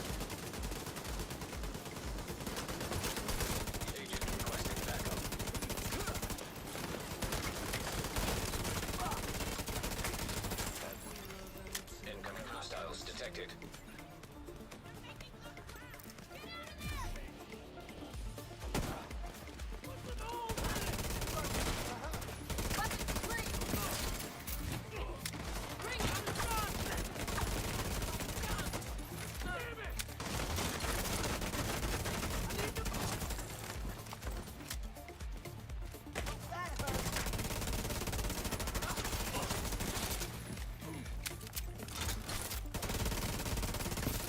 Locked.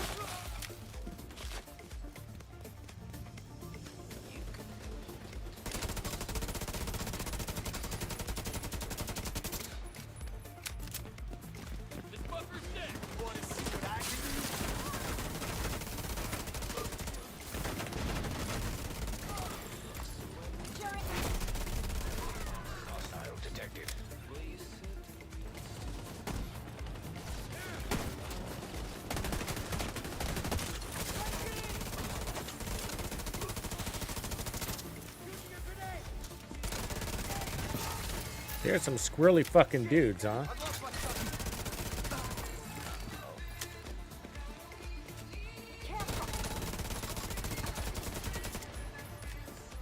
Hey, fucker. What kind of boss are you? Chicken shit.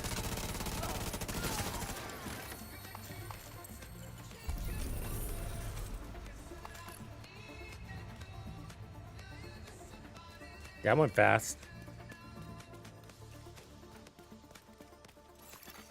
Supply room access unlocked. Civilians in danger.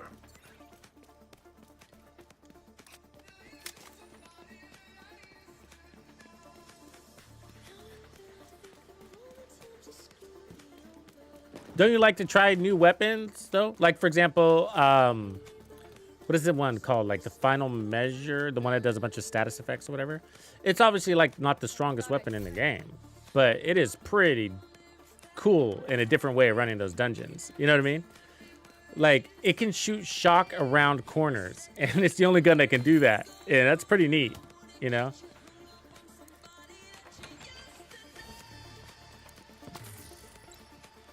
I actually think it's the best gun on Glay.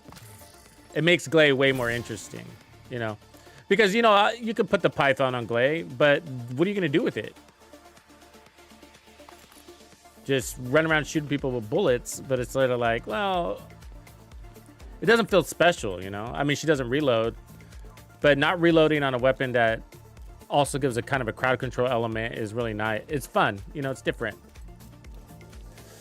I think that we're going to probably start seeing a lot more emphasis on weapons to make the Descendants stand out. Because if you think about it, Haley's not that good, you know? I mean, what are you going to use her for? And don't say Zenith boss killing, because Freyna does that better, right? You know what I mean? Like, Freyna does boss killing better than Haley, and that's what Haley does best.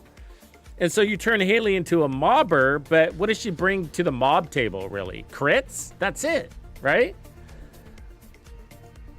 Obviously, she's got other skills and stuff like that, but she's at a disadvantage because she's so fucking slow. And so you have to counter her slow part. I kind of think they need to rework her. Hostile control point identified.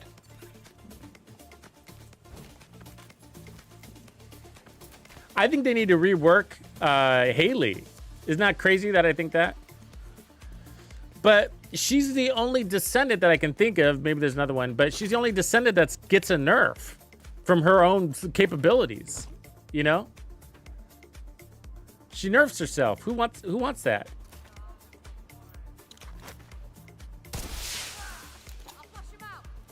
I mean, how come Freyna didn't get a nerf?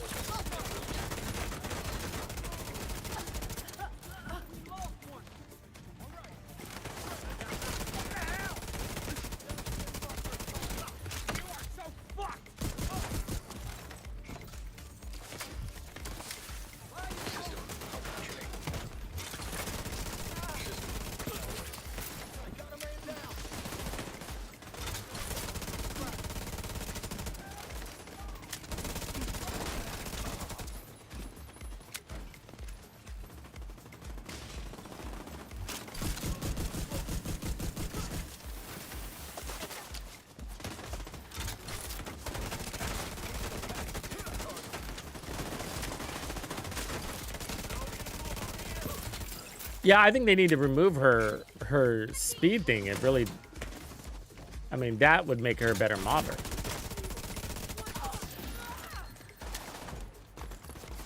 I mean, there's lots you could do with her, right? She needs a cannot be staggered while in sniper mode also. But, I mean, I haven't used a Haley sniper in ages, and I love sniper builds, you know? Love sniper builds.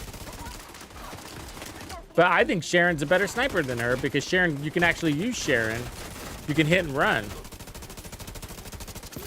Haley's not very useful. I mean, when I use her, I feel like, just in general, I am forcing it, you know? I mean, she's slow. All she brings to the table is crits. in 400% dungeons. You can't use her power-ups.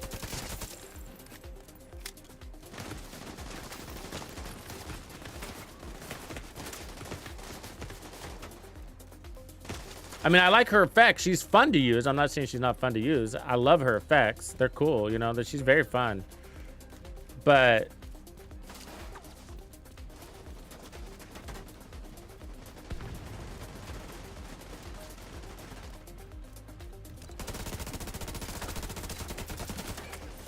it's an interesting dilemma.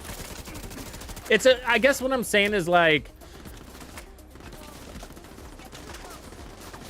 how do I say this? Like,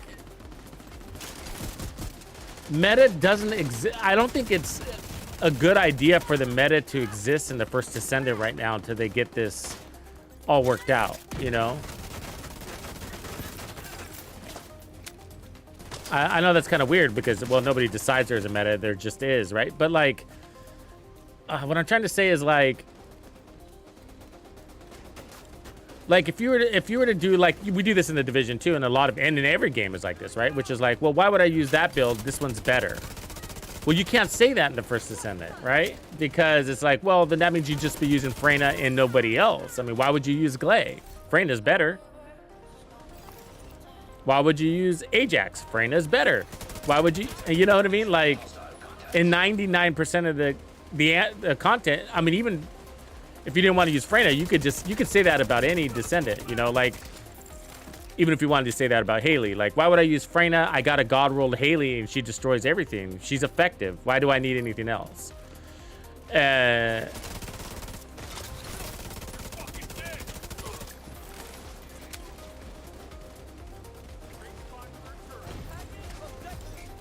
I mean, and I have that answer, right? I mean, you probably have that answer too. It's just like, well, for me, it's not always about running the very best, fastest. Like, I can give a shit about speed. The only time speed matters to me is if I'm farming, you know, XP farming or farming for materials, whatever. Speed matters, but it's only a matter of seconds. It's not that big of a deal, you know? I mean, the difference between Freyna and Bunny is not minutes, it's seconds. You know? Like, yeah, so Freyna is stronger, but not by that much, you know?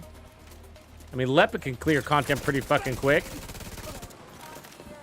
But so it's sort of like, it's not, I don't really feel like it's the answer like it would be in most games, because if you leaned on that, it's game over, you know? If you have your one build, the game is really easy. Like, how are you having fun? Some people find that fun, apparently, right? But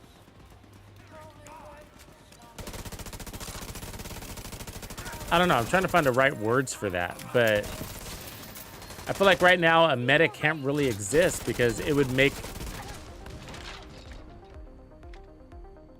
the point of a looter shooter kind of not there. I don't know. I don't know how to say it. I mean, I know you know what I mean, but like, I'm just trying to put it in words. Like, how do I describe this? Got no fucking shield. Ah, this fucking chain link fence is killing me here.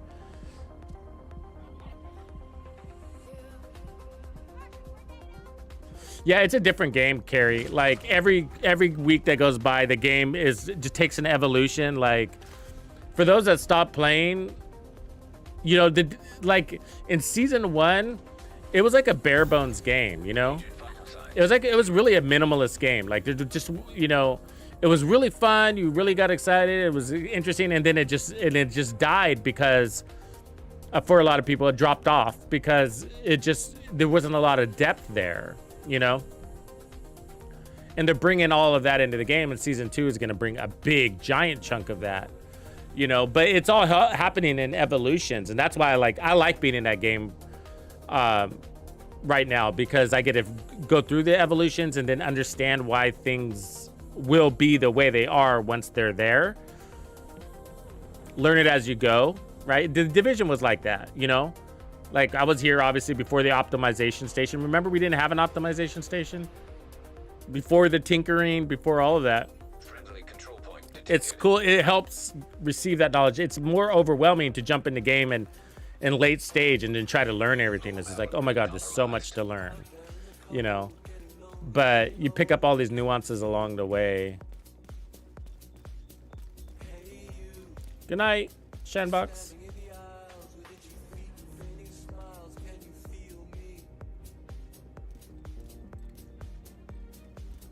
Yeah, right. You either like how the Descendant works. Yeah, right, Grumpy. And that's what they're working on. Yeah. So you're saying you get powerful with any Descendant, right? Whether it's, that's the thing, whether it's Luna or Blair, you get so powerful that it doesn't really matter. It doesn't really matter if your character is not the most optimal one. You're still slaying that content anyways, right?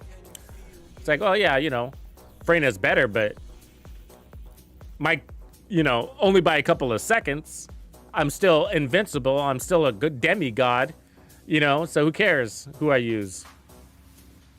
You know, and that's why, again, same situation with all of the paper pushers. You know, it's just like, you guys are worried about squeezing out 0.0001% more damage in a game where your character just fucking obliterates things? Like, who fucking cares?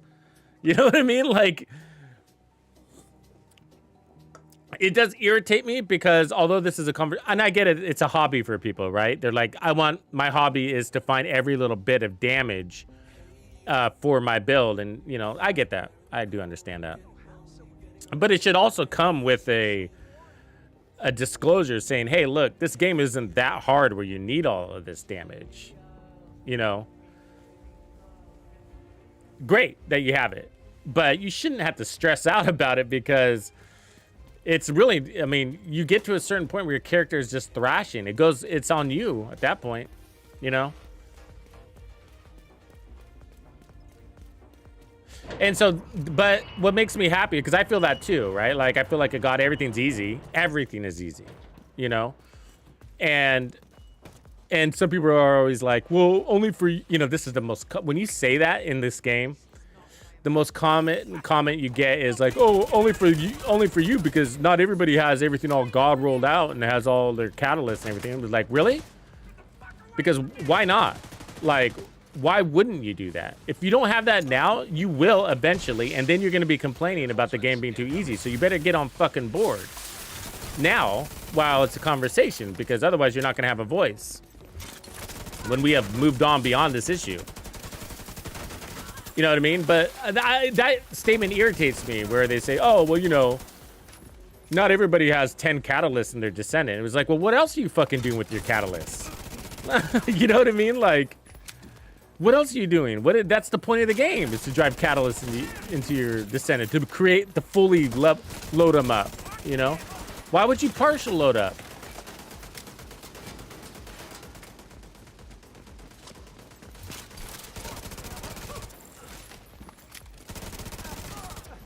You know, so budget builds are interesting, but not really.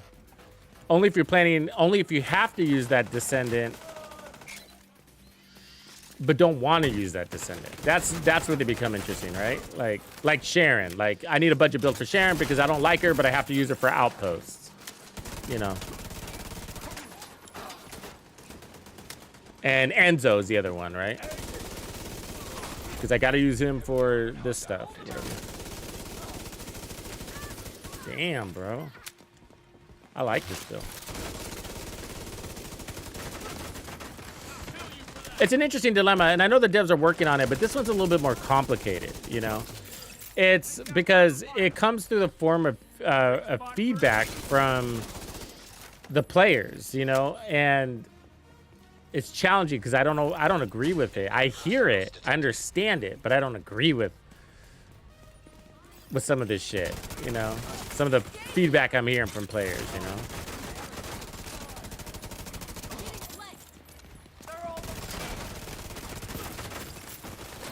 Like, I don't like to hope, or how do I say, suggest that there's only one way to play any game. You know what I mean? Like, I'm a big supporter of, hey, play the game your way. It's your fucking game. It's your time. It's your money, not mine. You know? If you want to play with one Descendant, awesome. But this game feels a little bit different that way. That, you know? You're not going anywhere. For some reason. It's just like, I don't...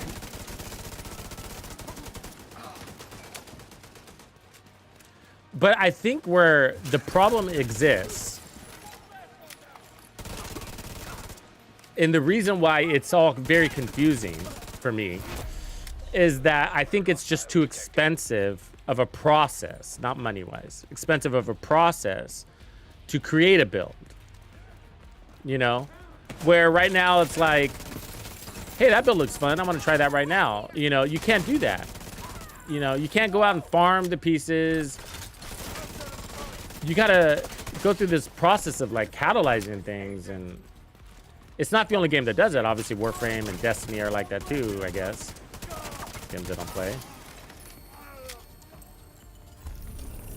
Makes it hard to tinker. And so my point is, like, how is that related to this conversation? Is like, well, because it's so expensive of a process, I think people do have a justified foot to stand on when it comes to one build, one character, and the most optimal character, and that's the one I'm going to use, and then I'm going to go around saying everybody else's build is crap. You know, it does give them a leg to stand on there, you know? Because it's like, well, the argument really is, it's such a pain in the ass to create a bunch of builds, I'm just not going to do that.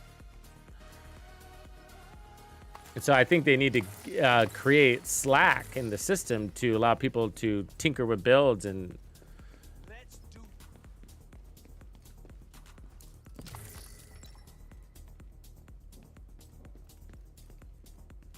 Yeah, it takes too much to try anything new. I mean, one way they could do it is, I mean, that's how they make money, and I want to support that, you know?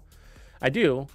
And that's how they get people to invest more time in the game. And so I don't want to break that. But one thing is, you know, maybe they can, like, you know, one idea, and I've heard this before, is that catalysts can maybe unlock the whole array of slots for that location. So you put one catalyst, and then you can put whatever slot there. It's not... You know, it's a jack of all trades slot now. Sanjin, how am I saying? Sanjin? What's up? Am I saying your name right? Sanjin. Let me give you a little shout out.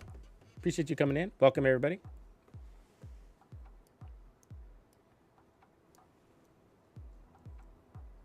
We're talking shop.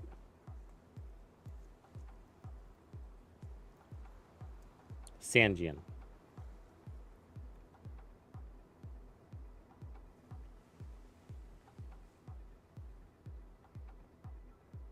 Wait, this might be SO.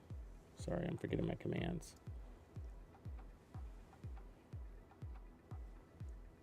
Oops, I'm doing it backwards. That's why. I don't know what I'm doing. There we go. There's a link to his channel. It looks like he was playing the right game.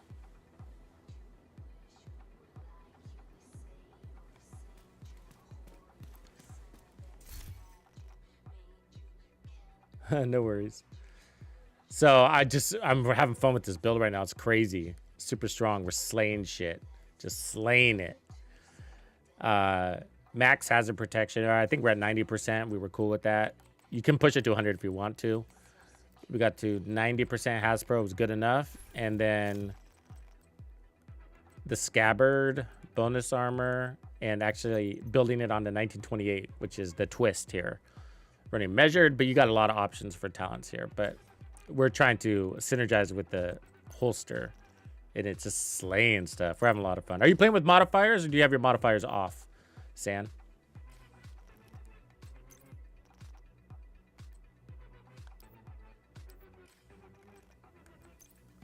Which half of the community do you fall into? Because that's how it is. Half of the community is playing with them, half of them aren't. Hopefully that changes in the future.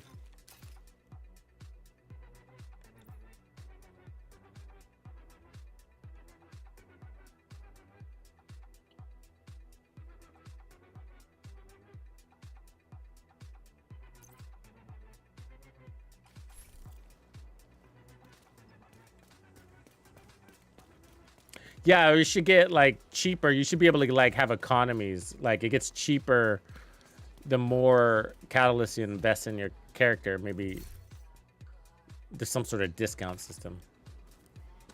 Phoenix Dragon, what's up? Your odds are, the mods are off for San. All right.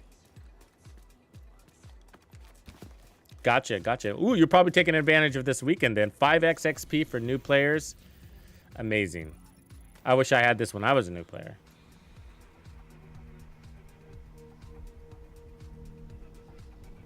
Yeah, right, Grumpy? Yeah, it's risky.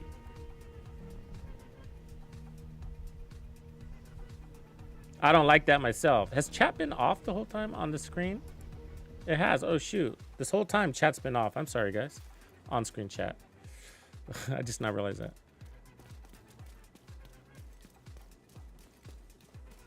Oh, right on. Yeah. I got a bunch of builds stacked up, man. I've been just tinkering, and I'm fun. It's making the season go by fast, which is good. A lot of these are set up for modifiers. They're gonna turn out. They're gonna make the modifiers better, right? You saw that stream, San. So hopefully that will make it more inviting for newer players. Also, it should. I think that the talking points that they had were right on for what the game needs related to those modifiers. I think if they do everything they said about those modifiers, there shouldn't be an excuse why people don't like them.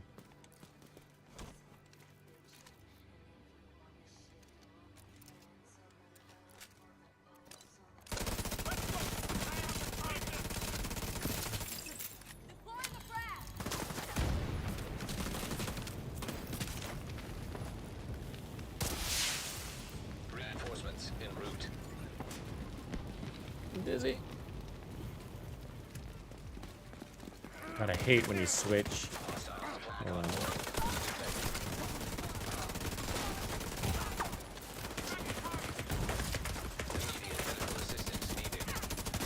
Ah, damn it. Screw you. Stupid.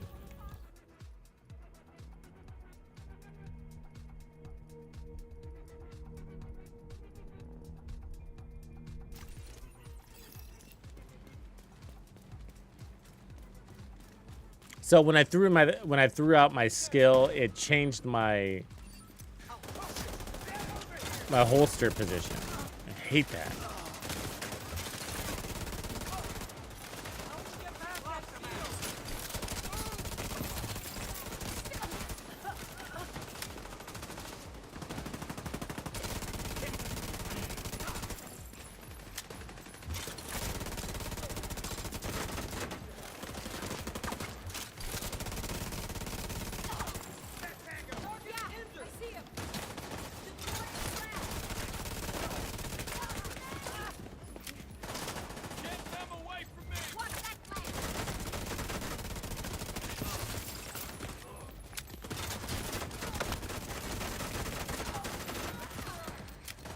A lot of stellite on the field, and that sucks.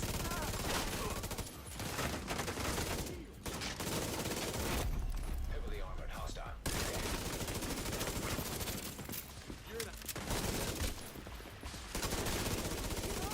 Love getting punched in the face.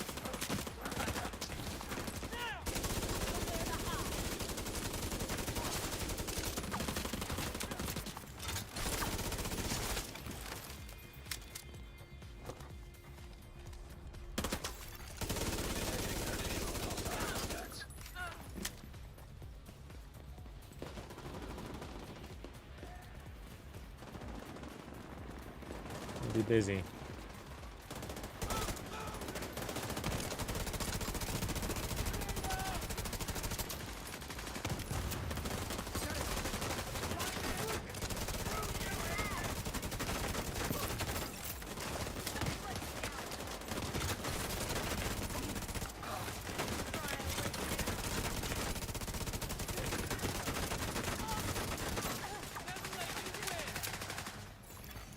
Incoming hostiles detected.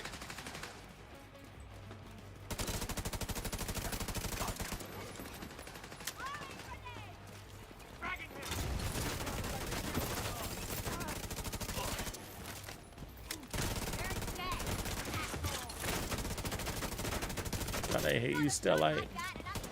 I spent like an hour on this one target. God damn.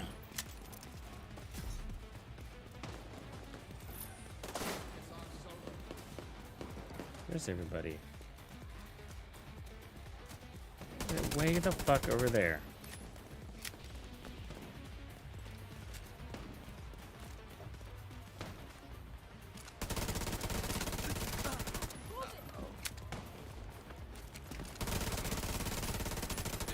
Additional hostile contacts.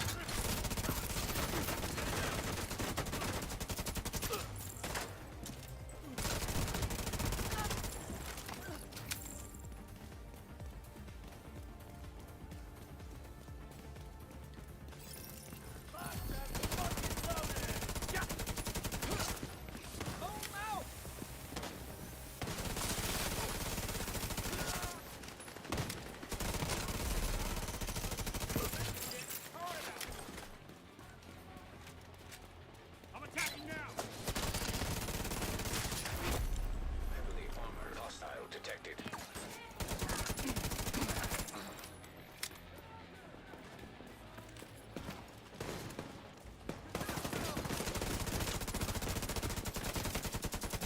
I need new plates for this rig!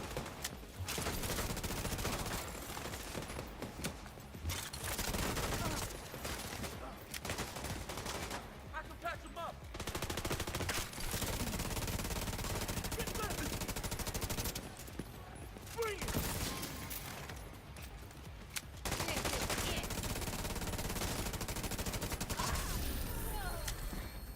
They were a pain in my butt.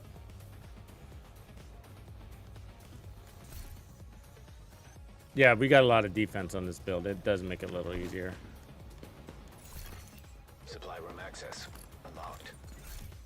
We're 90% hazard resistant. But we could be at 100 if I had a better chest piece. And you might as well do that.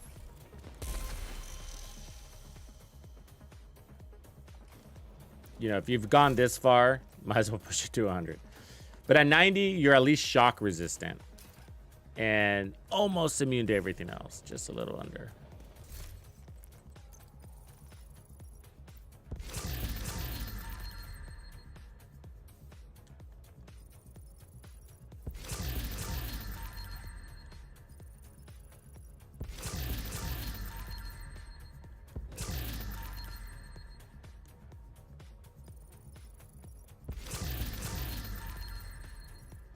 Yeah, so right now, like, I'm seeing an interesting thing developing over in my stash space, which is like, I need to diversify up my gear to have more things like hazard protection. I just don't have, I don't have the defensive setups to keep experimenting. I'm finding myself crafting a lot and optimizing a lot, and it's expensive. Incoming backup request.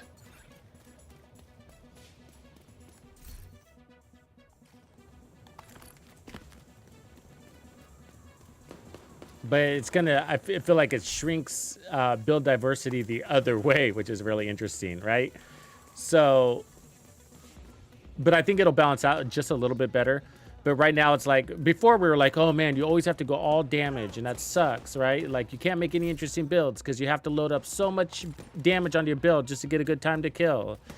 And it's so, you know, limiting on our builds and blah, blah, blah, right? And it's kind of the other way now. The damage is there, so you still have to do a little bit of work on the damage, but you don't have to overdo it on your build. So now you're like, well, okay, well, what's our next biggest threat? Well, it's the hazard, right? It's the hazard. So let's put on the hazard protection. There's only so many ways you can skin that cat. If you're into skinning cats.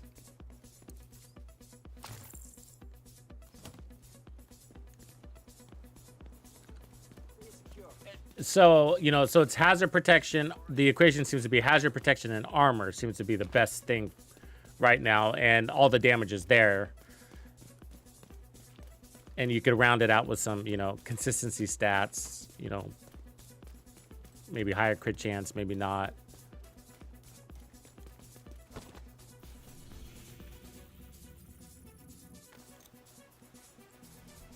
But then there's no room for anything else. What else is there? You're like, oh, well, I can add a crowd control. Well, you could, or you could just kill everybody with really fast and easy, you know? So it's interesting. It's making it like I wouldn't be out here running an Eclipse protocol build. I don't have a reason to do that.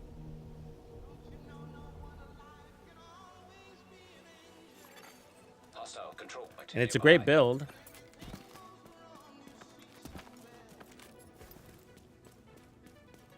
Skill builds, I think, are a little less interesting right now.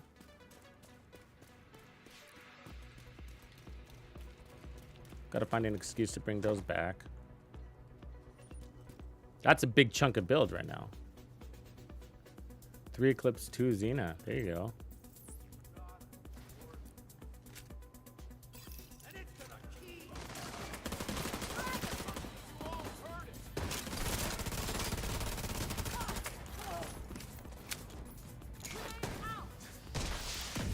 Reinforcements coming.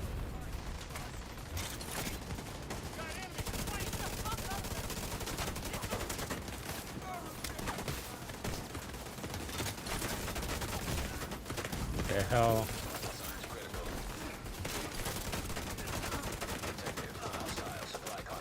That turret up there's annoying.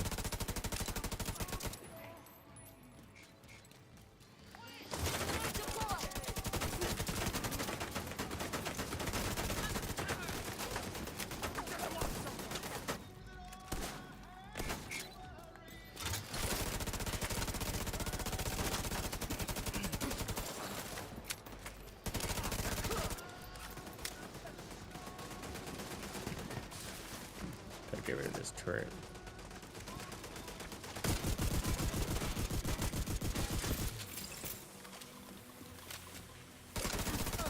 Reinforcements have arrived.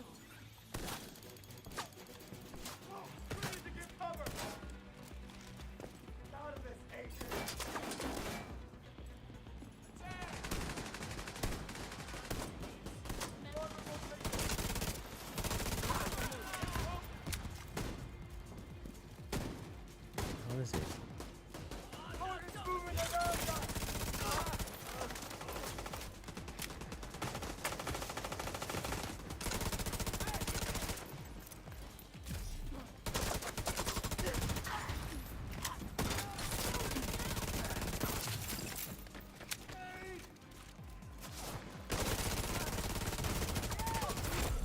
Heavily armored hostile detected.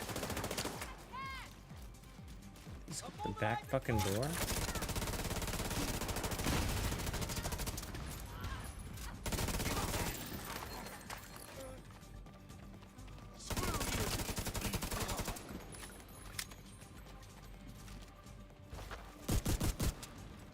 Let's get a turret up. The ACS shotgun with the scabbard holster's crazy. Incoming hostiles detected.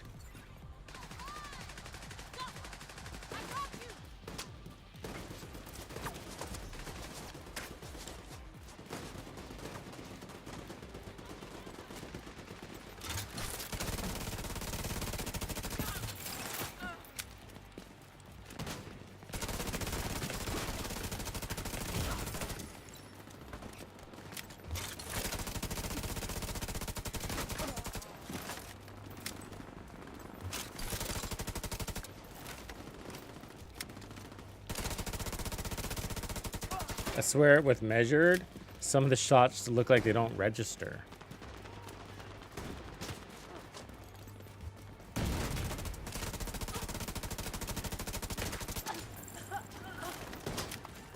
Dude. Enough of that shit.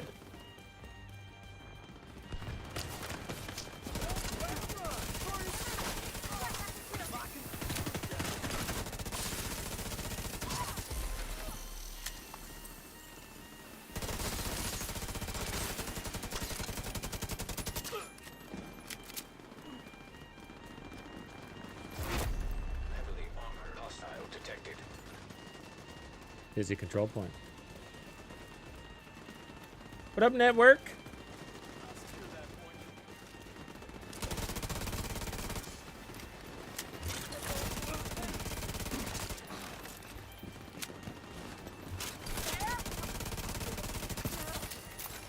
Ooh, 1.5 on the chest.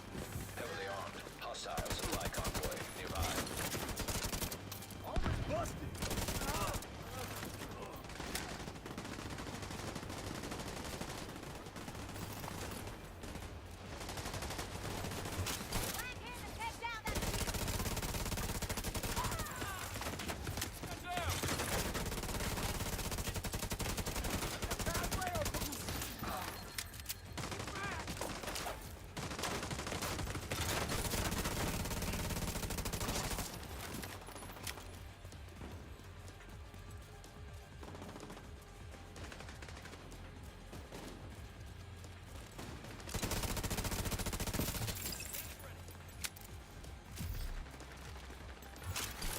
Detecting additional hostile contacts.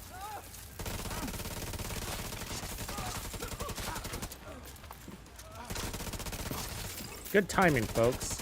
Incoming hostiles detected.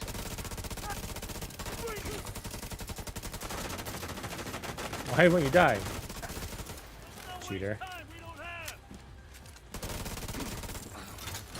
Detecting additional hostile contacts.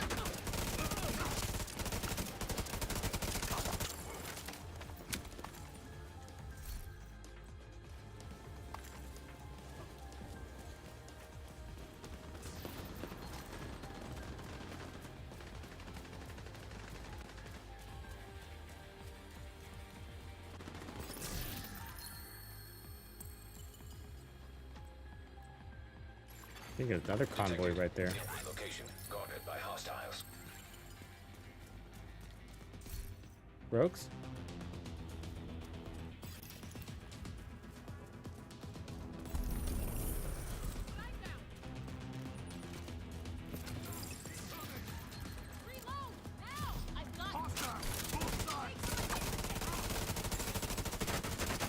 Agent detected. Damn. Serious trauma detected.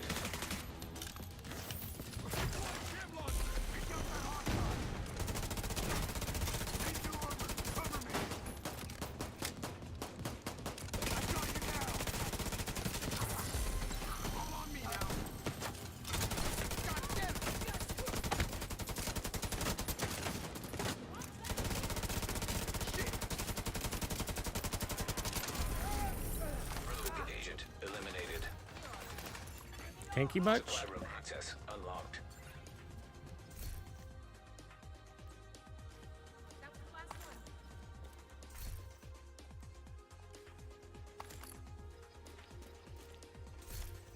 We're filling up our stash space.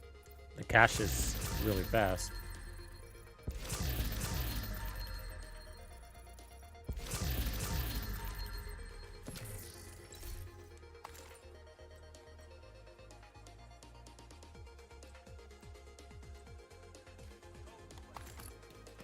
I haven't tried the new named weapons yet. Are we gonna get around to that?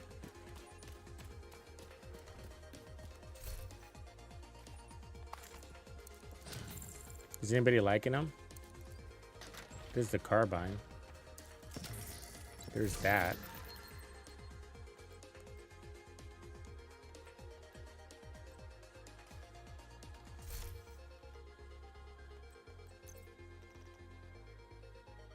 Ooh, the Eagle Bear would be fun.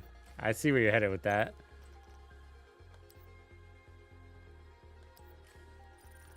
I feel bad using the Eagle Bearer though. Nobody has it. You know what I mean?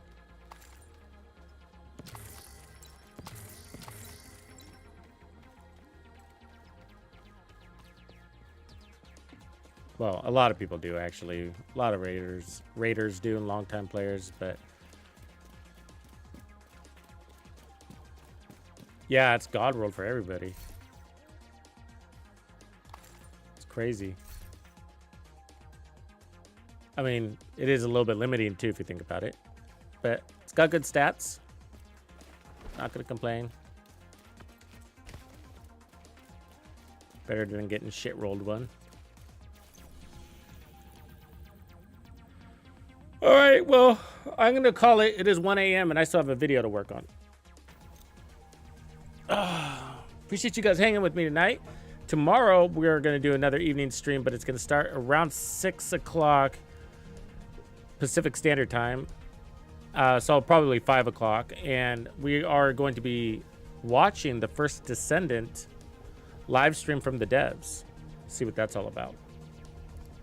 Otherwise, look forward to tomorrow morning's video. Catch you guys later.